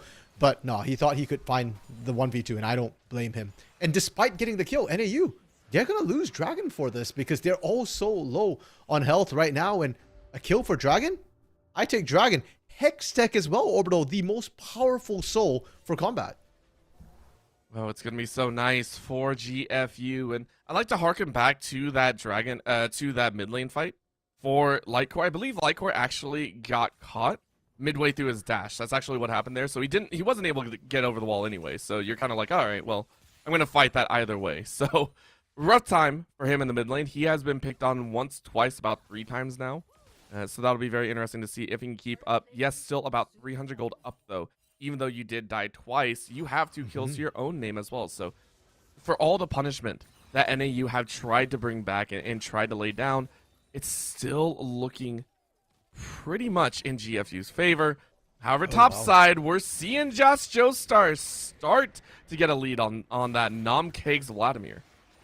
I was just thinking, it's interesting that we've seen the Silas Malzahar matchup for so long right now, because they kept trying to rotate it to give the Darius to Silas. That, yeah, I was thinking, okay, Vladimir, I guess, is in a fine state, but Harold not even going to get the charge off here. GFU, little bit of a mistake there. They drop it in the middle of a wave and were unable to escort it, and great play from NAU to collapse it and lose absolutely nothing for it. They're very happy about that setup, and especially since Josh won that top side, they call that a net win. And now we're going to take a look, right? All that gold, it was about 700, 800 difference. Now it's closing in about 300 difference. And the main thing we're looking at is, of course, the Dragons, right? That's what's making up a majority share of this difference. Lightcore, though, wants to try and change things up here. Is going to get right in the middle of the fight, immediately drop the damage. And why does Float is going to try and throw it back, but it's not going to work. Lightcore will survive. It was a close one. It was a close one, but Lightcore still comes away with the solo kill. Oh, Prince looking for it. Not enough damage behind it. It's only a level 1 collateral damage. The Horsey rampages in, tries to burn some health, but instead gets ignited themselves and has to pay the price. Tectonic is somehow behind the item curve here. I'm not 100% sure why. I guess maybe the tier set him a little bit far behind, but right now very, very squishy. And compared to the Mythic that Prince has already picked up here, it is a little bit worrying for Tectonic. And I need to see Tectonic pick up that Mythic soon before they start looking for most of these fights. You're seeing Tectonic get pushed out very, very quickly right now. And so GF, you need to respect that. For now, maybe don't pick these sort of 2v2 skirmishes. Your solo lanes are fine. NECC is continuing to scale. Lightcore is winning. And this bot lane of Second Gatekeeper and Alpaca has been rather quiet for the last little while. I would like to see a gank on that Mythic from Tectonic into that bot side here, because I think you can pop that turret and then start spreading the gold like you did in game 1. That's going to be another big question to have, right? Can Second Gatekeeper keep away from the Darius? That's another fun game that we'll find out the answer to in about 5 minutes. So, see how that one works. But why does Float now getting the preferential treatment here? That's going to be Everfrost not catching that shield, as the flash was enough to keep Why does Float alive. Alpaca now pulling out the hard roams, though. This is going to start looking very, very dangerous for everyone and anyone included in any of these mid-game fights. I'm actually curious to see the 1v1 AD carry fight between second Gatekeeper and Relux at this point, because Ooh. second Gatekeeper does have that Kraken Slayer. In the last game, we saw this happen. Second Gatekeeper found solo kills, but we won't see it because the turret's already gone. Demolition Tristana here, absolutely beasting it. Oh, and that's Oh. going to be a little bit of a heavy miss. That's going to be a problem. Suppression goes down as well, but you didn't get the knockup onto Why Does Float. Instead, it's going to be a 1-for-1 trade, so you're happy about that one, but it could have gone a little bit different. Lecce is now going to try and chase down, but guess who's coming up? Second Gatekeeper is ready to go. Oh, In turn. comes the jump, and in comes the battle. Nom Cake says, nom, nom, nom. Thanks for the kills. Prince, I'm going to get chased down. A smite to slow him down. I mean, you're not really going to get out of that one, Prince. You're going to get headbutt against the wall. That's going to be a little bit of a blast cone to send the Grays right back into Tectonic's plate. And meanwhile, you ask the question of, can second Gatekeeper play Gatekeeper to Josh Joestar? Yes. Yes, he can. And didn't even have to use the Buster Shot either. So the disengage is still there right now to handle this Darius. It feels like GFU just a little bit faster on the rotates right now here. And for that matter, it feels like both teams, it's been a question of who gets the numbers advantage faster, right? If Prince gets there to a fight faster, we've seen them win fights. If Lecce gets the gank off first, we've seen them win those. But the opposite has been true. And so far, it just feels like Tectonic and Alpaca tend to be that 1-2 steps ahead of their counterparts thus far. Those steps are what's making all the difference, right? 3K now. We were wondering where this was before, and right, we said it was, I think it was about 11 minutes where we saw the 3K difference. Now it's about 18 minutes, so not as heavy. And especially with Dragon coming up now, it's going to be a challenge. So NAU, they're going to have to trade out this Dragon for the Rift Herald. Honestly, a lot of people would say that Dragon is going to... What? Did we just We see saw Zaya it. use her ult? Yeah. Fat Finger trying to get the feather recall. We'll say that's what it was. Anyway, getting back into it. Herald goes away at GFU, so those are the objectives traded out. Yeah, and like you were saying, I think at this point, Hextech's probably worth a little bit more than Herald, generally speaking. And the niche situation where the Herald is a better option is when you're about to do a massive push or when you're about to apply a bunch of map pressure across the map here. So GFU, the question is, can you do it? If you're just going to use it to take one turret, it's not really worth it. This is going to be a little bit of a rough time as Why Does Flow actually cuts it down early. That I definitely feel Lightcore might have had a rougher chance if Why Does Flow had actually held on for the full length of the ulti, but instead it is just that solo kill, and second Gatekeeper said, I want absolutely none of that today. Did you just see that second Gatekeeper just played hide and go seek with Josh Joestar, just stood there, waited without vision to, oh my goodness, second Gatekeeper is nuts. But yeah, just completely outplayed Josh Joestar. And yes, it's an ult for a summoner, and Ghost is a low cooldown summoner, but Buster Shot's even lower cooldown. So you're starting to see where the Darius is going to struggle in these fights. You're great against the front line, but who's really threatening second Gatekeeper right now? Maybe Lecce, but even that, the dredge line is just a little bit too short. So at this point, second Gatekeeper is very happy to just not care, right? You're sitting there going, okay, unless they have flash, they don't really pose a threat to me. And as far as we're seeing these dances go a little bit heavier in favor of GFU. At this point, second Gatekeeper is that win condition, 203, 8.5k and counting, about 2k higher than anyone on NAU's side, and about 1k more than anyone on their own team as well. Topside? Josh is going to want to possibly fight Ghosted. this, but Nomcakes actually burns their own ghost and says, I'm going to try and take the side. I'm not sure if you want to do that, though. Look how much MR Josh Joestar has, and Nomcakes, as quickly as he tried to bring the fight, loses their second summoner, but guess what they baited in? Lecce got roped into the fight, and now Tectonic says, we're still going to bring it, but you don't have the charge. Josh Joestar is now going to flash away from the Rampage of Shadows.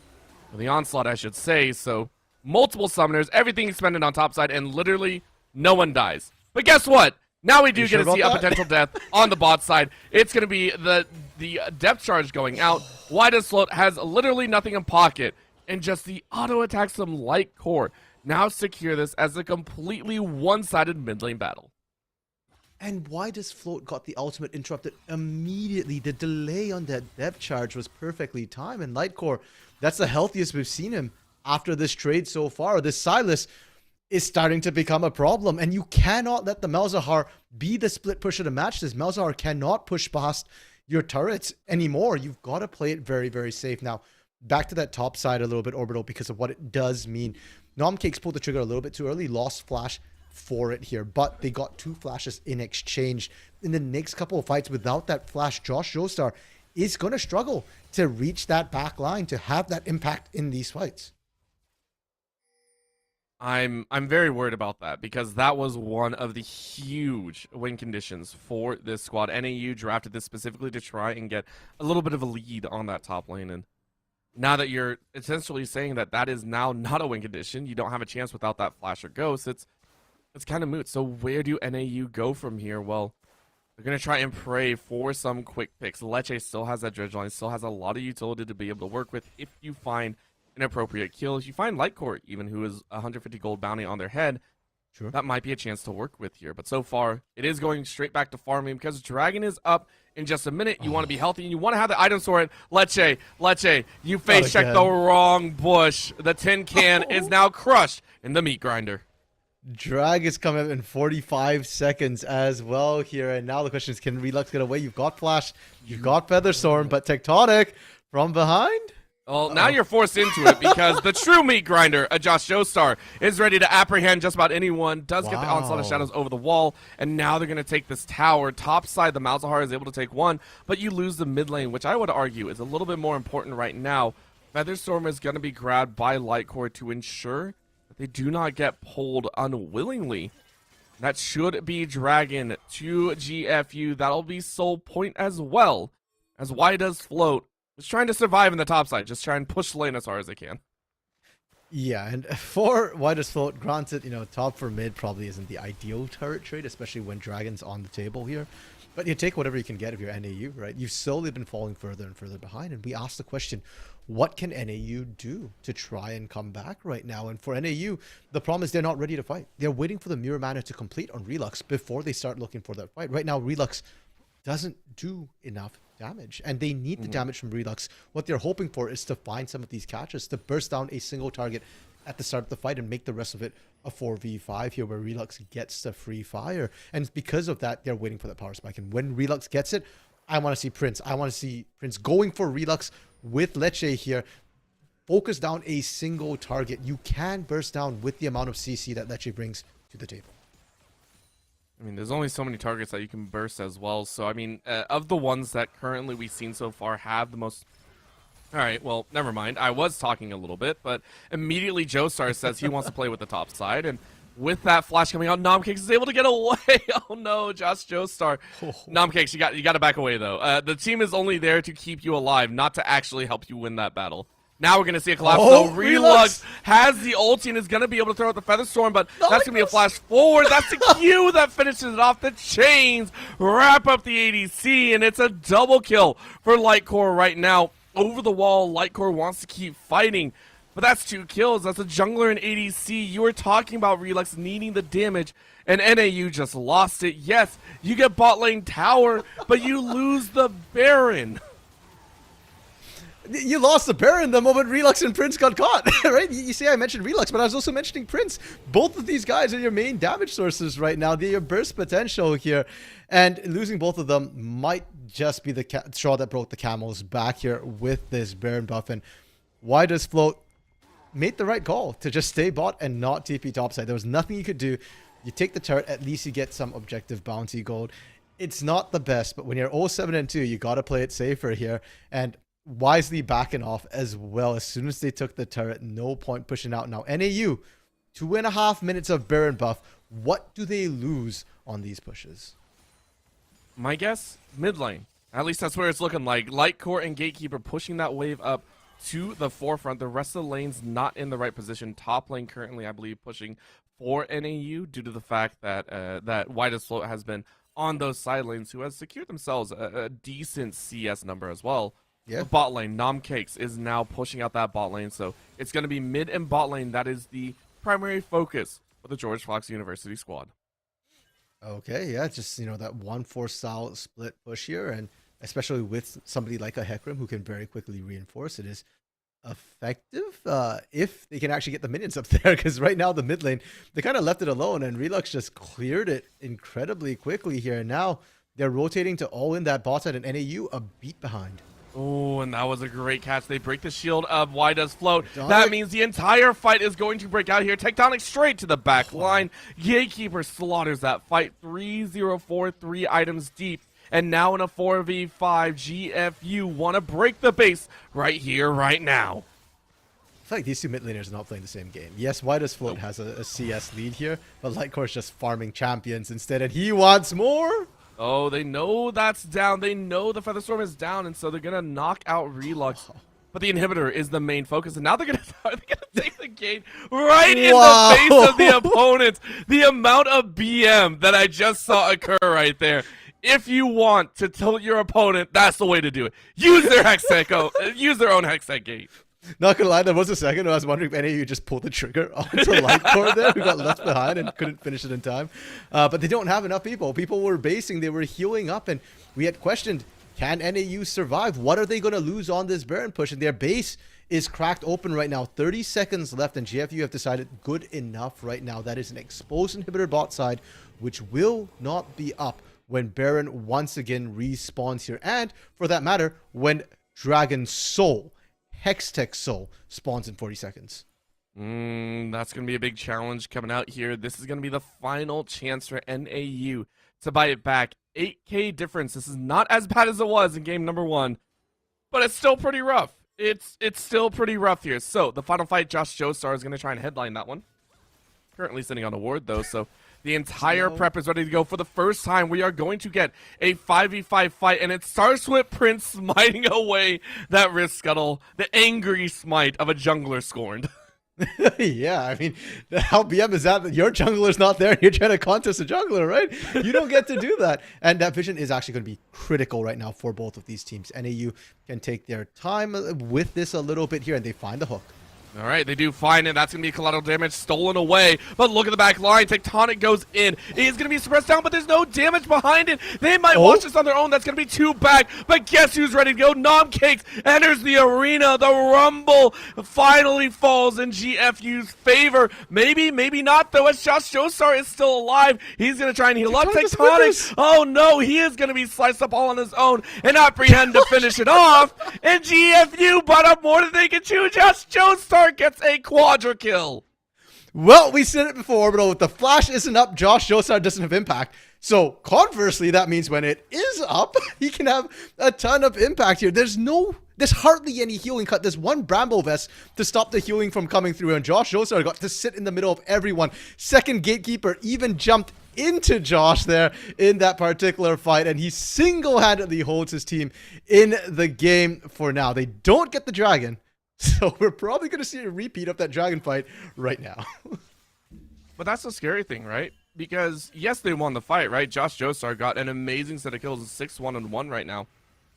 But just like you were saying, we're back to square one where Josh Joestar has no flash. So this means now that this fight, as long as second Gatekeeper is not directly in the middle, is going to cause some problems. And we're going to see it right here. Lecce is going to have to be front runner here to this battle. It's a 1v1, an ADC versus a support. That's not what you want to see. Now we're going to go ahead, get a dance a little bit further. Depth charge goes out. Great catch onto a primary shot. And the dragon does go into the pocket of second Gatekeeper. So GFU, as we stated, it was NAU trying, but GFU take the dragon and take the battle. Okay, and now Josh is really going to hate his life as a Darius, because one of Hextech's, the Soul's abilities is that it slows down targets hit by... It's basically like an Infernal with the Static Shift passive, right? It hits, it procs, and it slows people. It chains across as well, and now Josh Joestar is really going to struggle, even with Flash, to find priority targets here in what was already a really tough fight. 30 seconds on that Baron here. GFU, they get the turret for free. They get to set up for Baron, and NAU, you just lost a dragon fight. What are your odds taking a Baron fight? I'm going to look at my calculations and my stats that I have as a play-by-play with no Baron. And I'm going to say about like 1%, right? The 1% comes with the fact that Prince has flash up, so I give credit to the 900 versus 900 smite fight that could come out here. The problem is GFU also know this and say, we don't want to take that chance. So it's going to be a ward over the wall. Lecce says, hey, I spotted you. Let me do it again real quick. Drops another ward, and this is the play of plays. Now we get to see the Baron dance. It is going to be a smite fight, though. Keep eyes on Prince. The flash is up. Baron down. About 4K. Prince has to time this perfectly. You go in. Yes, you Okay, do. he's You in. get the smite. No, you don't. You are going to be knocked away, and that'll be Baron to the side of GFU, and they take it without losing a single member.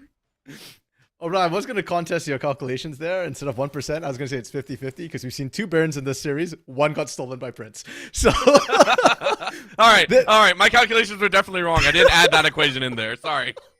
but 50-50 and GFU managed to secure it this time. Prince does get out alive, and so does Josh. And for NAU here, you count that as a win. Granted, you didn't get the Baron, but you didn't lose anybody on the back end. If you had lost Baron and a member, the game might have very well just ended because GFU gets to push in. And the last time GFU got Baron in this game here, they broke your base open. Now you've only got base turrets standing.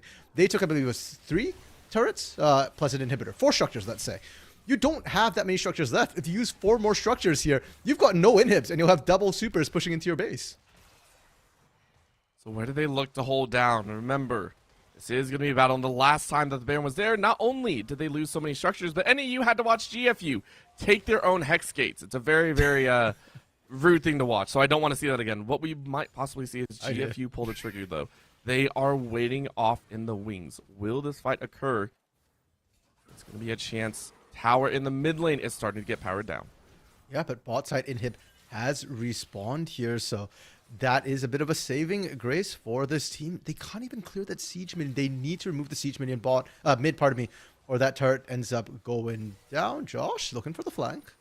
This is going to be the flank because NECC is only about 50%, so this is a 4v5 fight for the time being. Oh, And actually Josh. a 3v5, but down goes Josh, is immediately annihilated. Guess who's in the middle of the fight? Leche is going to get destroyed. Melted with his Sam Feathers do recall and kill the Silas, but the damage has already been done. Tectonic getting a brutal fight off. Prince will fall next, and that will be George Fox University winning the battle, winning the game, and winning the series after taking a little bit of a rougher early game this time around. They clean up their gameplay. They find the picks that they want. They destroy the raid boss Darius and finish the series 2-0. Oh, but after watching this series, I've got to say, I think winning in the regular season, this particular matchup, might have actually caused NAU to lose this series here in the playoffs, because GFU Academy, they obviously took it to heart. I mean, when I spoke to them, their representative had told me, yeah, we really prepped for this here. Like, we really focused on it. And yeah, I understood what he said, but it didn't really hit me till this series, how much they prepared. The second draft, once again, you know, the steal away Vladimir for players who don't normally even play that champion here. They just knew everything NAU were going to do, and they handled it so well. And I do want to give credit to NAU here. I think they were definitely caught off guard here, and I don't think it's because of overconfidence or cockiness. I just don't think they realized how much they stayed in GFU's head here, and so they weren't ready for this series. And maybe in a best of 5, they'd have a chance to recover. Game 2 was a lot better than game 1, but unfortunately, it's a best of 3. Pardon me. You got 2 shots at it here. You got blindsided game 1, and you weren't able to adapt fast enough in game 2. Good attempt, but ultimately falling at the semis. Top 4 finish, still not a bad end. I don't think at all. I mean, that was a very, very nice series to watch from GFU's side, and you kind of have to respect it. You have to kind of be in awe of their styles. So now, you got to go back to the drawing board and say, okay, how do we come back next time in the next season? Maybe we get our revenge another time. As you said, caught a little off guard. Hopefully they won't do it again. Of course, we do have more League of Legends actions later on, as well as we'll be looking at the Challengers Cyan division here in just a few. However, I do believe we will get an interview with one of the members of this GFU squad. We have our opportunity to kind of take a look at it, but we'll let you know as soon as we have that interview ready for you. It should only be about 4 or 5 minutes to get them in and get things ready to go, so please do not go anywhere. We'll be right back with an interview with one of the players of the George Fox University squad. Don't go anywhere.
And welcome back, everyone. We are here and ready to go with an interview from the lovely, lovely second gatekeeper who was a key part in winning that series in the bot lane, playing an immaculate job here. Second gatekeeper, how are you doing today? And congratulations on the victory.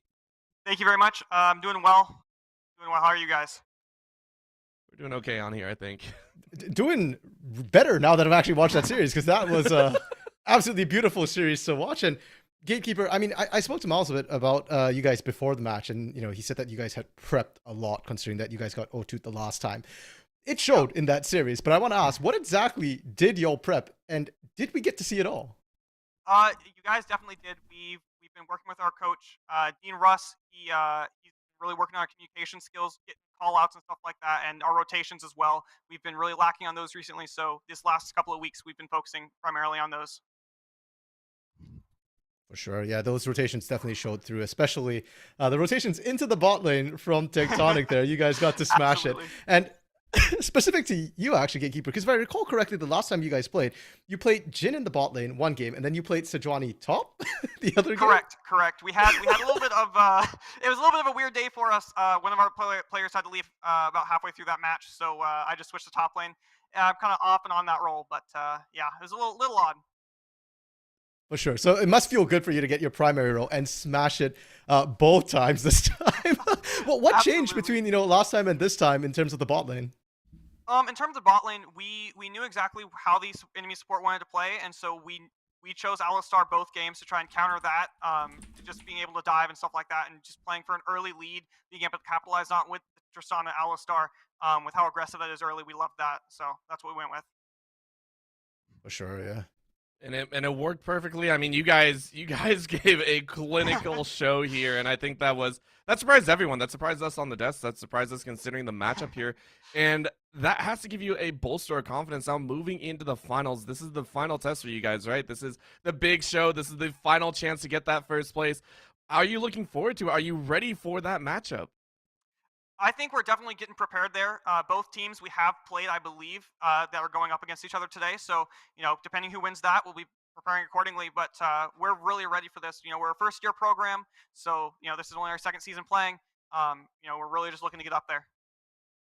All right, of course. Well, congratulations for that, because you made it into the grand finals on your second season here, which I think is a statement in itself.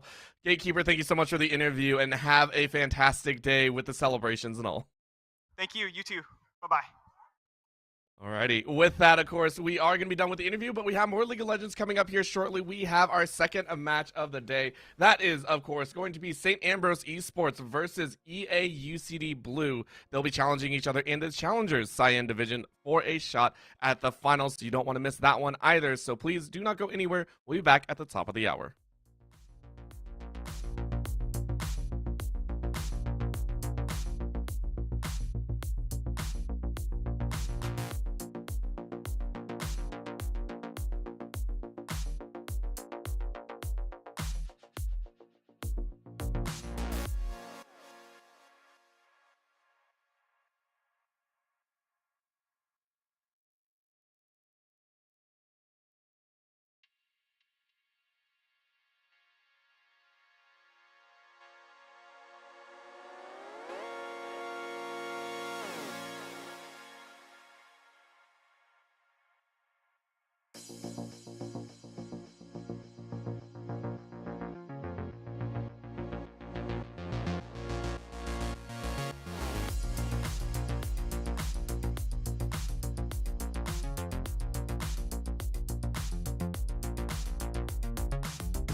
And here we go again for the final series of the evening. The third series. I miscounted because I'm terrible at math. Don't ever try and do that on stream.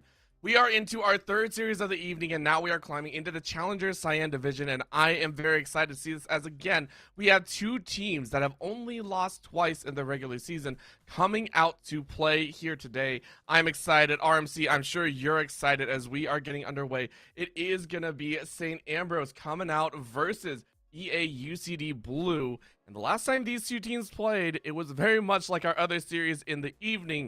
It was a little bit of a one-sided beatdown. Yeah, and it was St. Ambrose, the second place team, clinching that second spot by beating EA UCD Blue in the head-to-head here. And, well, last series we saw, the underdog, shall we call it, coming back for a vengeance story. The question is, will we see the same here? And it's worth noting, EA UCD actually has two teams in this division. They've got the gold team, which is currently their first seed, and the blue team, which is third seed. And while Blue did lose to St. Ambrose, Gold won after that. So what I want to know is, has Gold passed the winning formula to beat St. Ambrose to their sister Blue team?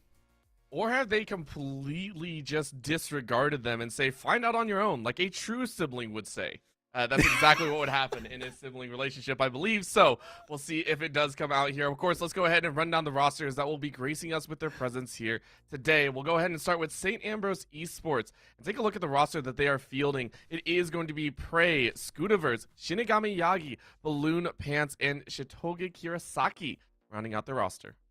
Yeah, I'm not expecting any surprises here. Both these teams tend to run with a steady roster for the most part, unless schedules conflict here. So this is the same roster they've played for most of the regular season here. And generally speaking, the bot lane has been the big pop-off lane for St. Ambrose here. The last time we caught them on stream as well, Shitoge Kirasaki was absolutely massive in their wins. And while Balloon Pants might have one of the lower ranks on the team, has been a key part of enabling this bot lane to get the win. Shinigami Yagi as well, the rock of these teams. Very, very consistent player.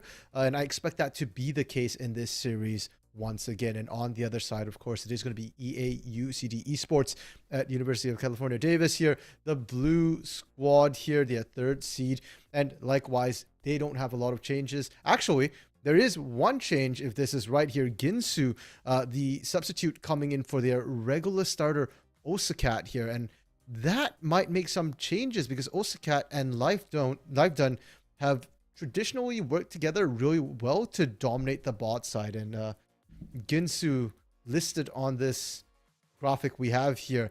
I don't know if he's going to fit quite the same way. And it's always rough to have a substitute pretty much at the last moment as well, right? That's the big thing that we're going to be watching for. So we'll definitely keep an eye on that one, see how it plays at... Oh, it is. Okay. Oh, we're fine then. Everything's going to be great. Everything's going to be perfect for EA UCD. It's going to be so good. Yeah, because I mean, considering that we just saw, that teams that lose in the regular season generally really want to win. And once again, EA UCD Blue, they too have taken great steps to make sure they can find the win. They've done their prep here. They've done their homework. They've been working together on their teamwork as well. They felt like that was one of the places where they struggled last time, was team fighting. So if that's the case, I'd expect them to field their most regular roster here. And Osakat is a big part of that. Now, again, we have seen the draft already, so we know the order. The ban so far, fairly standard, nothing too crazy, almost meta across the board. The Udyr maybe a bit of a surprise coming through from St. Ambrose, but Man with a Plan actually hasn't played too much Udyr, so that's the only surprise ban that I'm seeing so far. It's going to be just a little bit of a challenge, and so to give you a little bit of a rundown of what we have had throughout here, the Ornn and the Kled, where we saw it last series as well, it was in the last pick order as well. Ornn was B5, Kled was R5. For the junglers, it was Volibear at B3 and the J4 at R1, and then the Vigar and the Ahri were at the R and B4 picks. So respectively, the solo lane stuck in that perpetual second pick phase as always, and the bot lanes, of course, were picked up in first rotation as well. So if you got lost in all those numbers and letters, like I want to do, basically what it breaks down to is that the Kled and the Aphelios are counter picks. The Ahri got counterpicked by the Vigar there. And once again, Ambrose, they've gone with the team fighting composition. This was exactly what EAUCD Blue said that they struggled against last time here. You've got a really tacky front line, you've got really strong scaling carries, and you've got a lot of zone control. And on the other side, EAUCD, they have decent team fighting as well here with the Kled to lead that charge in. J4 really good at creating those zones of space. And then Aphelios, of course, to pump out that damage in team fights. The big difference is the mid laners between both of these here. Vigar, a much better zone control mage, and Ari, that backline threat, the assassin to go diving in to try and find those squishy targets. And generally speaking, Vigar is considered sort of an answer to the Ari, not so much in lane, but the event horizon and eventually the scaling AP does make it very difficult for Ari to try and navigate fights. It should, and that's what we're hoping and betting on, at least for St. Ambrose's side, and that's why, as you said, it is that counter pick. It is going to be coming out here. We'll keep eyes on that mid lane as well. For the jungle, though, I'm curious because in the previous series, we've seen junglers be able to apply the pressure, but these two specifically are well known as it's not a can you do it, it's you must do it if you want to make your jungler be effective. Volibear and J4 well known that if you don't get ganks off, then mid to late game, it doesn't have as much impact as you normally would like. Exactly. Like you said, it's not a can you do it, it's a how do you do it situation, right? J4 level 2 ganks, notorious as one of the best level 2 gankers, and Volibear, at least in my opinion right now, current meta, is one of the best, if not the best, level 3 gank players as well. Almost always going to force the flash, and if you get the angle right, Volibear with flash at level 3 can still guarantee a gank in pretty much every single lane, especially when I look at UCD's composition right now. They don't have a lot of mobility. They get the Spirit Rush for Ari at level 6, and that's about it for their lanes here. Kled is going to be gankable. Aphelios and Lulu, highly immobile champions as well, so I kind of want to see the jungler here for St. Ambrose, Scudiverse, find some of that early pressure, especially into that bot side. We would hope so, and we would hope to be able to see some of those ganks come out here. And I like the point that you've, I like the fact that you pointed it out. It should go to the bot lane, right? I think that is the appropriate area to go to if you are pulling any of those ganks in. It's the appropriate zone because that is where I feel a lot of these explosive battles are going to come out. You have an Ornn in the top side. It's not really gonna what's gonna happen up there in the mid lane. You're whether either side you're on, it's a Vigar, right? A Vigar will scale no matter what. So what lane are you going to influence the most? Most likely that bot lane, and on either side you have so much opportunity. The Thresh is one that I have not seen in quite some time either, and I personally am a Thresh fan. It is the, I want to say, second support that I really picked up, and it brings so much versatility, right? Anyone that's played Thresh, anyone that understands, it is considered the all-around support, even if it's not S-tier meta right now. Yeah, and I would argue that Thresh is always viable in every meta. Even if he's not S tier, he's just A tier, right? Yeah. There's just so much safety he grants. And that's the reason why I'm calling for ganks for St. Ambrose into the bot lane. And I'm not calling for it from EAUCD Blue because Thresh is traditionally one of the counters to J4. If you try and flag and drag, Flay can actually stop you from successfully flag and dragging here. And just the safety that Dark Passage provides to that immobile Jinx is so much more easy to access than the Lulu buffs, the Lulu shields to come through. And for EAUCD Blue, like you mentioned, because of that scaling Vigar who scales infinitely here, the pressure's on them to try and make action happen early to mid. And honestly, overall for both of these teams, it's incredibly standard meta picks almost across the board. The only non-meta pick maybe is that Kled coming in that top lane here. So because of that, when I see an unorthodox pick, when I see something non-meta, I feel like it has to perform well. And that random low noob, what a name, does often like to win his lane and then try and spread that advantage to other lanes here. So that is where I'm looking at for this J4 to go to this early lane, try and gank that Ornn, punish that Ornn early on. And if that Kled gets ahead, like we saw in the last series, Kled tends to stay ahead. Of course, and we hope to see that same factor show up here. However, in the previous years, we did see that Kled Ornn actually come very close at some points. The Kled, because Ornn, even though we say it's a tank, everyone knows, and everyone will always say it, it's a mage, bruiser, assassin, whatever you want to call it, right? There are some times where I do get worried about a Kled going in, right? If the fight doesn't break out exactly like you want, if you don't get the tags down, if you don't get the bear trap, for some reason, and Ornn's like, yeah, I can bat this champion away too. It is the most frustrating thing. So what would be the optimal gank route? What is the optimal scenario for a Kled J4 or just a Kled to try and win that top lane? As we said, that should be the linchpin pick. That should be the one that we watch out for the most. I think the reason why it even looks close a lot of times is just because of the nature of Ornn's damage. It's very high burst, and we've been through this before. Kled Skrull kind of negates a lot of that burst to come through there. You're going to have to do more sustained damage to come through. So I think for the Kled, you just kind of wait for that level 3. That's when your power really starts to spike, especially into the Ornn, who can trade really well into you early levels there. Just poke down, harass, and then once you hit that level 3, you can start trading back a little bit harder. Nothing fancy for the J4. Just force the gank. Ornn's actually not that tanky early on there, so you definitely can look to try and make that action happen. If anything, the harder to execute part is the Volibear gank, making sure that you actually split up your damage so that you're not burning everything on Skarl. But Orbital, we are onto the Rift, and we might get to see some level 1 action. St. Ambrose is grouped up bot. Yes, they are, and this is specifically to try and take out Life Done and OC Cat, apparently.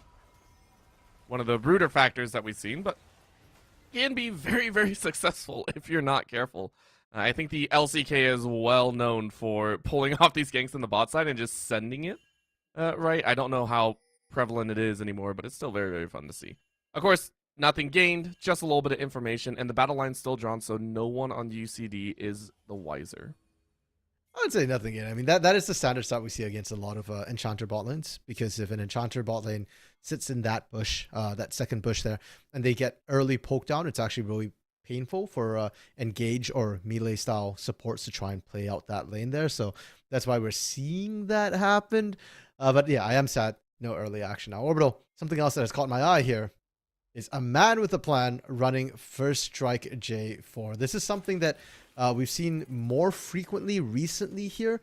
And the whole idea is you're trying to accelerate that J4 as quickly as possible. You're all inning in that early game there, trying to get your items just a little bit of hit and then playing to that power spike. It's also a nice little bit of burst damage. But if a man with a plan can't find those early ganks here, he's going to fall behind even quicker, especially into something like a Volibear, who also has a strong early game. And that'll be a challenge for them. Of course, in the mid lane, we do see Yasuo C having some fun. The Foxfires are something that a lot of people like to play with now. It is the optimal go-to skill if you're trying to trade early on, and maybe you get some win advantages there. In that top side, though, that random lol noob is immediately going to get dismounted and be like, yep, that's fine. Let's go ahead, hit level 2, and Prey goes, yeah, I'm not gonna touch that for a little bit. Yeah, and that's a little bit risky for this Ornn here to fall behind this early on. Keep in mind that random low noob, once you get that, the Skarl bar, pardon me, charged up here, you get that shield again, right? So you're able to take these aggressive trades early, knowing that your regeneration isn't gated just by HP regen. Man with a plan, level 3 gank here. Yes, it is, and that's a great slow coming out of OC Cat, and that should be a balloon pants. Falling so true. They jump forward again for another slow, and that's going to be the heal finally being burned. Do you follow up? No, you can't, but it's a good fight. Again, you burn so much on both sides, and you come out with first blood. Chitoga has nerves of steel. That man did not burn the heal until the very last second when they absolutely needed to get out. And great gank already from this J4. You'd love to see it. It wasn't a buff to buff here. It was red buff into Raptors right into bot side, and I think Ambrose wasn't expecting that to come through. They didn't have the wards. It's a bit of an odd timing, and they tried to play it a bit safer at that level too, so it's just in that sweet spot. Great to see J4 live up to his name there. A man definitely with a plan. It is the perfect plan to kick things off and to take stock again. The exhaust is not down from Life Done, and that I think is going to be important on the next engage, right? Because Balloon Pants and Shitoge Kirasaki have no summoners at all. They have nothing to fight against as the raw ability power. And in that situation, the exhaust becomes this catalyst of power for EA UCD. On the top side, though, what we see is, again, the fighting of a random Yordle that decides that he never wants to back down unless he can't see where the opponent is.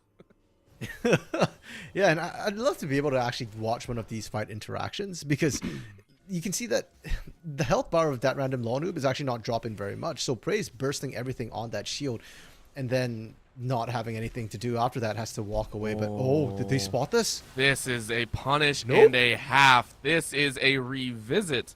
And they do it once again. Balloon Pants surgically removed from the spot lane. I love this. The first one from River, second one with that pink ward in the bush, the control ward. They knew that he wouldn't get spotted, just walks in free as you please, gets yet another kill here. And now, even if a man with a plan doesn't go back bot anytime soon, St. Ambrose is going to be very, very worried. They don't have the vision, they don't have the control to stop these sort of ganks coming through here. And Life Done gets to freeze the wave as well in a very uncomfortable spot for Chitoge and Balloon Pants when he finally gets back to lane. That is honestly quite devastating, I have to say. And as you were saying, you were impressed by the gank split bot side. I'm just surprised that it pans out this nicely, right? We were talking about that Kled getting a lot of that fight in the early stages. We were saying, hey, the J4 should visit that top side.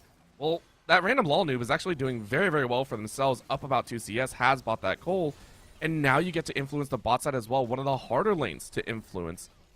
And they've already pulled it off. So well done, and that's also, I believe, should have given them priority over this dragon, which is, as we said, the Hex deck, very, very important to try and get early. Okay, now Scootiverse did farm up a storm here to match a man with a plan's gank, so a level up here, and now hovering on this bot side. I'm curious to see if St. Ambrose can actually try and make a play here. The lane is in an odd spot here. It's kind of semi-frozen, and yeah, that...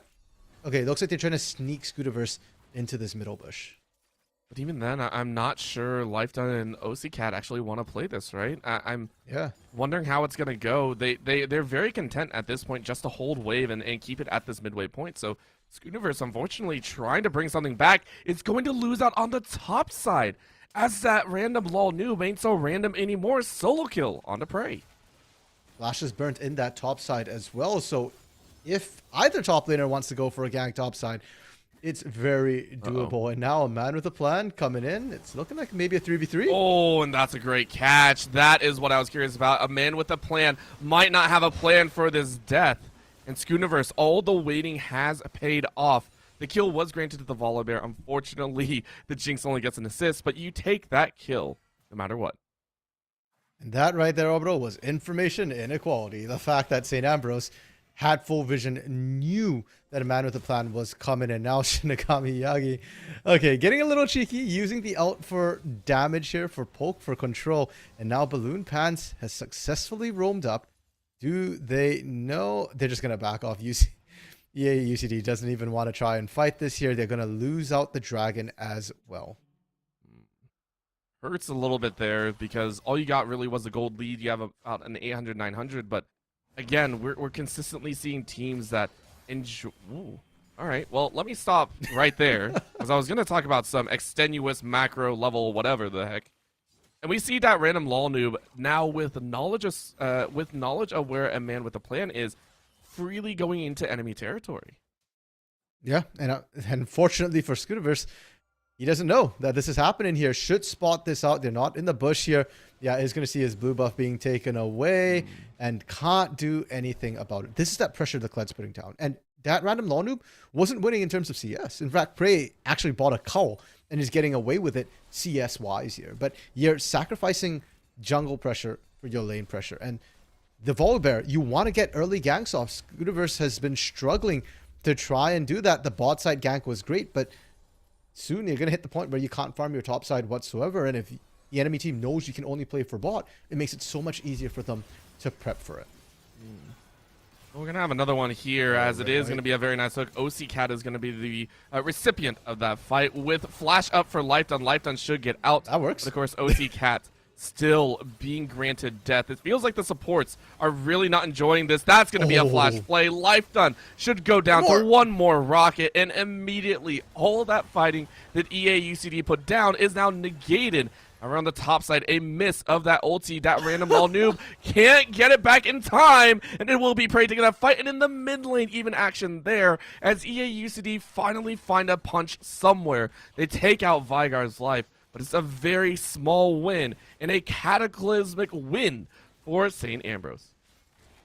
Wow, just action everywhere. And at the end of all of that, Orbital, the teams are pretty much dead even. 300 gold lead for St. Ambrose here really isn't that significant for the most part, and looks like I've got to eat my words because Scootiverse able to just brute force that gank on the bot side there. That was not what I'm expecting, but hey, if you can do that, great. And the fact that Prey finding that solo kill as well is absolutely massive. Because, once again, if Prey can do that alone, then Scooterverse can start to look for that top lane gank as well. And that random law noob doesn't get full pressure. Man with a plan doesn't get free 3 quadrants of the map here. And if this is the state we get into, come the mid game here, that's when things start to get really spicy. Because both these teams have team fighting composition. So they're going to want to look for 5v5s or take a step back, maybe a 4v4.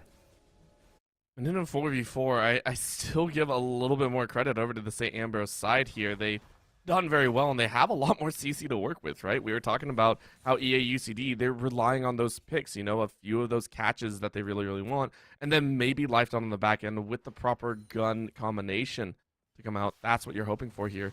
Yasuo is now going to go ahead, get caged up, just dance around in the middle, hoping to not get too much damage on themselves, and they do very well in that aspect. And it will be Shinigami Yagi waiting for that flash to come back up. And I'm actually a little bit surprised we've not seen attention into the mid lane for either of these junglers. I mean, now it's going to be hard to punish the Ahri, but if Spirit Rush comes down, you gank that lane. And for Man with a Plan, Veigar is highly immobile. You blew the flash earlier. We've not seen the revisit. It feels like it's a little bit too little too late. Flash out. That's going to be the victory here, but a Man with a Plan wants to kind of bring this back. It might be able to do it. That's just the assassination. And out you go. Yasuo able to take it away. Dodges out on that Mega Death Rocket. Super Mega Death Rocket, I should say. It is always super, because it's not just a Mega Death Rocket. But I would also like to rebuttal your instance with the fact that mid lane has not seen too much action. The reason that the first kill came down in the mid lane was because a Man with a Plan had jumped that mid lane, I think, once before. So there has been action there, just not as much as the other lanes, right? So every lane has really had that jungle interaction so far.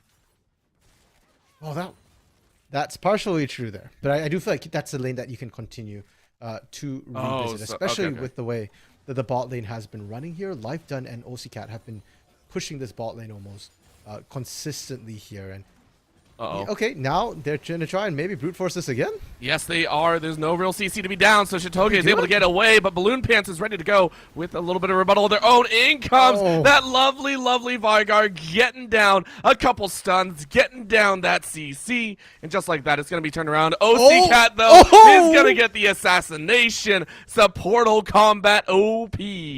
That'll be a 1-for-2 trade. Teleport used by Yagi to save that bot lane fight. Or OCCat, definitely worth there. You do want to take that. Great. Okay, you burnt the Ornhorn, and that random law noob just lost a shield. He'll remount soon enough here. And I want to see Schooniverse go to that top side, maybe try and take this after you get the Herald. That random law noob is kind of low, and you can always disable that turret. Unfortunately, not going to see that happen. And so far, Orbital, just a lot of concentrating. You like to see it. The junglers are being really active on the map, but I'm still waiting for that big fight because they're all just skirmishes and ganks here. And sure, great, you know, objectives are being traded, but the objectives haven't converted to anything big yet. And despite almost a kill a minute, it doesn't feel that active. It doesn't. I had to say, because at this point, it's like kills for kills' sake, right? The only time we've actually seen a kill result in a major game, I think, was with the first Dragon. St. Ambrose ganked the bot side and immediately turned it into a Drake. So far, it's felt like the kills were just kind of like, all right, we want the gold. We want to get that gold and try and swing it in our favor. And then, oh, wait, maybe we can... Nah, we don't want to go for that objective. So it has felt a bit lackluster. Excuse me. However, we do now know Shitoge is very scared of bushes that you don't have wards in. So that is, I guess, a possible error that's happened. Now we get to see the top side, as that'll be the Scarl charge, and immediately dismounts directly on top of the event horizon. Did have flash, but didn't have the chance to use it. Bot lane. Really well layered CC. No. Is this going to be the answer back? The ward is cleared out. Balloon Pants and Shitoge Kurosaki definitely far enough back. Lantern goes out. No kills, but plates will be handed over. So the reason why that happened right there was Balloon Pants did not have the box ready to go. If they had the box, that dive is actually incredibly risky for EA UCD there. But yeah, really well played from St. Ambrose. They don't even lose that much. Plates just dropped, and they answered with the entire top turret here from the Herald being utilized. So now St. Ambrose, maybe you can start to unlock Prey into the other lanes here. You don't want your Ornn stuck in a 1v1. You didn't pick the Ornn for the 1v1.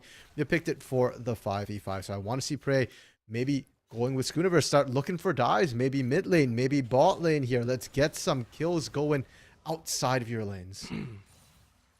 I mean, we'd love to see that. I know we would love to see that. I don't know if the players want to see that just yet. They don't want to, they want to still farm up, at least on St. Ambrose sides. Like, Vigar's like, let me just farm. I just want to farm. All I want to do is farm for like 30 minutes and then one-shot someone. That's all I want to do. Just let me do that. Has the blue buff in hand. Should be happy about this mid lane so far. Especially since Yasuo opted to not go for the Everfrost, which is quite surprising. Actually went with the Leandries here. Yeah, because you look at what Yasuo has to cut through, right? Prey, Schooniverse, these big, meaty tanks here.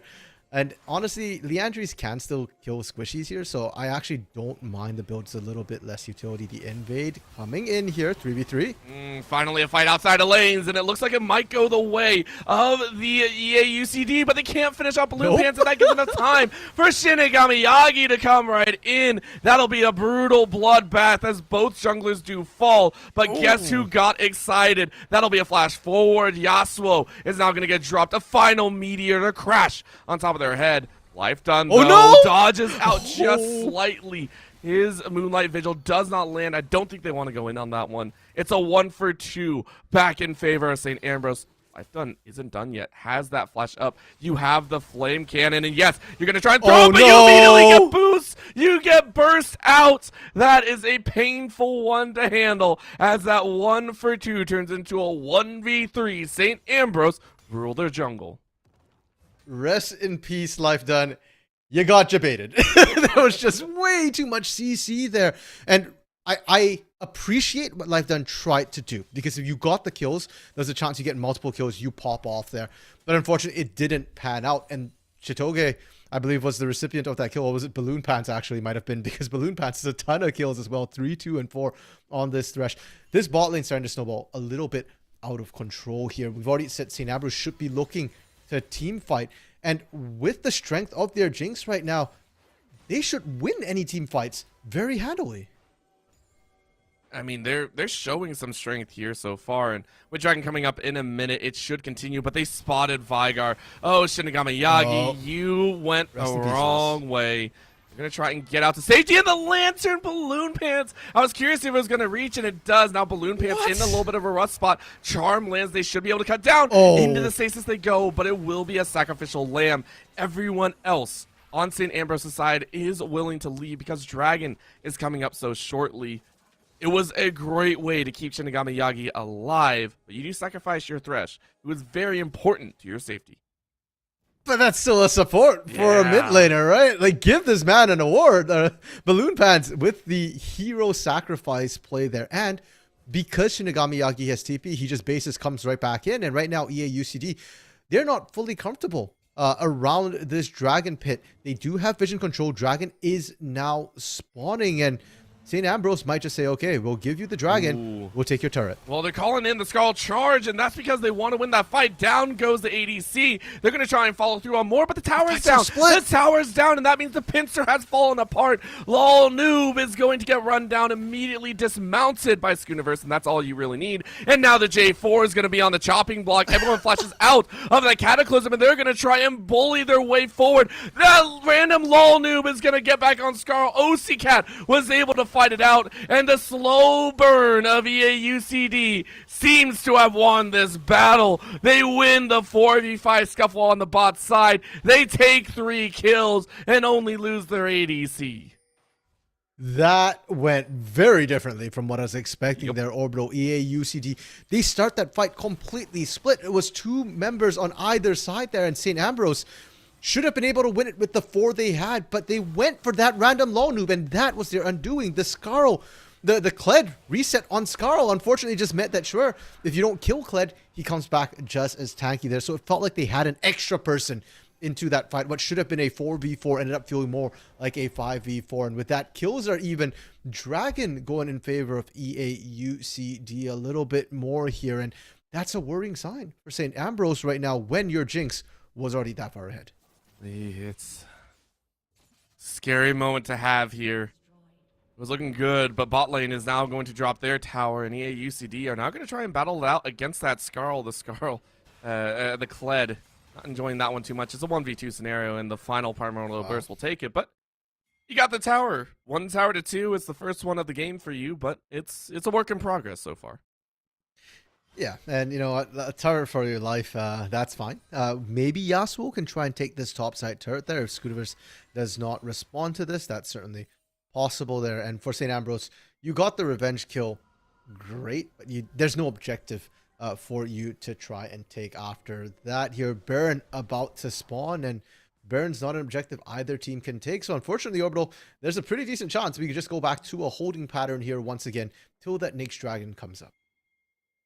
Should be a holding pattern, of course, and it's gonna possibly weigh that out, but it will be a little bit of an invade from St. Ambrose as they seem to have spotted a juicy target. They're gonna try and fight. They actually hook in OC and that'll be the Skull Charge coming right back in. Kled is gonna section everyone off, and it's a 3v4 fight. Backlund is gonna get hit up by that Call of the Forge God, and it was enough. That's exactly what you want to see. Moonlight Vigil whiffs on the back end, and now they turn around. Chitoge Kirasaki with that beautiful shot. Super Mega Death Threat this time finding its mark. St. Ambrose win the battle, one that they lost on the bot side, and lose no one for it. Yeah, and these tanks right now, it just feels like there's not quite enough damage charm. That was a catch. I was wondering if they could follow through. They do not want to keep fighting that one. It would be a little bit too dangerous, but my gosh, was that scary for Yasuo. Yeah, limit testing for Yasuo, and you got away. It's fine. It's worth for now. St. Ambrose actually don't get the turret after that entire fight, and Orbital showing how close these fights are getting here. It's right down to the wire, and these tanks right now, Prey survived the entire fight, didn't actually drop despite tanking so much damage, and a man with a plan bought so much time in that fight that I actually thought EA UCD was going to be able to win that. Life done. Another cage coming in here. Shinigami Yagi just press R. Does have the R, but doesn't want to burn the flash behind it. Rocket from downtown. Oh! Shinigami Yagi, good guy mid laner, gives a kill to the ADC. Okay, now I know why you did press R. Oh, well played there. And now OCCAT has to be careful because once again, you know, flash up for this Veigar, you could very easily go down. St. Ambrose take the turret, and they're starting to push up their vision line. They're going into the enemy jungle here. They're playing it safe, and yeah, UCD need to respect this. You cannot fight for this red buff right now. You don't have the people. You don't have the people. You don't have that advantage, and it feels like you don't have the scaling either. Right now, we're hitting about 22 minutes, and yet the two primary carries that we've been watching, Shinigami Yagi and Chitoge Kirasaki, are both crushing it in their item advantages. Right now, 6-1 and 6 for Chitoge Kirasaki. You can see the Mythic done looking for a couple items, I believe. You went for the very early Last Whisper, and now you're going to try and complete, I think it's a Phantom Dancer, to pocket that one. And then, of course, the Rabadon's Death Cap just completed for Yagi. These players are getting just a wee bit out of control.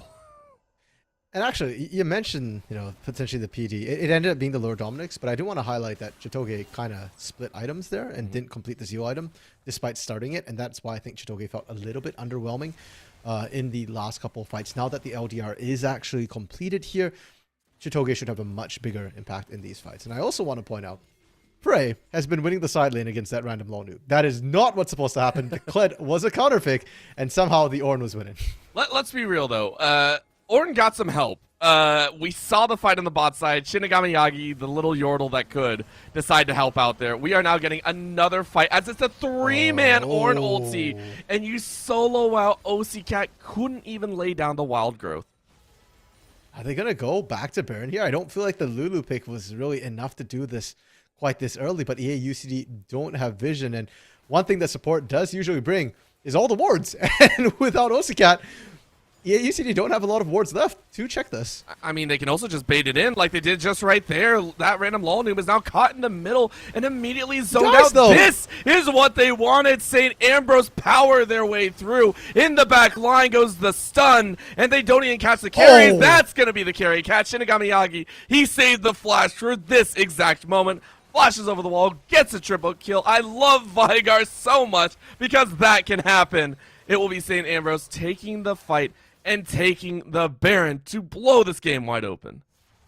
This is such a measured game from St. Ambrose, too. It feels like the last couple of plays, have been really patient, really slow. They use that split push pressure from Prey. They don't even have to burn the TP here, and they're just winning this out. Dragon is up as well right now, Orbital, and for St. Ambrose, they can just go right back to it. The Super Mega Death Rocket is already back up, and the Primordial Burst from Vigar, that's going to be up in just maybe 30 seconds as well.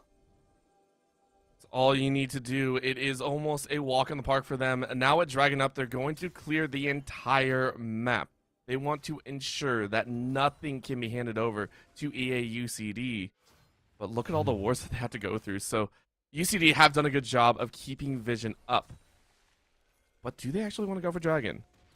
It was an opportunity. It definitely would have been feasible. But instead, they say with Baron, we're just going to power through. We can probably break the inhibitor. But guess who they spotted? A man with a plan. Ain't got no plan anymore. Well, he does have an escape exit, though. Yes. He does flag and drag out there. And this is the problem with the AAUCD right now is all this time where they're spent being zoned out here, they're not getting Dragon. They're losing pressure in the mid lane. They already lost the inner here, and St. Ambrose can continue to look to push in. You can't even go for the flank. The vision here for St. Ambrose is too good, and if they just collapse, well, we've seen what happens when you try to walk in before. If you're split, it's going to be even worse. It is going to be a problem, and you can see how far behind EA UCD are currently trailing. No one wants to go for that Dragon. It's not Soul. You don't have to worry. You're going to hand it over all nice and kind-like. And that'll be the clearance. So now into a 1-4 pattern. St. Ambrose are saying, we don't have to worry too much. Let's go ahead, start laying down the groundwork for the finishing move. They've still got 1 minute and 15 seconds worth of Baron buff here to push up. Prey does have TP up and available as well if they want to go for that 1-4. But honestly, I think with this team comp, just brute force this 5 here. EA UCD can't really stop it. And look at one meteor is enough to chunk half of Skarl. Oh, and not just chunk, but set up the rest of the fight. It's so easy. They make it look they make League look so simple right now. That's going to be 2 catches. The bot lane is annihilated from EA UCD's side, and now this what was going to be a final defense feels like a broken door leaning open. Yeah, it does feel like a final defense right now, but it's not a final defense against the Baron on your inhibitor turrets. It's a final defense for your Nexus turrets right here. 2 inhibitors going down in Orbital. Throughout all those picks, Shinigami Yagi didn't even ult. No ult used, and this might be it. Gonna blow that Ahri up. It's gonna be a free kill. 22-11. They're gonna want to get just a few more kills to pad those stats. In goes a man with a plan, a final plan to say the least. Cataclysms in Shitoga Kirasaki, and the Event Horizon solos out 2 more. The 2 that died at the beginning lived to die once again. That will be game 1 going to St. Ambrose here at 27.5 minutes. They put the first W on the board of the series. Well, Berto, that game was a roller coaster. Not that we had a lot of up and downs, but we had that very slow going up, and then it was a very fast going down. It accelerated incredibly quickly there, and we saw the drops. We kind of said that St. Ambrose, right? Like, they've got the skill and composition. Yeah, UCD are the ones who need to push the pedal in the early game, and it didn't happen. St. Ambrose just skilled up, hit their breakpoints, and ended the game. It sounds incredibly easy, but it's incredibly effective. And EA UCD, they lost the first time around. They came back in here. They said they prep. They said they have game plans. Let's see what their plan B is. Hopefully it's going to be enough. Of course, we'll have to wait and see what the players can bring to the table themselves, or will St. Ambrose go ahead and take this series in a deja vu setting for EA UCD. Only time will tell, so don't go anywhere. We'll be right back with more NECC action.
It's been a day of 2-0s throughout the entirety of this main broadcast, and we are on the cusp of potentially having one again.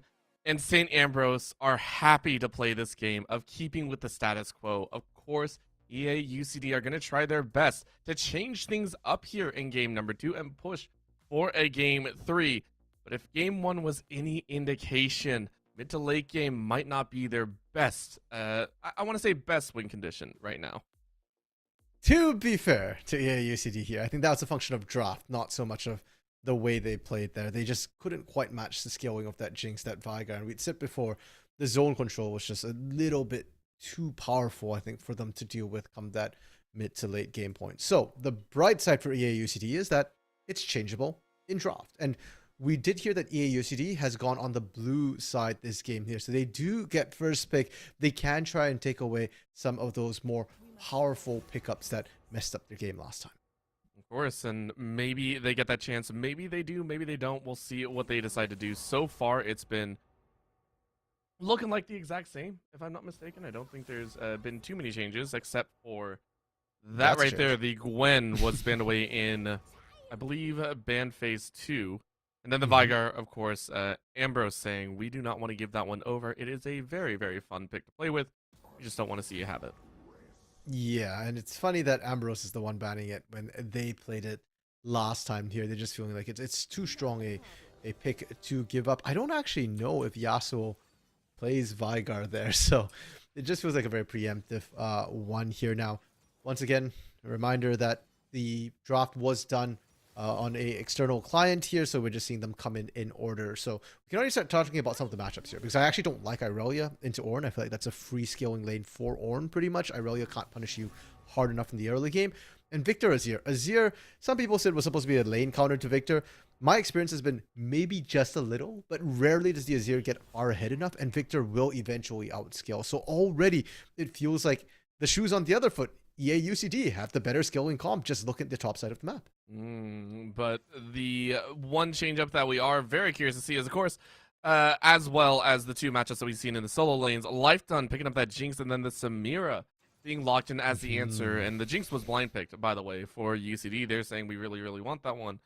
The Samira, though, one of the few ADCs that has actually gotten buffed lately and is I want to say a coin flip, right? This is one of the more coin flippy ADCs that we currently have in the meta. I don't think that's going to change anytime inside of this game. It's still going to be very coin flippy. Yeah, and one of the reasons why we don't see Samira too often is precisely because she's not consistent. She needs to get kills early, or she is going to struggle later. Her range is very, very short as far as AD carries are concerned, and therefore she has to put her life in danger in order to get the damage out in teamfights. Not to mention, while she did get a small buff a couple of patches ago, Immortal Shoot Bow got nerfed, which is one of her core items here. She really doesn't function as well with any other item. She tends to build off lifesteal, and lifesteal got nerfed. So very high risk, high reward. It fits this composition that Team Ambrose has drafted here. They're going for that early game. They need to pop off early here. And they've got some pieces which counter what EA UCD want to do. I mean, the Azir's Emperor's Divide to try and create some space here. But honestly speaking, I'm not a huge fan of their draft so far. It feels very mixed, whereas EA UCD, very comprehensive draft for a team fight. Very cohesive, pardon me, not comprehensive draft for that team fight there. Everybody's good in a team fight. And more importantly here, Wukong is going to mess up Samira's day. Victor is going to mess up Samira's day. And likewise for the Xin Zhao, for the Irelia. So it really feels like Ambrose, they're relying very heavily on this Azir, which is going to get outscaled. That is a terrifying thought. Once again, EA UCD, they fixed their draft, which we do appreciate, a lot more cohesive, like you said. St. Ambrose is basically saying, well, we won first game already. Let's see if we can win with this. It's not so much, it definitely feels like they're just kind of throwing down a gauntlet. These are champions that are well known to win their lane and win the game outside of it. Irelia, well known as if you can get the kills early, you're going to be able to take over the game. Against an Ornn, obviously not, but maybe if you roam out, maybe you find the Wukong, maybe you find the mid lane, right? That's where you get the win. Azir, hopefully you do something in the early game and you get away with it. And Samira, right? The coin flip. If their win condition is as such, unless I'm reading it wrong, I want to ask your opinion. Where do they start with? Because they do have a Xin Zhao. This is also a great ganking jungler. Very nice to kind of enter in the lanes.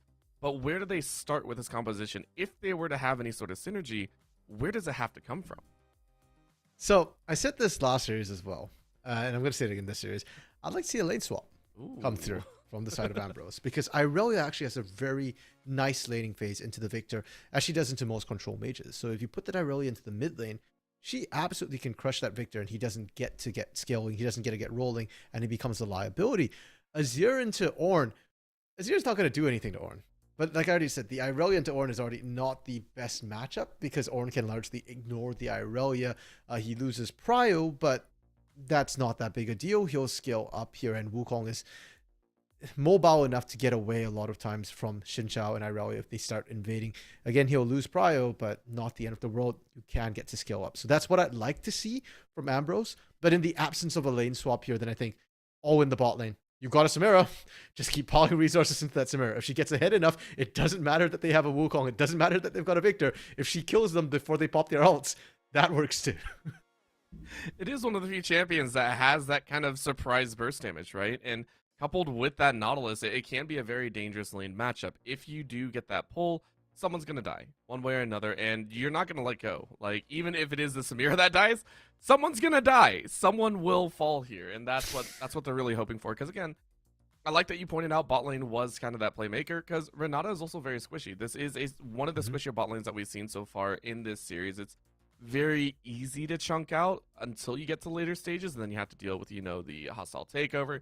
You have to deal with the extra passive at the end. Is basically a Scion passive added on to at least one character that has fallen. It's one of the more frustrating things to deal with. But again, early stages, we'll see if the Samira can take it away. For EAUCD, here comes the question, of course. You can scale up mid to late, but no one really wants to win that way. No one wants to win off of just waiting towards that late game. You just saw it. I know, but come on. Have you ever won a game off of that? Come on. Is it really fun? Yeah. All right, that's fair. Yes, it is. But winning is fun, Orbital. People don't care how they win as long as they get that dub. And we just saw Ambrose pull the exact same strategy. I understand that, but come on. I want more.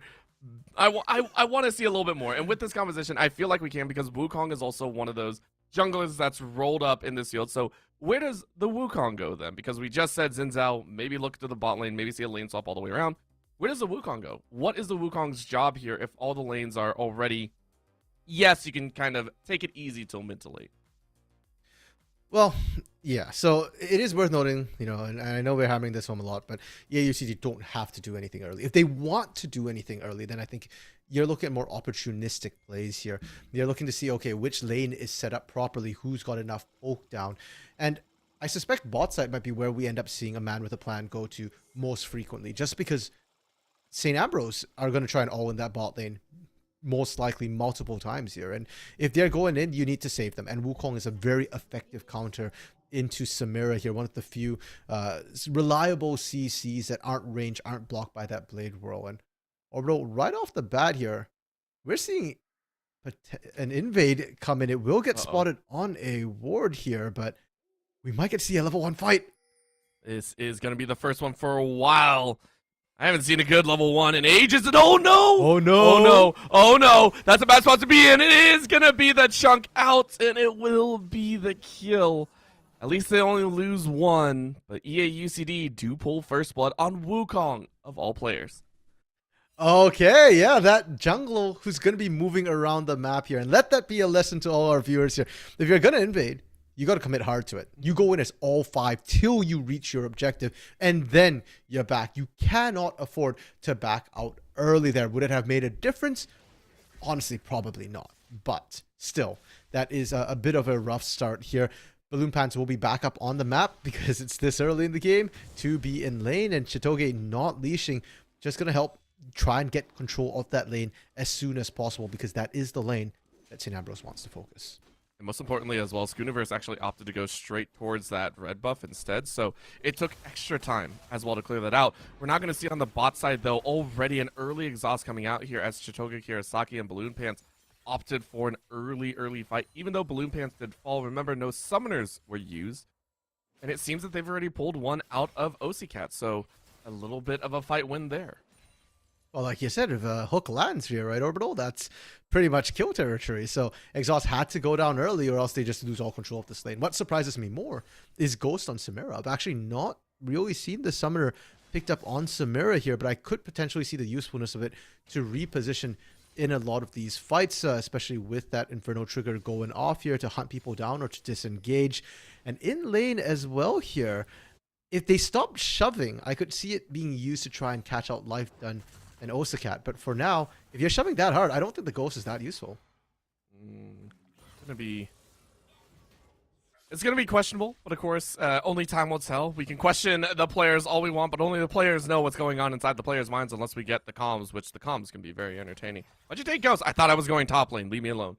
That would be the comms, at least I would say. We are gonna see a little cheeky jump in here. Schoonerverse joining in this bot lane. And no visions shown. They do get a little bit of information. OC Cat knows that someone's in there. But do you know how many are in there? This is a long way. They do get the draw and they get the pull. They get almost a kill. Lifedun is going to drop every single piece of utility that they have. The summoners are gone. I'd say that's a very good fight. All summoners lost on the bot lane for EA UCD. Yeah, and a man with a plan here trying to counterattack in the top side. This should be a free kill. Prey is so far up in this lane right now and is kind of low. This is the opportunistic ganks I was talking about. And it is going to be that opportune moment. A little bit of a slide and dash. Prey. Nowhere to run, nowhere to hide. It's just a simple kill handed to that random lol noob. Okay, so the ganks didn't have the same result, but Scooterverse could actually make this even. If he goes back to that bot lane and they find that double kill, then that gank is worth it. It's more effective than a man with a plan's gank. But if not, well, EA UCD, they're off to the races here with a strong start with a skilling composition as well here. And if a man with a plan can continue applying this pressure everywhere, especially once he hits that level 6 and has that Cyclone, that is how EA UCD can come to a quick, nice early win. See if they can pull it off here. Prey did teleport straight back towards that top side. That random lol noob was able to build a thorn mail in the top side or bramble vest to hold things out, and that's gonna be really, really nice. And it's working. Look at that. It works again, and you Look lose at that. the flash. Prey gets clapped in the top side. Flash for flash. I don't even know if that random lol noob actually needed to flash that. I think the animation actually completes brittle procs anyways here, but just to secure. And like you point out, Prey just TP'd right back into lane. Now this top lane, well, there's a reason why I said I don't like Irelia into Ornn. And this is the worst case scenario right now. This is not good. And now, man with the plan doesn't need to go back topside anymore. He can start looking mid. He can start looking bot. That Azir looking real tasty right now. Well, chicken on a stick is what you're hoping to grab here. Not going to happen, though, as the pink ward is down. Blue Pants was roaming around. Most notably, though, do keep in mind with those kills that have been laid down, we are seeing a little bit of a shift out. And Prey actually opting for that Cole, saying, well, at this point, I sacrifice a lane. Just go for that CS. So, junglers, as you said, looking towards a mid or bot lane, a man with a plan, ready and waiting. I mean, technically, Prey picked up that call before he TP'd back into lane earlier. So he had the call, and he still went in for a fight against the Bramble Vest. Yeah, that one, little bit sus. Mid lane, both junglers are hovering right now. Neither have been spotted. So it's a bit of a game of chicken right now of who's going to look for this gank. And a man with a plan, very, very patient. Finally now deciding to walk away. Still only level 4 here, no ultimate. So just going to go for that dragon first. Oh. And not only just the dragon, but also another fight on the top Oh, side. not again. Look at that. It ain't so random when it happens 3 times in a row now, is it? That's the part you're questioning. I'm questioning the noob part. You're not a noob when you pull that off. 3-0 and 1 there. And that's tough because there has to be a point where you kind of cut your losses. Normally, if you're down a kill, down maybe 2, you can still call for jungle pressure. But at this point in time, that random lol noob took no damage killing Prey. 2 levels up. Even if Schoonerverse goes up to the top lane, there's a good chance that that random lol noob finds a kill anyways. Now on the bot side, we are going to see a little bit of a dance. Again, OC Cat with that passive is going to be granted over, but now they charge right in. Lifetime is down. You jump to the back line, but the healing came out. Guess what? It's online now. Bot lane goes to St. Ambrose's way. Well, we did say if Schoonerverse goes back down there and gets a double kill, it's worth. So if it's a triple kill, it's really worth. Yeah, they just evened up the goal just like that there. Huge props to that particular play. The only unfortunate part is that Chitoge did not pick up all 3 kills, but you're still happy 1-0 and 2. And as much as that random lol noob is dominating the top lane, Chitoge and Balloon Pants have the ability to dominate the bot side just as hard here. That's what I want to see. And they don't need to wait for Mythics here. Level 6, and that bot lane's going to get real rough for Jinx and Renata. We're going to see that happen, and then it's going to be not even Scootiverse down there. It's just we hear the sound of an ulti go off, and then Lifedun and OCCat are dead. That's all that's going to happen. We're just going to be like, oh, yeah, that's normal in that lane. That's very, very normal. Yep. I'm terrified to see that happen. Now we're going to see Yasuo almost get the same treatment, and this is going to be the call in. That's going to be a flash out of the ulti. And a very nicely timed. But Flash guess down. what? You flash straight into the enemy's jaws. Balloon Pants, with the second roam this time around, is able to find a very nice hook. Yeah, that was a beautiful, not quite bait there, but I guess corralling of Yasuo there. And he thought, hey, I'm safe. I dodged the Emperor's Divide. Surprise! Backup was on its way. And unfortunately, once again, the kills goes over to Scootiverse. Great for Scootiverse, not so great for the rest of the team, because you want it on the carries right now. And because he's got all the kills, Scootiverse needs to make good on it. Those ganks need to continue coming down into multiple lanes. Oh, pray. Possibly going to take a decent bit of damage under the tower. That random lol noob doesn't want to dive, obviously. No reason to dive. You're still winning topside, and you already took down 2 plates, so he's very happy just forcing prey back and consistently keeping this Aurelia out of the game. He's going to dive. Now he is. Wasn't going to do it there before. Oh, he walked into the stun as well. He baits it in perfectly and walks away from that Crescent Guard. Uh-oh. Pray. Keep running, bro.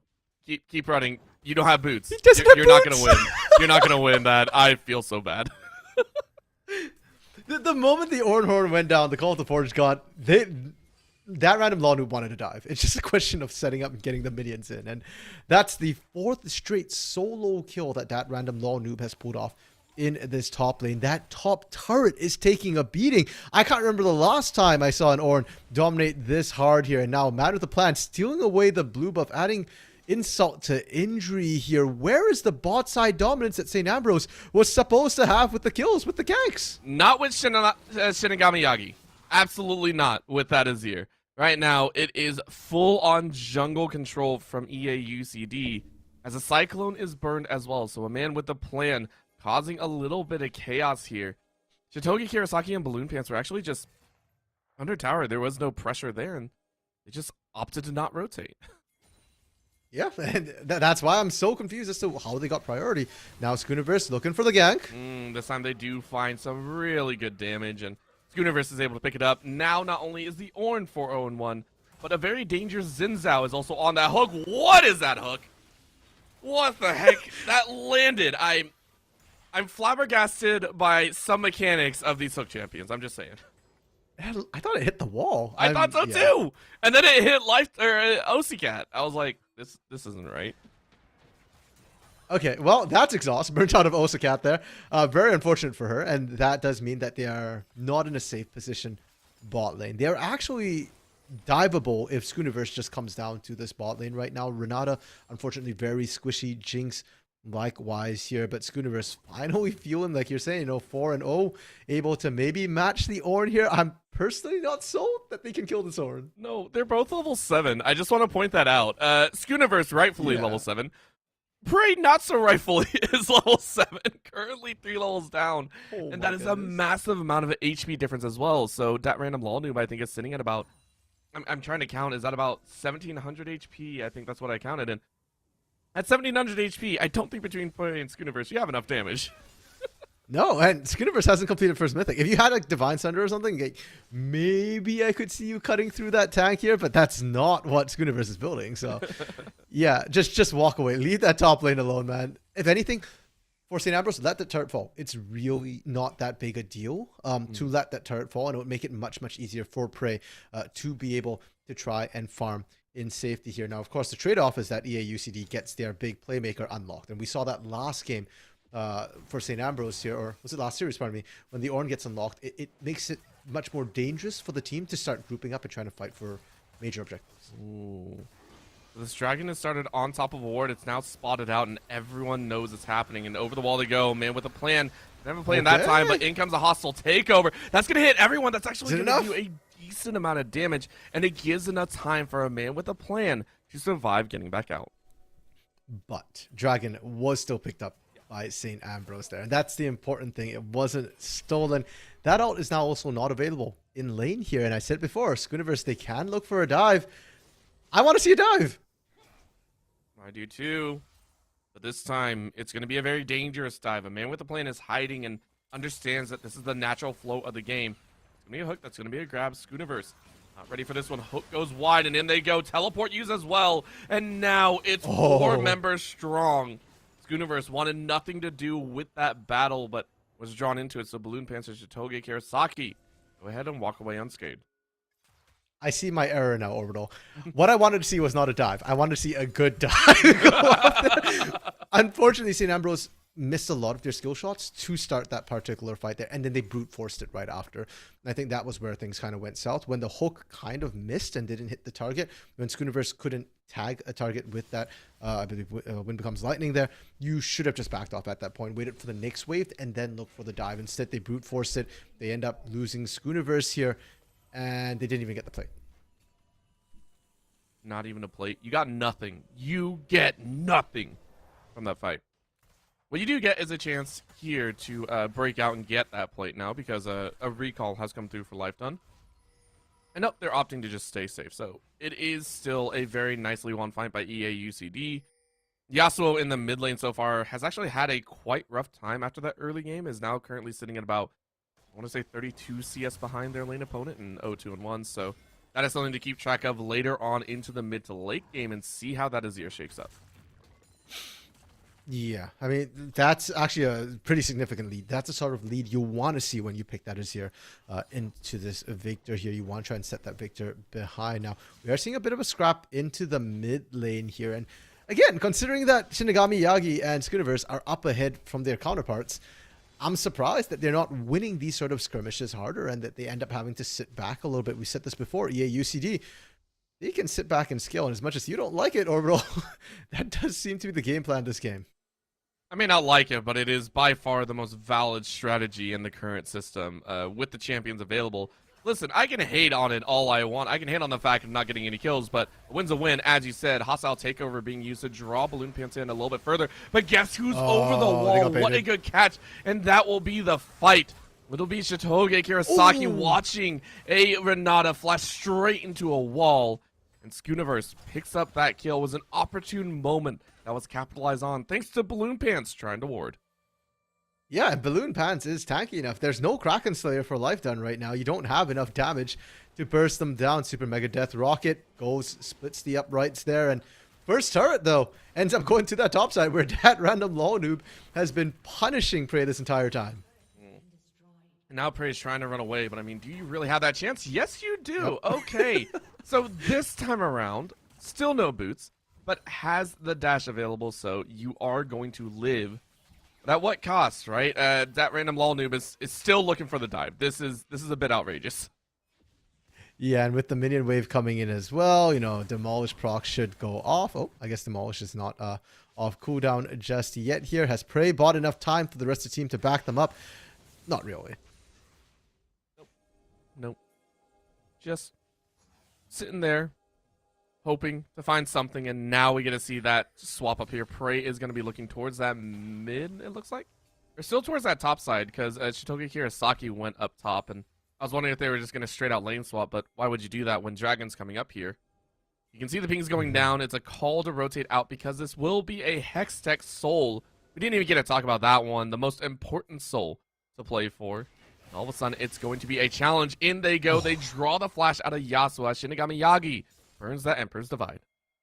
That is a massive ultimate not available in 30 seconds here. So, oh, the hook! They do find the hook. They do get the knockup on two. But what more can they get? It's a 4v5 of epic proportions because, hey, guess who's bringing their 4-0-1 butt and 2.5 item inventory straight to this bot lane? It is that random Law Noob.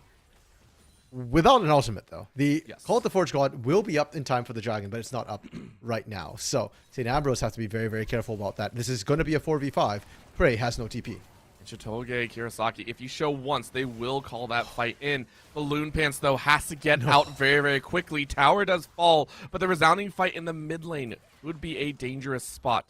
They are pushed away for the time being with the Herald drop mid, it's going to be a challenge. EA UCD should have this dragon. Yeah, St. Ambrose just had no right contest in that. Even without the Herald drop, it was a 5v4. You can't do it. So this is a much better call. Trade the dragon for turret here. You simply don't get to fight that one. It's unfortunate. Can they get the turret call? The Forge God gets cancelled. Great cancel to come out here. Prey off on the wings, ready to go. Flash forward from that random law noob, but I don't think anyone else was ready for it. Tower does fall, but that's a huge ulti. Hostile takeover, drawing everyone close. But guess what? Chitoge Kirasaki is popping off here. Way. Gets one, turns it around, and EA UCD get nothing. What?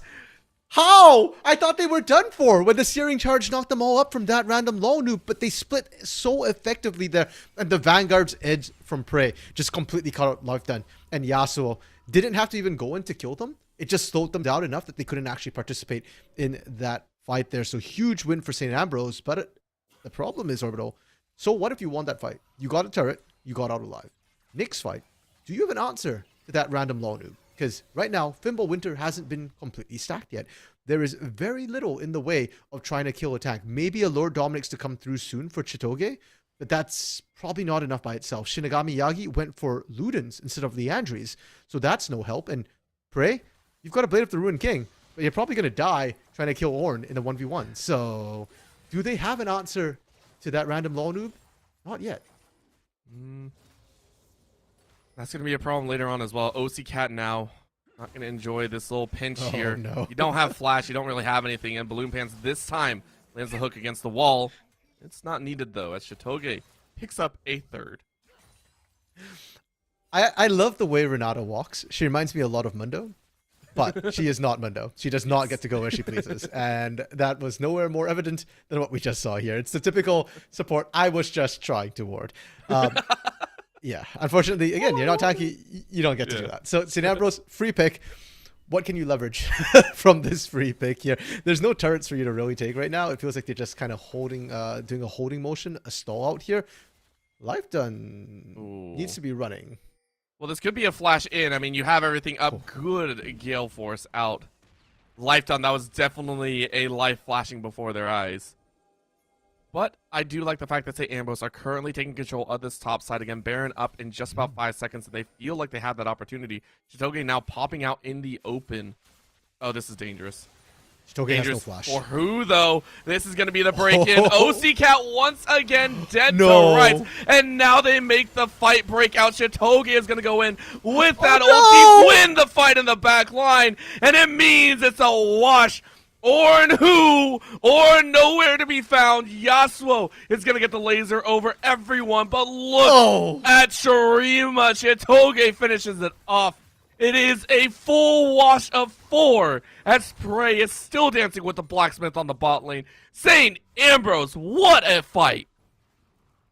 That's it, Orbital. That right there is their win con. Isolate Ornn and beat everybody else up. Because a lot of the gold lead that EA UCD had was on the top side. And now they're in a gold deficit. They're 5k down before Baron gets taken. With Baron, this is the chance St. Ambrose need to win this game here. Ornn's great. Ornn's good at fighting. He's not good at wave clear. And if he's not there, St. Ambrose can look to dive the rest of the team. Is it bad to say that I would much prefer, if you had to pick a 4-man squad, to, even though Wukong's jungle, to send Wukong down bot and deal with Prey? Because at this point, that random law noob has to be with the team. Like, there is no other question. After losing that fight, it has to be noticed by them as well. Well, the problem is, can a man with a plan deal with Prey? Because he might have a plan, but he doesn't have levels. He's 2.5 levels down from Prey here. And as much as Prey has been struggling, that's because he's up against the most fed member of EA UCD. Now, that said, EA UCD down gold without Baron, just took a turret. So that goes a ways towards equalizing that gold. It actually neutralized pretty much the entire Baron gold difference there from taking the actual Baron. So a bit of a negative power play to start for St. Ambrose here. What can they do with it? I would like to see them pushing in. They're going for the dragon here, but to me, when you've got the Baron buff, I don't think that dragon's that important here. I don't think it's important either, but it might be important to them to just clear it off the table, because if they lose the next fight, for whatever reason, if they lose the next fight, that could be Soul Point, and I think that's what they're possibly looking at here. But it's not up for another 15. They're going to hover around the area and continue to block out vision. EA UCD saying, okay, you have control of that. We'll let you have it. We'll let you waste the Baron for the next about 30 seconds. Yeah, by the time Dragon spawns, Baron buff is half gone already. There's only a minute and a half left out of the original 3 minutes here. And now they finally look to push. Life done? Oh. Half health. That wasn't even 2 soldiers. That was 1, by the way. I want to point that out. That was 1 soldier that Shinigami Yagi had. But we are going to see a little bit of a head, but I'm not sure if that random law noob wanted that fight. It is going to be a challenge under the tower of the Emperor. You are very, very low. That's going to be hostile takeover going across no one. They do chunk out Shitoge Kirasaki. They are quite low, and now it's a 5v5. The first fight taken is now going to be turned on its head. Okay. St. Ambrose want that win. Prey goes straight to the back line, initiates the fight, and drops everyone low. That random low noob is denied of the headbutt. That is something that you hate to see. And St. Ambrose take 4 and only lose 2. They can't keep getting away with this.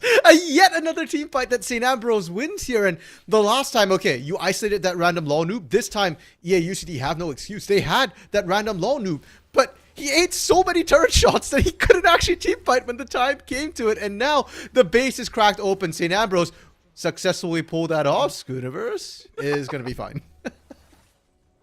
St. Ambrose saw the second series of the day and said, yeah, that's a good BM moment to do, and tried to take the portals. Didn't work this time. Did not work this time. Came close to it, though, and as you said, that was a little bit of desperation. That random law noob. Yes, you can tank regular turret shots. You absolutely can. But it's an Azir tower. It scales off of his own ability power, right? That is something that is a little bit different. And I think it did a little bit more than he was expecting. It was a little bit more damage, almost killed him out, and that's what led St. Ambrose to just go, we can take this fight. So now that is in the back of EA UCD's mind. No objectives on the field, so you can rest for another about minute and a half. St. Ambrose, they've broken open the mid lane, and now all they have to do is look for those side lanes to give more super minions to their field. I don't actually think his passive gives additional damage per AP, but Isn't it based on level, though? Don't believe so. I'd love somebody could check this. As far as I know, it's just a flat 15% attack speed increase compared to regular turrets, but it loses health over a minute. Either way, though, you're right that you kind of don't want to fight under that turret for no reason. You never want to fight under any turret for no reason. Depth charge goes out early, and OCCAT this time surviving it is actually going to be pretty crucial to this turret defense. It is going to be a challenge. They are watching that hook go right by Balloon Pants. Wants to bring that fight, but they do find a knock up onto Shinigami Yagi. It's going to be a little bit of branch out. Remember, it's a 4v4, and this time it is with the Ornn in the front line. Good wave clear to be had as EA UCD are trying to contain their fight. That random law noob get hooked a little bit. Eaten up a lot of that damage. It seems that they've relinquished this tower for now and are willing to save up for a massive fight of the inhibitor. Yeah, but on the other hand, they sent a man with a plan to try and match Prey, and we said it last time. It don't work. Prey takes the turret. It is going to go down, but it looks like they found a little bit of a chance. Balloon Pants has been popped. He is going to go down. That also means that you get 2 towers here. Prey is able to take this. That is a huge gain off of 1 death. I don't think you have enough damage or the minions to do so. There's only going to be a tower and a half. Yeah, and Prey not able to finish this right now unless they're stalling? Yes, they are. They're stalling out very, very well. It seems they've done it. Okay. So, Life Done, that random Lol Noob, and Yasuo are starting to get some damage under their belts. Still a challenge. I don't know if they want to fight this. Again, Balloon Pants is still not here. And it's just going to be the wave closure. Again, nothing else on the map except Baron in 30 seconds. But St. Ambrose are feeling like they can end it here almost. I don't know. If they find a pick, they can. But the problem is, who are you going to pick here? And Prey taking turret shots of his own here. I think it's risky. St. Ambrose should just reset at this point. They are going to go back. And Orbital, we have confirmation. Azir's passive does indeed scale off of AP. 15% bonus AP gets converted to attack damage. So you are right. You do play more Azir than I do. So funny story. I have 0 games on Azir on my account. I have not played a single game of Azir, but I know for sure that tower hurts way more than a regular tower. Listen, I felt it with my own body, so I'm happy that I'm right for once, and maybe that random LoL noob understands that as well, because, again, if you look at his build, he doesn't actually have a whole lot of MR. So that tower, I think, definitely did surprise him there. Yeah, so we've got confirmed Orbital is that random LoL noob playing while casting. And that's it. Second Baron has gone down, right? St. Ambrose, very little suspense there. EA UCD don't get to push out. There were supers pushing in. They have lost vision outside of their base for the most part here. So I think it's the right call for them not to contest that particular Baron here. And I think it's the right call for them not to contest this Dragon either. It's not Soul just yet. It is Soul Point. Yeah, go for the steal. Oh! Okay, he got it. Let's go! Life done is done with this. Life said, give me that Drake.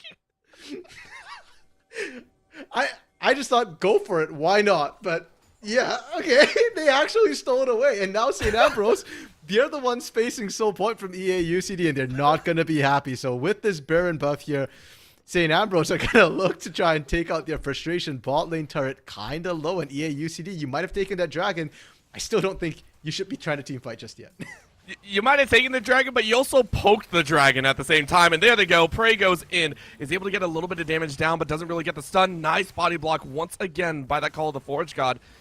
And that is a 50-second ability versus a 10%. That is going to be Prey diving all the way in. Hostile takeover. Going to do so much work, but Schooniverse in the back line with that Crimson Guard is going to block more. They've already lost one, but look, it's the battle back. Has the scaling worked? Has the scaling done enough? Azir is trying to blow up someone in the back line, but it is a triple kill for the Yarn. It is an ace for EA UCD. St. Ambrose pay heavily for that attempt at a team fight.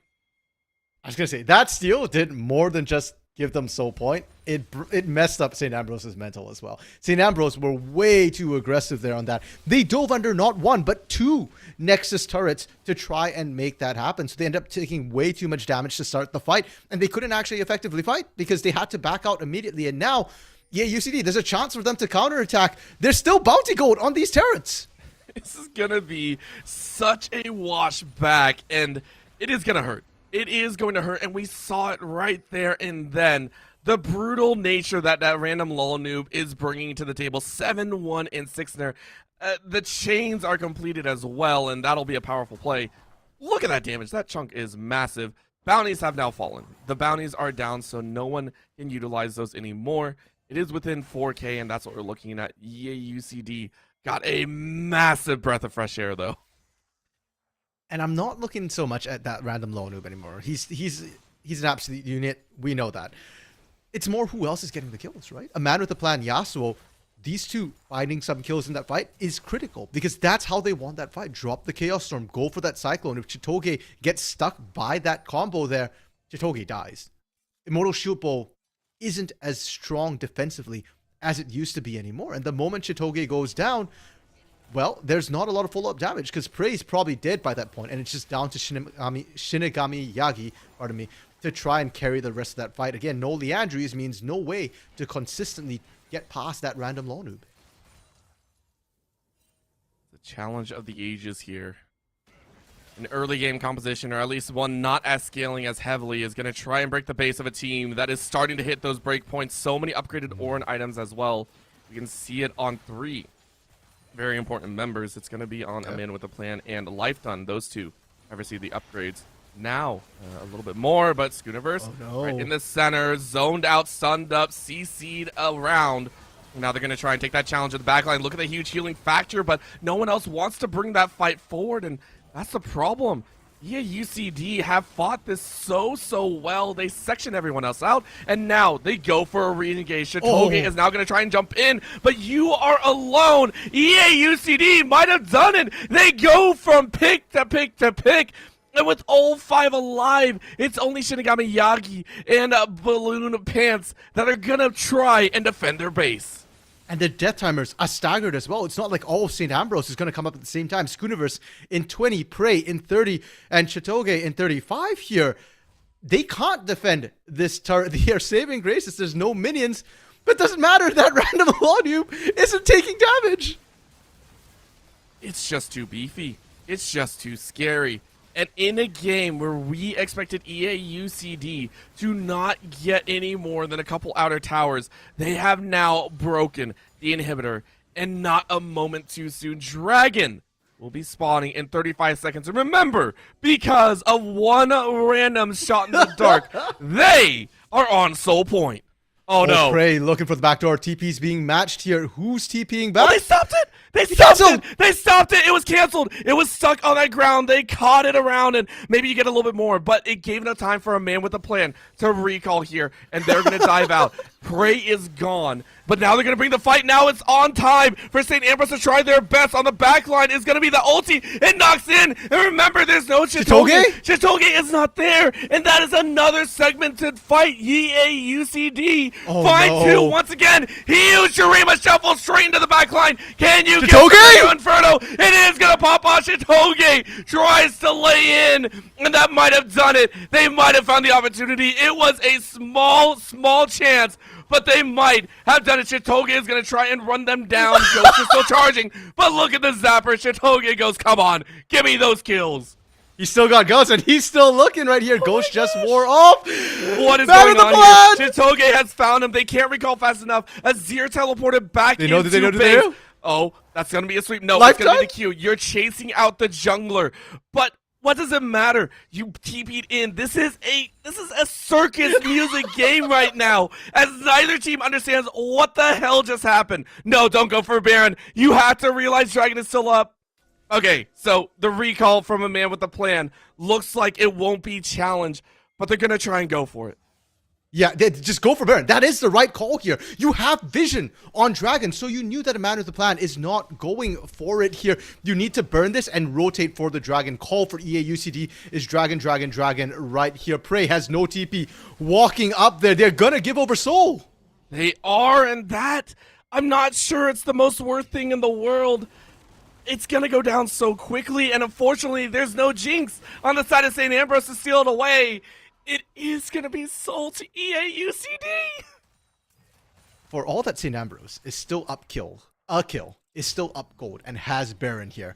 I don't fancy their odds at trying to close this game out. Bot side inhib has respawned, but they've lost the last 3 fights on open neutral ground.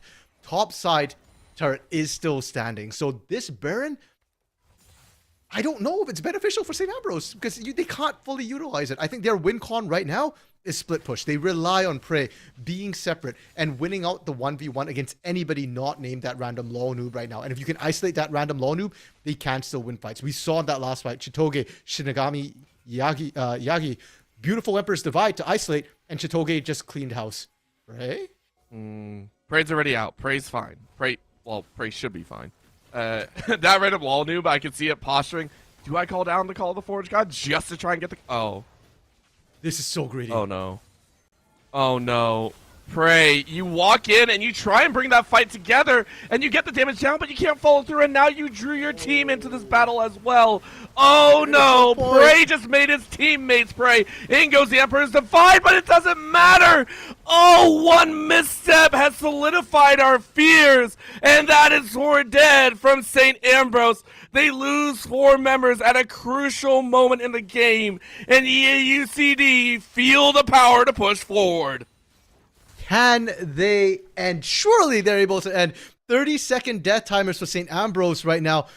No minions, but we've seen that random law noob tank this before here. Schooniverse going to empower these Baron minions, but it's not going to be enough.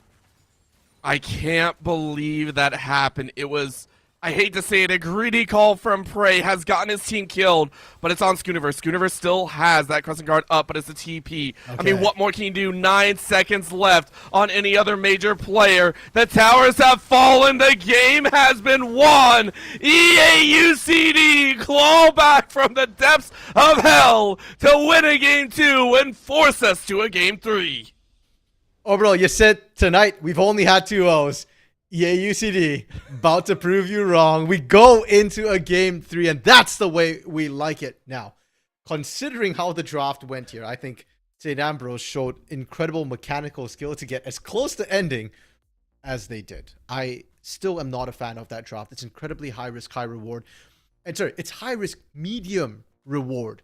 You could see that they really didn't have an answer to that singular attack of that Ornn. And the Ornn came out so early in draft. It was the B2 pick from EAUCD. And for St. Ambrose, this really did feel like they kind of went, no, we think we're better and we can end it this way. I think going into game 3, St. Ambrose, go to that blue side, prioritize scaling picks, things like that Jinx, like that Vigar potentially here, force EAUCD to ban them out here. And it feels like that's the name of this series, is scaling wins games. Scaling is going to be the name of the game, so maybe we get a sleeper fest for the first 25 minutes, and at that point, I'll take it, because that was an absolute barn burner. What a game to watch. EAUCD, congratulations on being able to draw that one out, but maybe you won't have such an easy time. We'll go to a very quick break, give the teams a little bit of a breather before we come back with the finale of this series and the finale of the semifinals here with NECC.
And we are here, ready to go with the final game of the evening. One way or another, someone will come out the victor, and someone will be out of playoffs. That is how these things roll out here, and I'm excited to find out who is who. We have a phenomenal game ready for you, or hopefully so, because these two teams have been on fire in one way or another. Game one, it was St. Ambrose taking a hefty victory from start to finish. Felt smooth. Game two, a surprising turnaround with a late game scaling came out of UCD, and now into game three, we hopefully get a bit of both. Yeah, and one thing that has been common throughout this series so far, Orbital, is the fact that St. Ambrose has had really strong early games, especially off the back of their jungler, Skunovis here. So I wonder, or not wonder, I'm going to pay a special attention to these junglers, because I feel like that has been what has decided a lot of how these games have gone. Now, bans coming in. The Victor off the board. That's one skilling pick gone. Jinx off the board. Another skilling pick gone. Vigar's on the table. And Ornn does get locked fairly early here because they want those masterwork items. Yep, it was the first pick coming out for UCD, and now taking a look at the Camille, it was third pick for St. Ambrose. Hecarim was the first pick, and that one I think is going to enable Skooniverse to do quite a bit. And in the mid lane, those were the two last picks to come out here, so the mid laner's getting a little bit of immobile mobility, I guess is the best way to put it. Okay. Come on, work with me, RMC. I'm trying here. I'm gonna need an explanation of what you mean by immobile mobility, though. I mean, they're not really mobile per se, but as soon as you get the claw, as soon as you get the shadow, I mean, they move pretty fast, I say. Okay, fair enough. Yeah, they do have some ways to get around these fights, but I'm actually rather surprised by the Shyvana pickup because I've seen it in solo queue. I've heard rumbles of it, but we haven't seen too much of it here in the NECC. And I think Shyvana is a rather strong pickup here. It gets really tanky, and with that demonic embrace does a lot of damage here. Now we do see the bot laners picked up as well, and that blitzcrank from Balloon Pants, that was B4. So you saw everything except for the Lysandra at that point, and you still pick the blitzcrank. I think it's a great pick for lane. You can't hook Ezreal. Arcane Shift will still go through even if the hook lands. But you can definitely punish Osakat on the Soraka with this Blitzcrank. My problem is what happens out of lane. You've got an Ornn, you've got a Shyvana. A hook onto them is a free engage for EA UCD here. On anyone, really, and that's going to be the fun part. So Balloon Pants gets a little bit of a pick and choose your own storyline here. Would you rather end the story right away, or would you like to try and keep fighting? And keep in mind, these are all also situational, right? If you catch Shyvana out when they're alone, hey, maybe you get that solo kill. You catch the Ornn before it gets real crazy, hey, maybe you get that kill there too. It is very, very selective, and I love the fact that you pointed that out. There are only really two main targets that you're going to be looking at. OC Cat and maybe Lysandra if you know the ulti's down, or if you get lucky enough that they're not fed. Those are the two that we're looking at here. And then again, if the Ezreal doesn't have Arcane Shift or you don't buffer it properly, hey, you pulled a free Ezreal. All that's so fair. But EA UCD, we know they know how to play into the mid to late game. And once again, this feels like a mid to late game draft here. As much as it doesn't look like so, you still got the Ornn. And a lot of these champions really love to scrap it out once you have a couple items. Yeah, EA UCD has doubled down on this series meta. Like we touched on the masterwork items for Ornn, but Ezreal and Soraka are two of the strongest scaling bot laners as well here. I mean, Ezreal can go toe-to-toe with the likes of Zeri and Jinx in the late game here. So though Jinx did get banned, the Ezreal is going to do just fine. And Soraka's healing is utterly obnoxious. Even with healing cut, late game, it just still a problem, right? Like the spammability of her spells is an issue. So EA UCD, Davis, you know, Blue, pardon me, they're good to go for the late game. But St. Ambrose, I like their draft more, actually. I think they come out of the draft here with a bit of an advantage. They've got solid scaling, but it's less about that and more about the counterplay that they do have. The Hecarim can absolutely punish the Soraka, and even the Ezreal. Even though Ezreal has Arcane Shift, Hecarim, besides the Onslaught of Shadows, still has that devastating charge to continue hunting you down as you run. The Xayah as well, a very independent AD carry. We touched on the fact that, okay, Balloon Pants might hook somebody in, but that's fine. Chitoge can still kite out on their own here. Doesn't need anybody else to peel. So even if you end up hooking a tank, that's fine. Chitoge can handle it. And then the Camille for Prey here. Last game, the Irelia, despite getting crushed in lane, had massive impact late game. Camille is an Ornn counter, especially with Divine Sunder there. You already chunk Ornn so easily, so you're not expected to lose lane. And you're good at split pushing. And your Hextech Ultimatum is great for hunting down Ezreal. You can't Arcane Flash out of that. So I love this Camille pick, and with the Vex to follow up as well. I think St. Ambrose have pretty decent scaling, and more importantly, they've got answers to a lot of what EA UCD want to do with their scaling composition. Man, it's crazy. I mean, with all that talk about with the Camille, I'm surprised we didn't get to see it before. I wonder where it was, but that is to be left to the imagination of the players once again. I love it because, again, that Ornn was a problem, and now we get to see it kind of swing back in favor of this St. Ambrose squad, and that means it all falls onto a man with a plan. There has to be a plan for this. You understand that you're now facing a much different top lane. This is going to be very difficult because we did see a man with a plan visit most lanes, I think, with that Wukong. And even then, it didn't look amazing. There were some shining moments, but there were still points where St. Ambrose came out in the lead. At this point, you have to be very precise with that top lane. If you mess that up once, that Camille is going to have a free game for the rest of the entirety of this third. But vice versa, Orbital, if you do set that Camille behind, Shyvana can be an absolute nuisance. She is very fast at traversing the map here with her W, and she can actually outduel Hecarim fairly early on in the game as well here. So if you can't find ganks, Shyvana always has the options of invading as well, power farming. She's every bit as quick as Hecarim, and we said it before, the junglers this series have been influential, to say the least, in the early game here. And I think this is the first time we're seeing a man with a plan really get what I consider like a counter matchup in the jungle, a jungle that can take over the game in and of himself, not having to rely on his lanes. It's going to be very, very fun. And this is also a much heavier blow as well in terms of where they're going to be focusing, because Shyvana wants dragons. That's the whole reason that you pick Shyvana. So I want to see them also go for those dragons. I want to see him focus on those dragons, and I want to see him work with that punch. Of course, last time we did see the Soul go their way after some explosive battles. This one has to be a little bit more concise. We are seeing a breakout here as we might get another little bit of a fight. Oh no. Which side do you go for? Oh, he went the wrong way. Balloon Pants decided. That's one. Do you look for the other side? No, you do not. EA/UCD, call it correctly. Yeah, and I honestly want to say that EA/UCD's response to a Blitzcrank is not the appropriate one. A 5-man group on a Blitzcrank doesn't save you. Whoever gets hooked goes over a wall, and unless you're all flashing in after that one person there, they're still going to get isolated. They're still going to get burst down, and it becomes a 5v4. But they luck out this time. St. Ambrose don't manage to tag anybody here, and instead, quiet start. I kind of want to see Chitoge and Balloon Pants actually try and rush into lane and get control of that bush, because Ezreals tend not to take Arcane Shift at level 1. They go for the Mystic Shot normally. So if you, that's like the one opportunity you have to try and land that grab is that level 1. Well, you fired off one rocket, it misses, so Balloon Pants goes back very, very sad. But is now still going to try and scramble for this bush. We've seen it tried all 3 games so far, or all 2 games, and now we get it for the third as well. Balloon Pants is going to have a bit of fun hiding inside of this bush and hoping to give St. Ambrose a taste of an early advantage.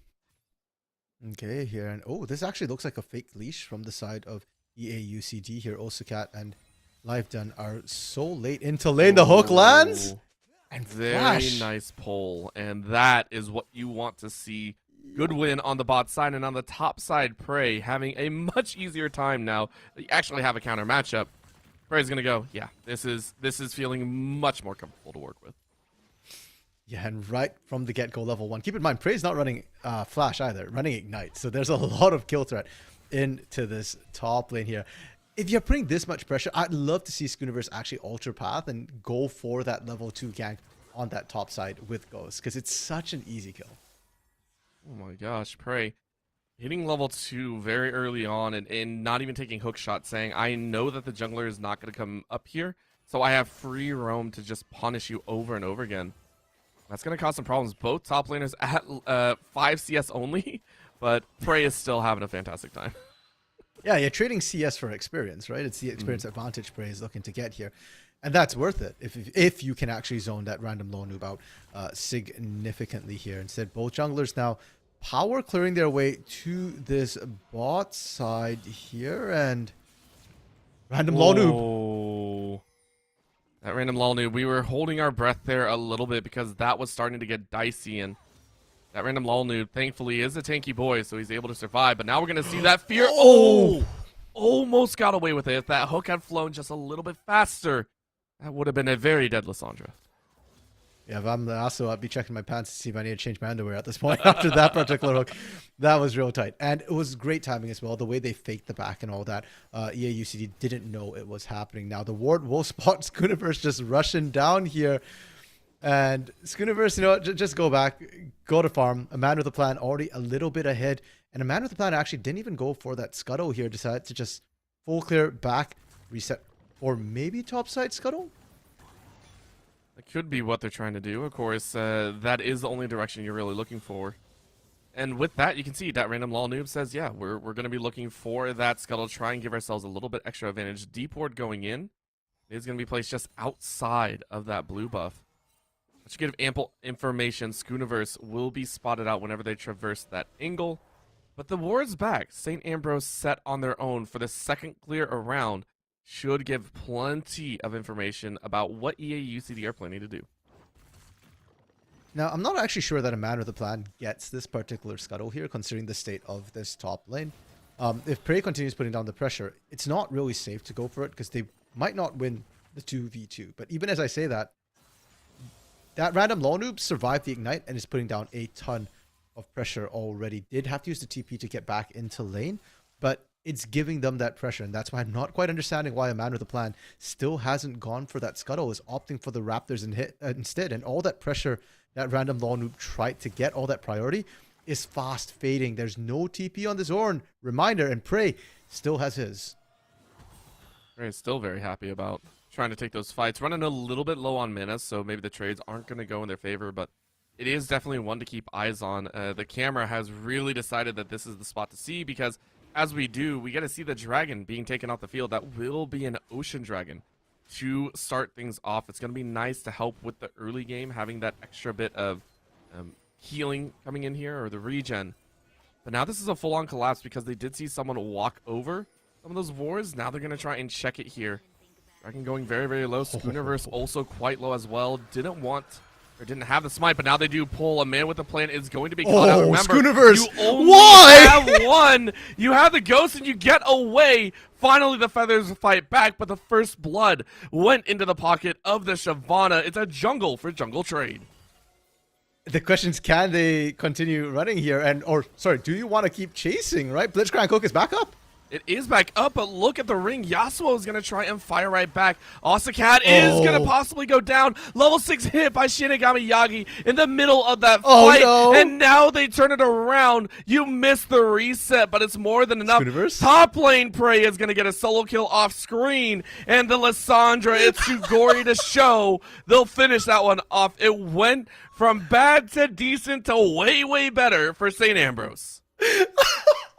Just the whole series of event there, Orbital, just cracks me up. I mean, the fact that St. Ambrose, Schooniverse was so low on that dragon, if EA UCD could just glimpse it, they'd probably have forced the engage and maybe even secured the dragon for themselves. And then Schooniverse opting to just charge in with no health there.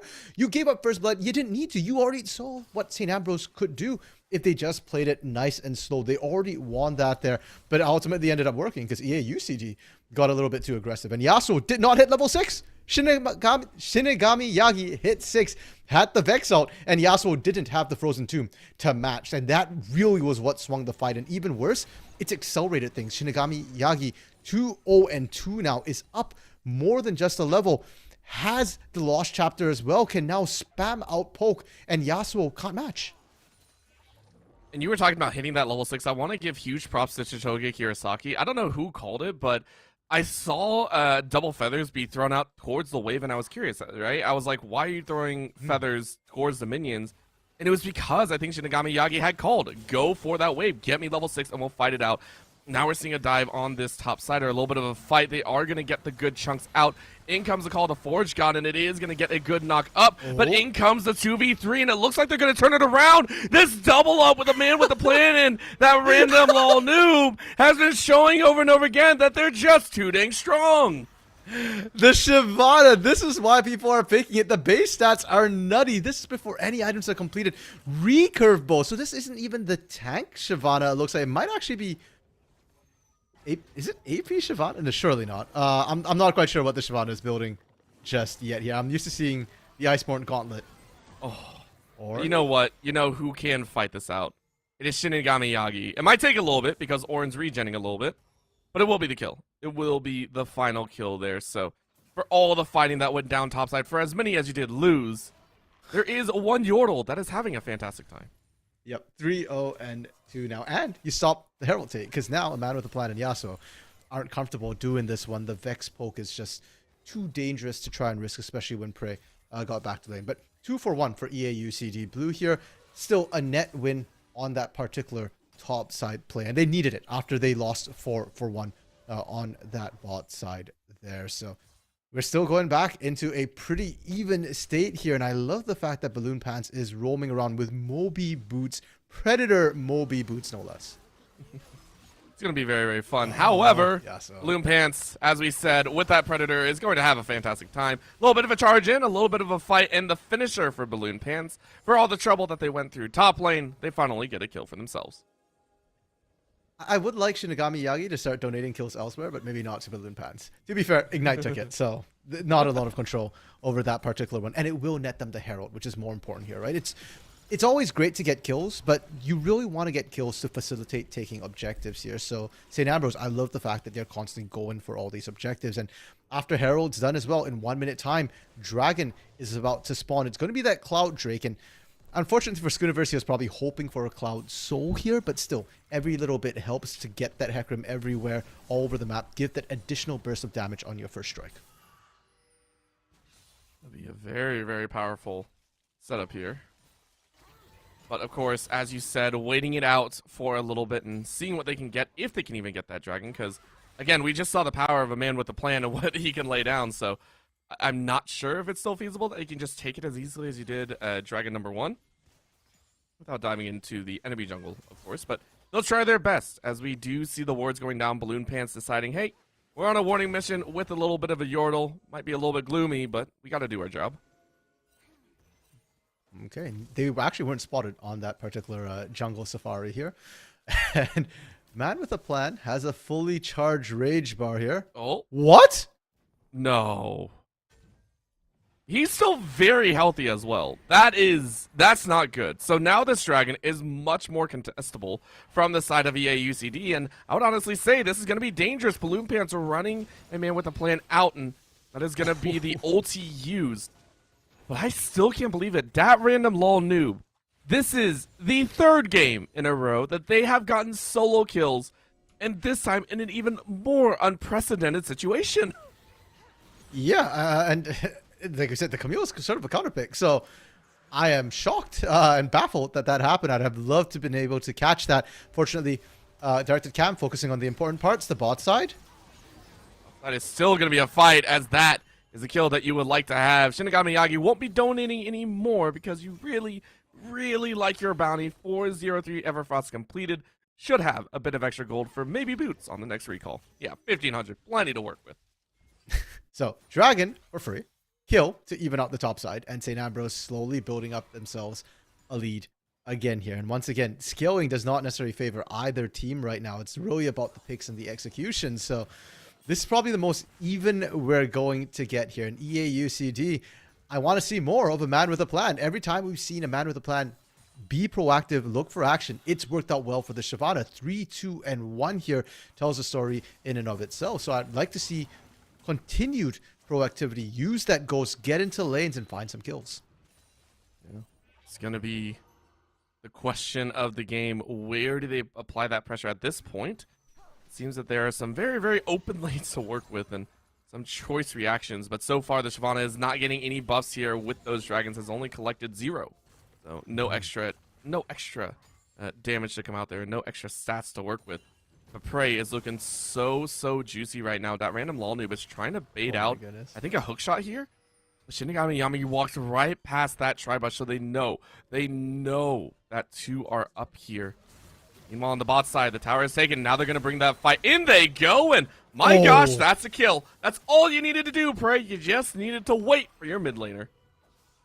And EAUCD had full vision. They knew Shinigami Yagi was there. They did not expect the burst to come out. The Ignite cutting the wish as well. And Yasuo. Oh, knocked up in great time. timing. And now you're just dead. Even though you missed the hook, you got the most important part. The claw is out. Now the feathers are going to fly true. Oh, Chitoge threw it the wrong way.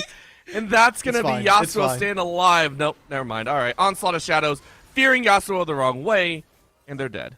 That's going to be the painful part. True Shot Barrage just for a little bit of confetti to pop over St. Ambrose as they win out in the mid and top lane. Kill transfer complete. They're just going to hand it over to Shinigami Yagi, who's already incredibly fed. 5-0-4. I would have loved to see a Dark Seal picked up before this, because it would probably have been fully sacked after that series of action that we've been seeing throughout here. And now it's getting scary because we saw the burst come out from Shinigami Yagi onto Ornn. That is the tankiest member of EAUCD. If he can do that to the Ornn, he can do that to anybody on the side of EAUCD. And oh, man with the plan, of course, the recurve bow built into a Blade of the Ruin King. So high damage build, still very, very squishy. Yes, we do see the Now Magic Mantle picked up already here, but it's not going to do too much compared to, Everfrost, Sork Boots, and whatever else gets picked up on the Nyx's back. Might not, but it still provides so much dueling potential, and that's what we're really going to be watching. I'm still curious about what the Mythic is going for, because I think a Null Magic and Cloth Armor can still build into... I've seen some people do Gauntlets, I believe. It's still one that's also quite fun to go for. However, as you said, going for some of that raw damage output could be the better option. We'll still have to wait as Balloon Pants is still trying to run interference under the cover of Fog of War. Not spotted out here in the machine, just cranking along, looking for the next victim. I'm scared not being able to see where Balloon Pants is either. Like, I'm trying to think, where's the hook gonna come from here? They do have Vision and Osicat as well as Life Done here, but unfortunately wasn't able to find anything just yet. Doesn't interrupt the recall, doesn't clear the ward either. That random low noob finding absolutely nothing, unfortunately. There we go. Got the ward. That's all we care about. The ward is down. What we do see now is a trade of lanes. Prey, after losing that 1v1, got some help in the 1v2, is now transferred towards that bot lane, which means Yasuo C might have some trouble there. It'll be Shinigami Yagi to match out against that random lull noob. And Life Done in the mid lane is trading CS back and forth between the two ADCs, and so far, Shitoge Kirasaki has been winning that one out to a slim fashion. Yeah, these AD carries, the CS looks comparable, but the gold is not. It heavily favors Shitoge for taking that bot side turret, and most of that gold was solo, not to mention the additional kill and 3 assists as well here. So Life Done does have to be careful in that 1v1. Herald being picked up as we speak right now for St. Ambrose here, and I'm not sure that was the right call, because I think Dragon's more valuable this game to deny it away from a man with a plan. And now a man with a plan going to potentially pick up their first Drake of the game. Prey just looking around, but no backup. I think it was just a scouting mission. Didn't realize everyone was there, and they do pick it up. However, that does give full pressure to the side of St. Ambrose. They're going to look to trade it out with a tower. They even dropped Red Tail for this, so this is going to be a major push. They're going to try and low down. Ooh! Flash Hook is just going to skirt by Cat. Now they go over the wall. The silence was almost used, but the follow is good. And they chase their way in. Yasuo C going to be the only one that falls so far. Unless that tower brings down Life Done as well. You have to flash away from that. I think that is appropriate. Prey with no mana now gets rooted, but a hook onto Osicat. Osicat is down, and it feels like this game is starting to spiral out of control, but the team fight is going to try and break back. The two big ones with the major damage might be able to do it, but no, the last fear. Oh, man, with the plan, almost out of plan, and they get another hook. Oh, a cacophony of errors. Net St. Ambrose, a massive gold swing, and they take 2 towers as well. With that Herald we're talking about there, I mean, I still think Dragon, you could have taken both if you just focused the Dragon first, but you can't argue with the gold influx they just got. 5,500 gold lead right now, and the way they're pushing their lead with the Blitzcrank here, it's not about how many you miss, it's about who you end up hitting for Balloon Pants here, and he hit critical once. He found a Life Done, stopped the annoyance as well in EAUCD. I don't know if you can stop the siege situation. You don't have great wave clear. Even with Lissandra right now, she has to step in range of Hook in order to actually try and clear waves. And it's always the threat of the Blitzcrank as well. It's the threat of this nasty, nasty robot hiding off in Fog of War, causing so many problems. And I have to give credit to Balloon Pants, right? This game would not seem as sinister if he wasn't landing such priority abilities. Because you'd be like, okay, we might be worried about a hook, but it's not really a big thing. Balloon Pants has been nailing them here in the mid to late game. It has been excessively important that they see where this Blitzcrank is and always worried about where he's going to appear. So now we get a chance here. It's a little bit more quiet since no objectives are truly up, but the vision battle is in full swing around this Baron Pit. Yeah, and right now it's less for the burn and just more for safety to push out right now. The last remaining outer turret is that top side, so they're trying to make sure that they have the ability to force it. And oh, look at that damage that's being put out. That's a tank. That is a tank that is chewed through at this point with the right people. Prey now possibly getting the same treatment, is getting chased down a little bit, but Yasuo C is not able to retaliate, so it's a free tower for St. Ambrose on the top side. I mean, on the surface, it looks the same, Orbital, but one of them is running away from under his own turret to the further back turret, and the other one is pressuring. So if Prey backs off, they lose nothing at all. That random lone noob backs off, they lose a turret, and that's exactly what we just saw. They can continue this siege situation as well, and live done. Okay, still had the Arcane Shift, so was saved that particular time. It's worth noting, items-wise, Shinigami Yagi running both the stopwatch and the Zonias really doesn't want to die and make sure that they're safe. And for Chitoge, Mirror Mana completed. That is a full item up from Life Done right now, who's still just sitting on the tier, not even the Mana Mune. It's the scrap build, right? You this far behind 1 and 2. Yes, you have 1 and 63 CS, but might not be enough. A man with a plan. That's going to be a hook, and you still draw him back. True-Shot Barrage lands on so many people, but the Hextech Ultimatum will deny that fate. It will be death called in. That's going to be a very nice Ornhorn being used, and Lighton is able to pick up Schooniverse. The damage has been done to a fair degree. Jungler for jungler with no major objectives up except for Baron, of course, but I don't think either of these teams really wants to go for that right now. Yeah, and Osakat's really what's keeping EA UCD in a lot of these fights. If not for those heals, if not for those wishes, we'd see a lot more kills going the way of St. Ambrose here. And for St. Ambrose, they need to start picking up healing cut that they can apply. Right now, the only healing cut from a Bramble Vest on Schooniverse, and Schooniverse is not getting hit. So not quite able to apply that Bramble Vest on all the necessary targets here. If anything, I actually want to see Shinigami Yagi pick up an Oblivion Orb, because right now, they're the one who's popping people. This has been Shinigami Yagi's enjoyment of a game, right? And you said it earlier, and I am surprised that we haven't seen it. We don't see a Dark Seal.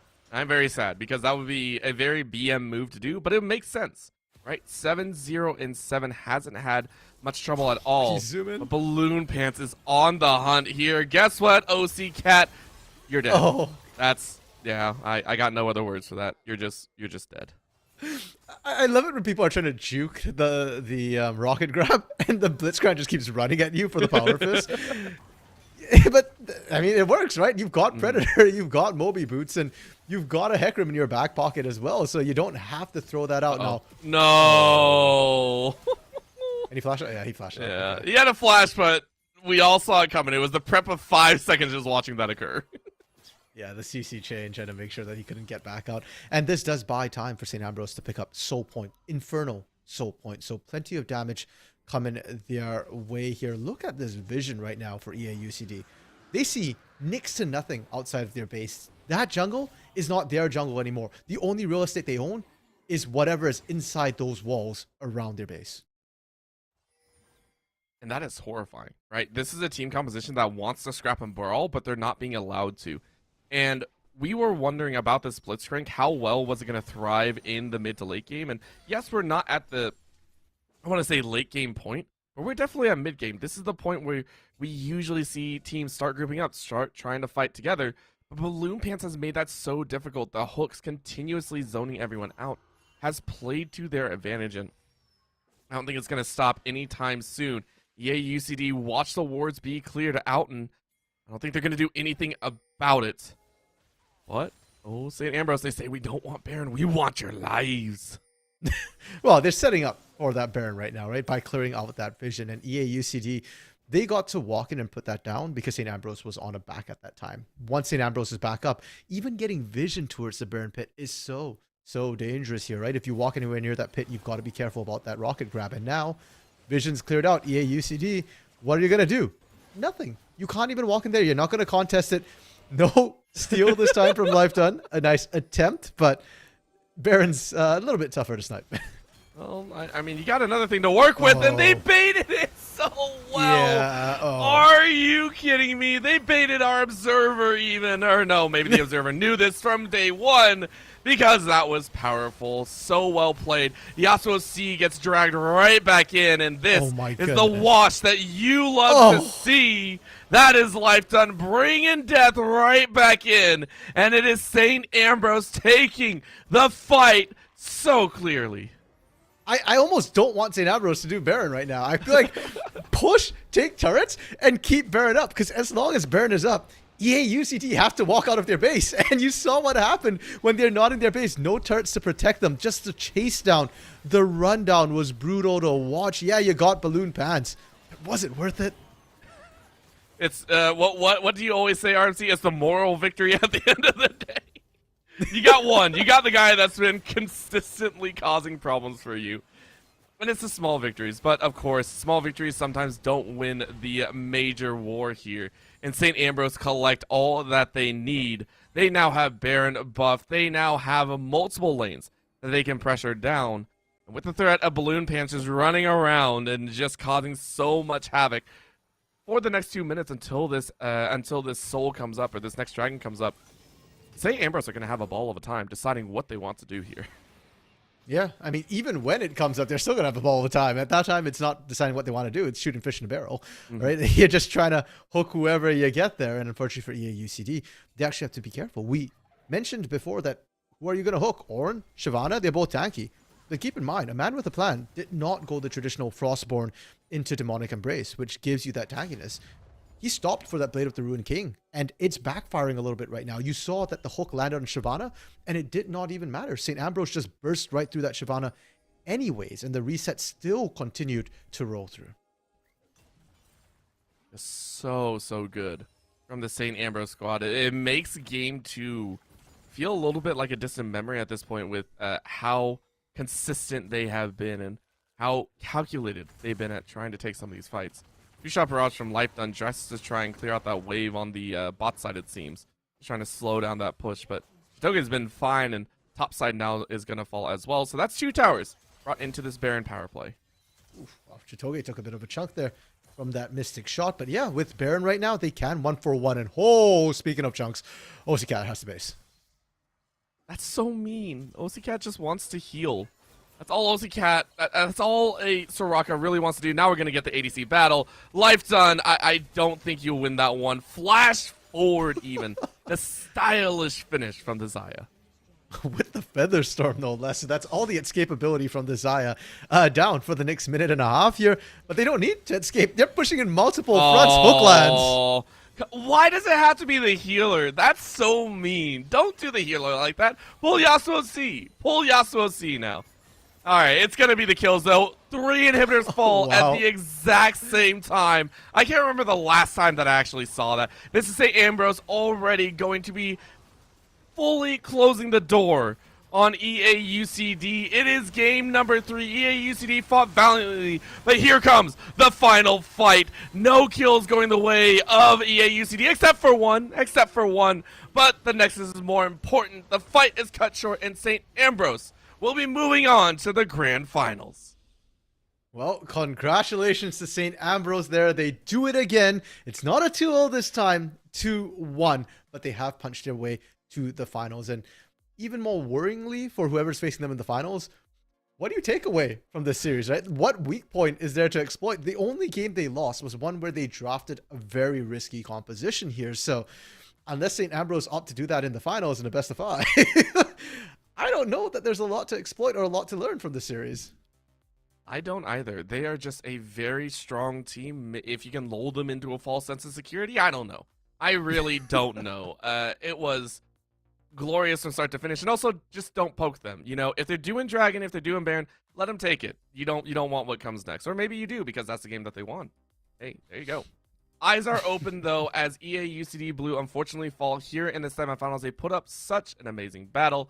Of course, for the other side, St. Ambrose, we will get an interview, I believe, with one of the players from their team to get some insight as well. What is their weakness? Maybe they'll tell us. Maybe they won't. We'll see you in just a few for that interview.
Welcome back, everyone. We have that interview ready to go, and it's not going to be one of the players as much as we would enjoy it because we had some questions for another person that plays a very important role. You ask anyone on any team, this is one that you cannot disrespect unless you want to get benched, of course. It is the coach of the team. We will be talking with Iggy to get a little bit of information here about their game plan coming into this series. Iggy, how you doing? We would call you gatekeeper, but we know you're not gatekeeper, so there it is. There we go. How you doing after that series victory, sir? How after your team has secured the 2-1 victory? Uh-oh. I think we might be having some technical difficulties. IG, can you dear. hear us? Uh-oh. Uh-oh. Wait. Oh, there we go. There we go. Hello. Hello. Hey. Hello, how you guys doing? All right. Iggy, how you doing after that victory? I Great, know it great. was probably tense after that game number 2, but how you feeling with the series victory? Feels great, honestly. I think that my team had a rough second game, second ending of the game, so I think we were able to reel it in for the third game, bring it back home.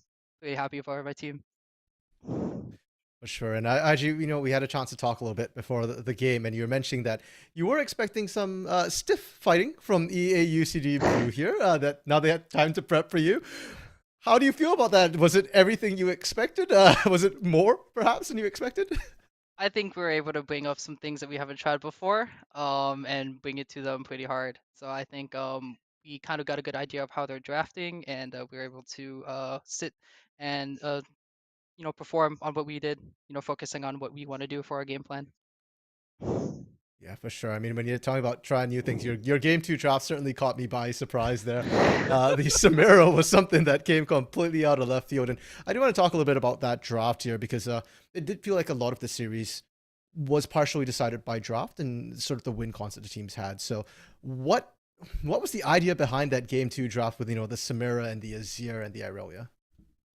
So the idea was to kind of have, when we picked Orin very early in the draft, we're like, hey, we can kind of play around the Orin, try to play something that's comfortable for our top laner to play into that matchup. Obviously, it didn't go too well into our favor, but we were able to try to do whatever we could to make and try to reel that game back in. Another thing, I think we got a little too ambitious, complacent with our team fighting. We kind of took a really bad fight towards the end of the game, and we're pushing with Baron. So I think it just came down to like nerves and stuff too as well. Fair enough. Yeah, definitely a bit of a different draft. So perhaps, experimental, and you guys could afford it. You did win game 1. And last question for me here, AG, is, going into the finals, first of all, congrats for getting there. And I don't believe we found out who's made it to the finals on the other side.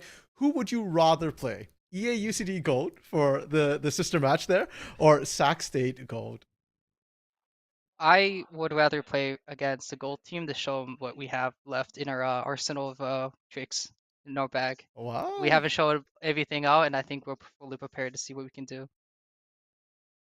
All right, well there you go. Maybe go beat on their door and say, "Hey, you guys better win. We want to play you in the finals." It's a best of 5 at that point too, so that'll be very, very fun. Again, congratulations to you as the coach, being able to coach these guys into this grand finals. I know that feels great. Are there any final shout-outs that you would like to give to your audience, to your fans, and to maybe anyone else that is tuning in? Yeah. Well, shout out to my team. Obviously, actually right next to us. They're very comfortable with going on with the flow and everything. Being able to communicate very well. Shout out to my director, Chase Newcomb. He's probably watching the stream at the moment. Big props to him, making everything work. Shout out to all the coaches, the close coaches from all the other games. Just to make sure that you guys are always repping us, so we're gonna rep you guys back. So just a shout out to everyone in the program. Alrighty, well, again, thank you so much for the interview. Congratulations on the victory, and go ahead, go celebrate that win before you possibly have to play your sister team in the grand finals. We'll see you next time, Aggie. Thank you so much for the interview. Thank you very much. You guys have a good one. With that, of course, that does end our day on what could possibly be, and I do apologize for that, some butchering of our interviewee's name, and that was... I do apologize for that one. Of course, we are underway, though, with the final series. That'll be next week. Same time, same place, as always, between NECC _esports and and ECC 2, I do believe. That'll be the finals on Friday. Make sure to tune into those. Again, those are much longer days, but those are just as impactful and as much fun. But that'll be it for us here today. Thank you so much for tuning in. My name is Orbital. With me is Random Minion Caster, and of course, our production crew on the back end, PETA and Narwhals, repping us here throughout the day. Thank you so much for tuning in, and have a fantastic evening.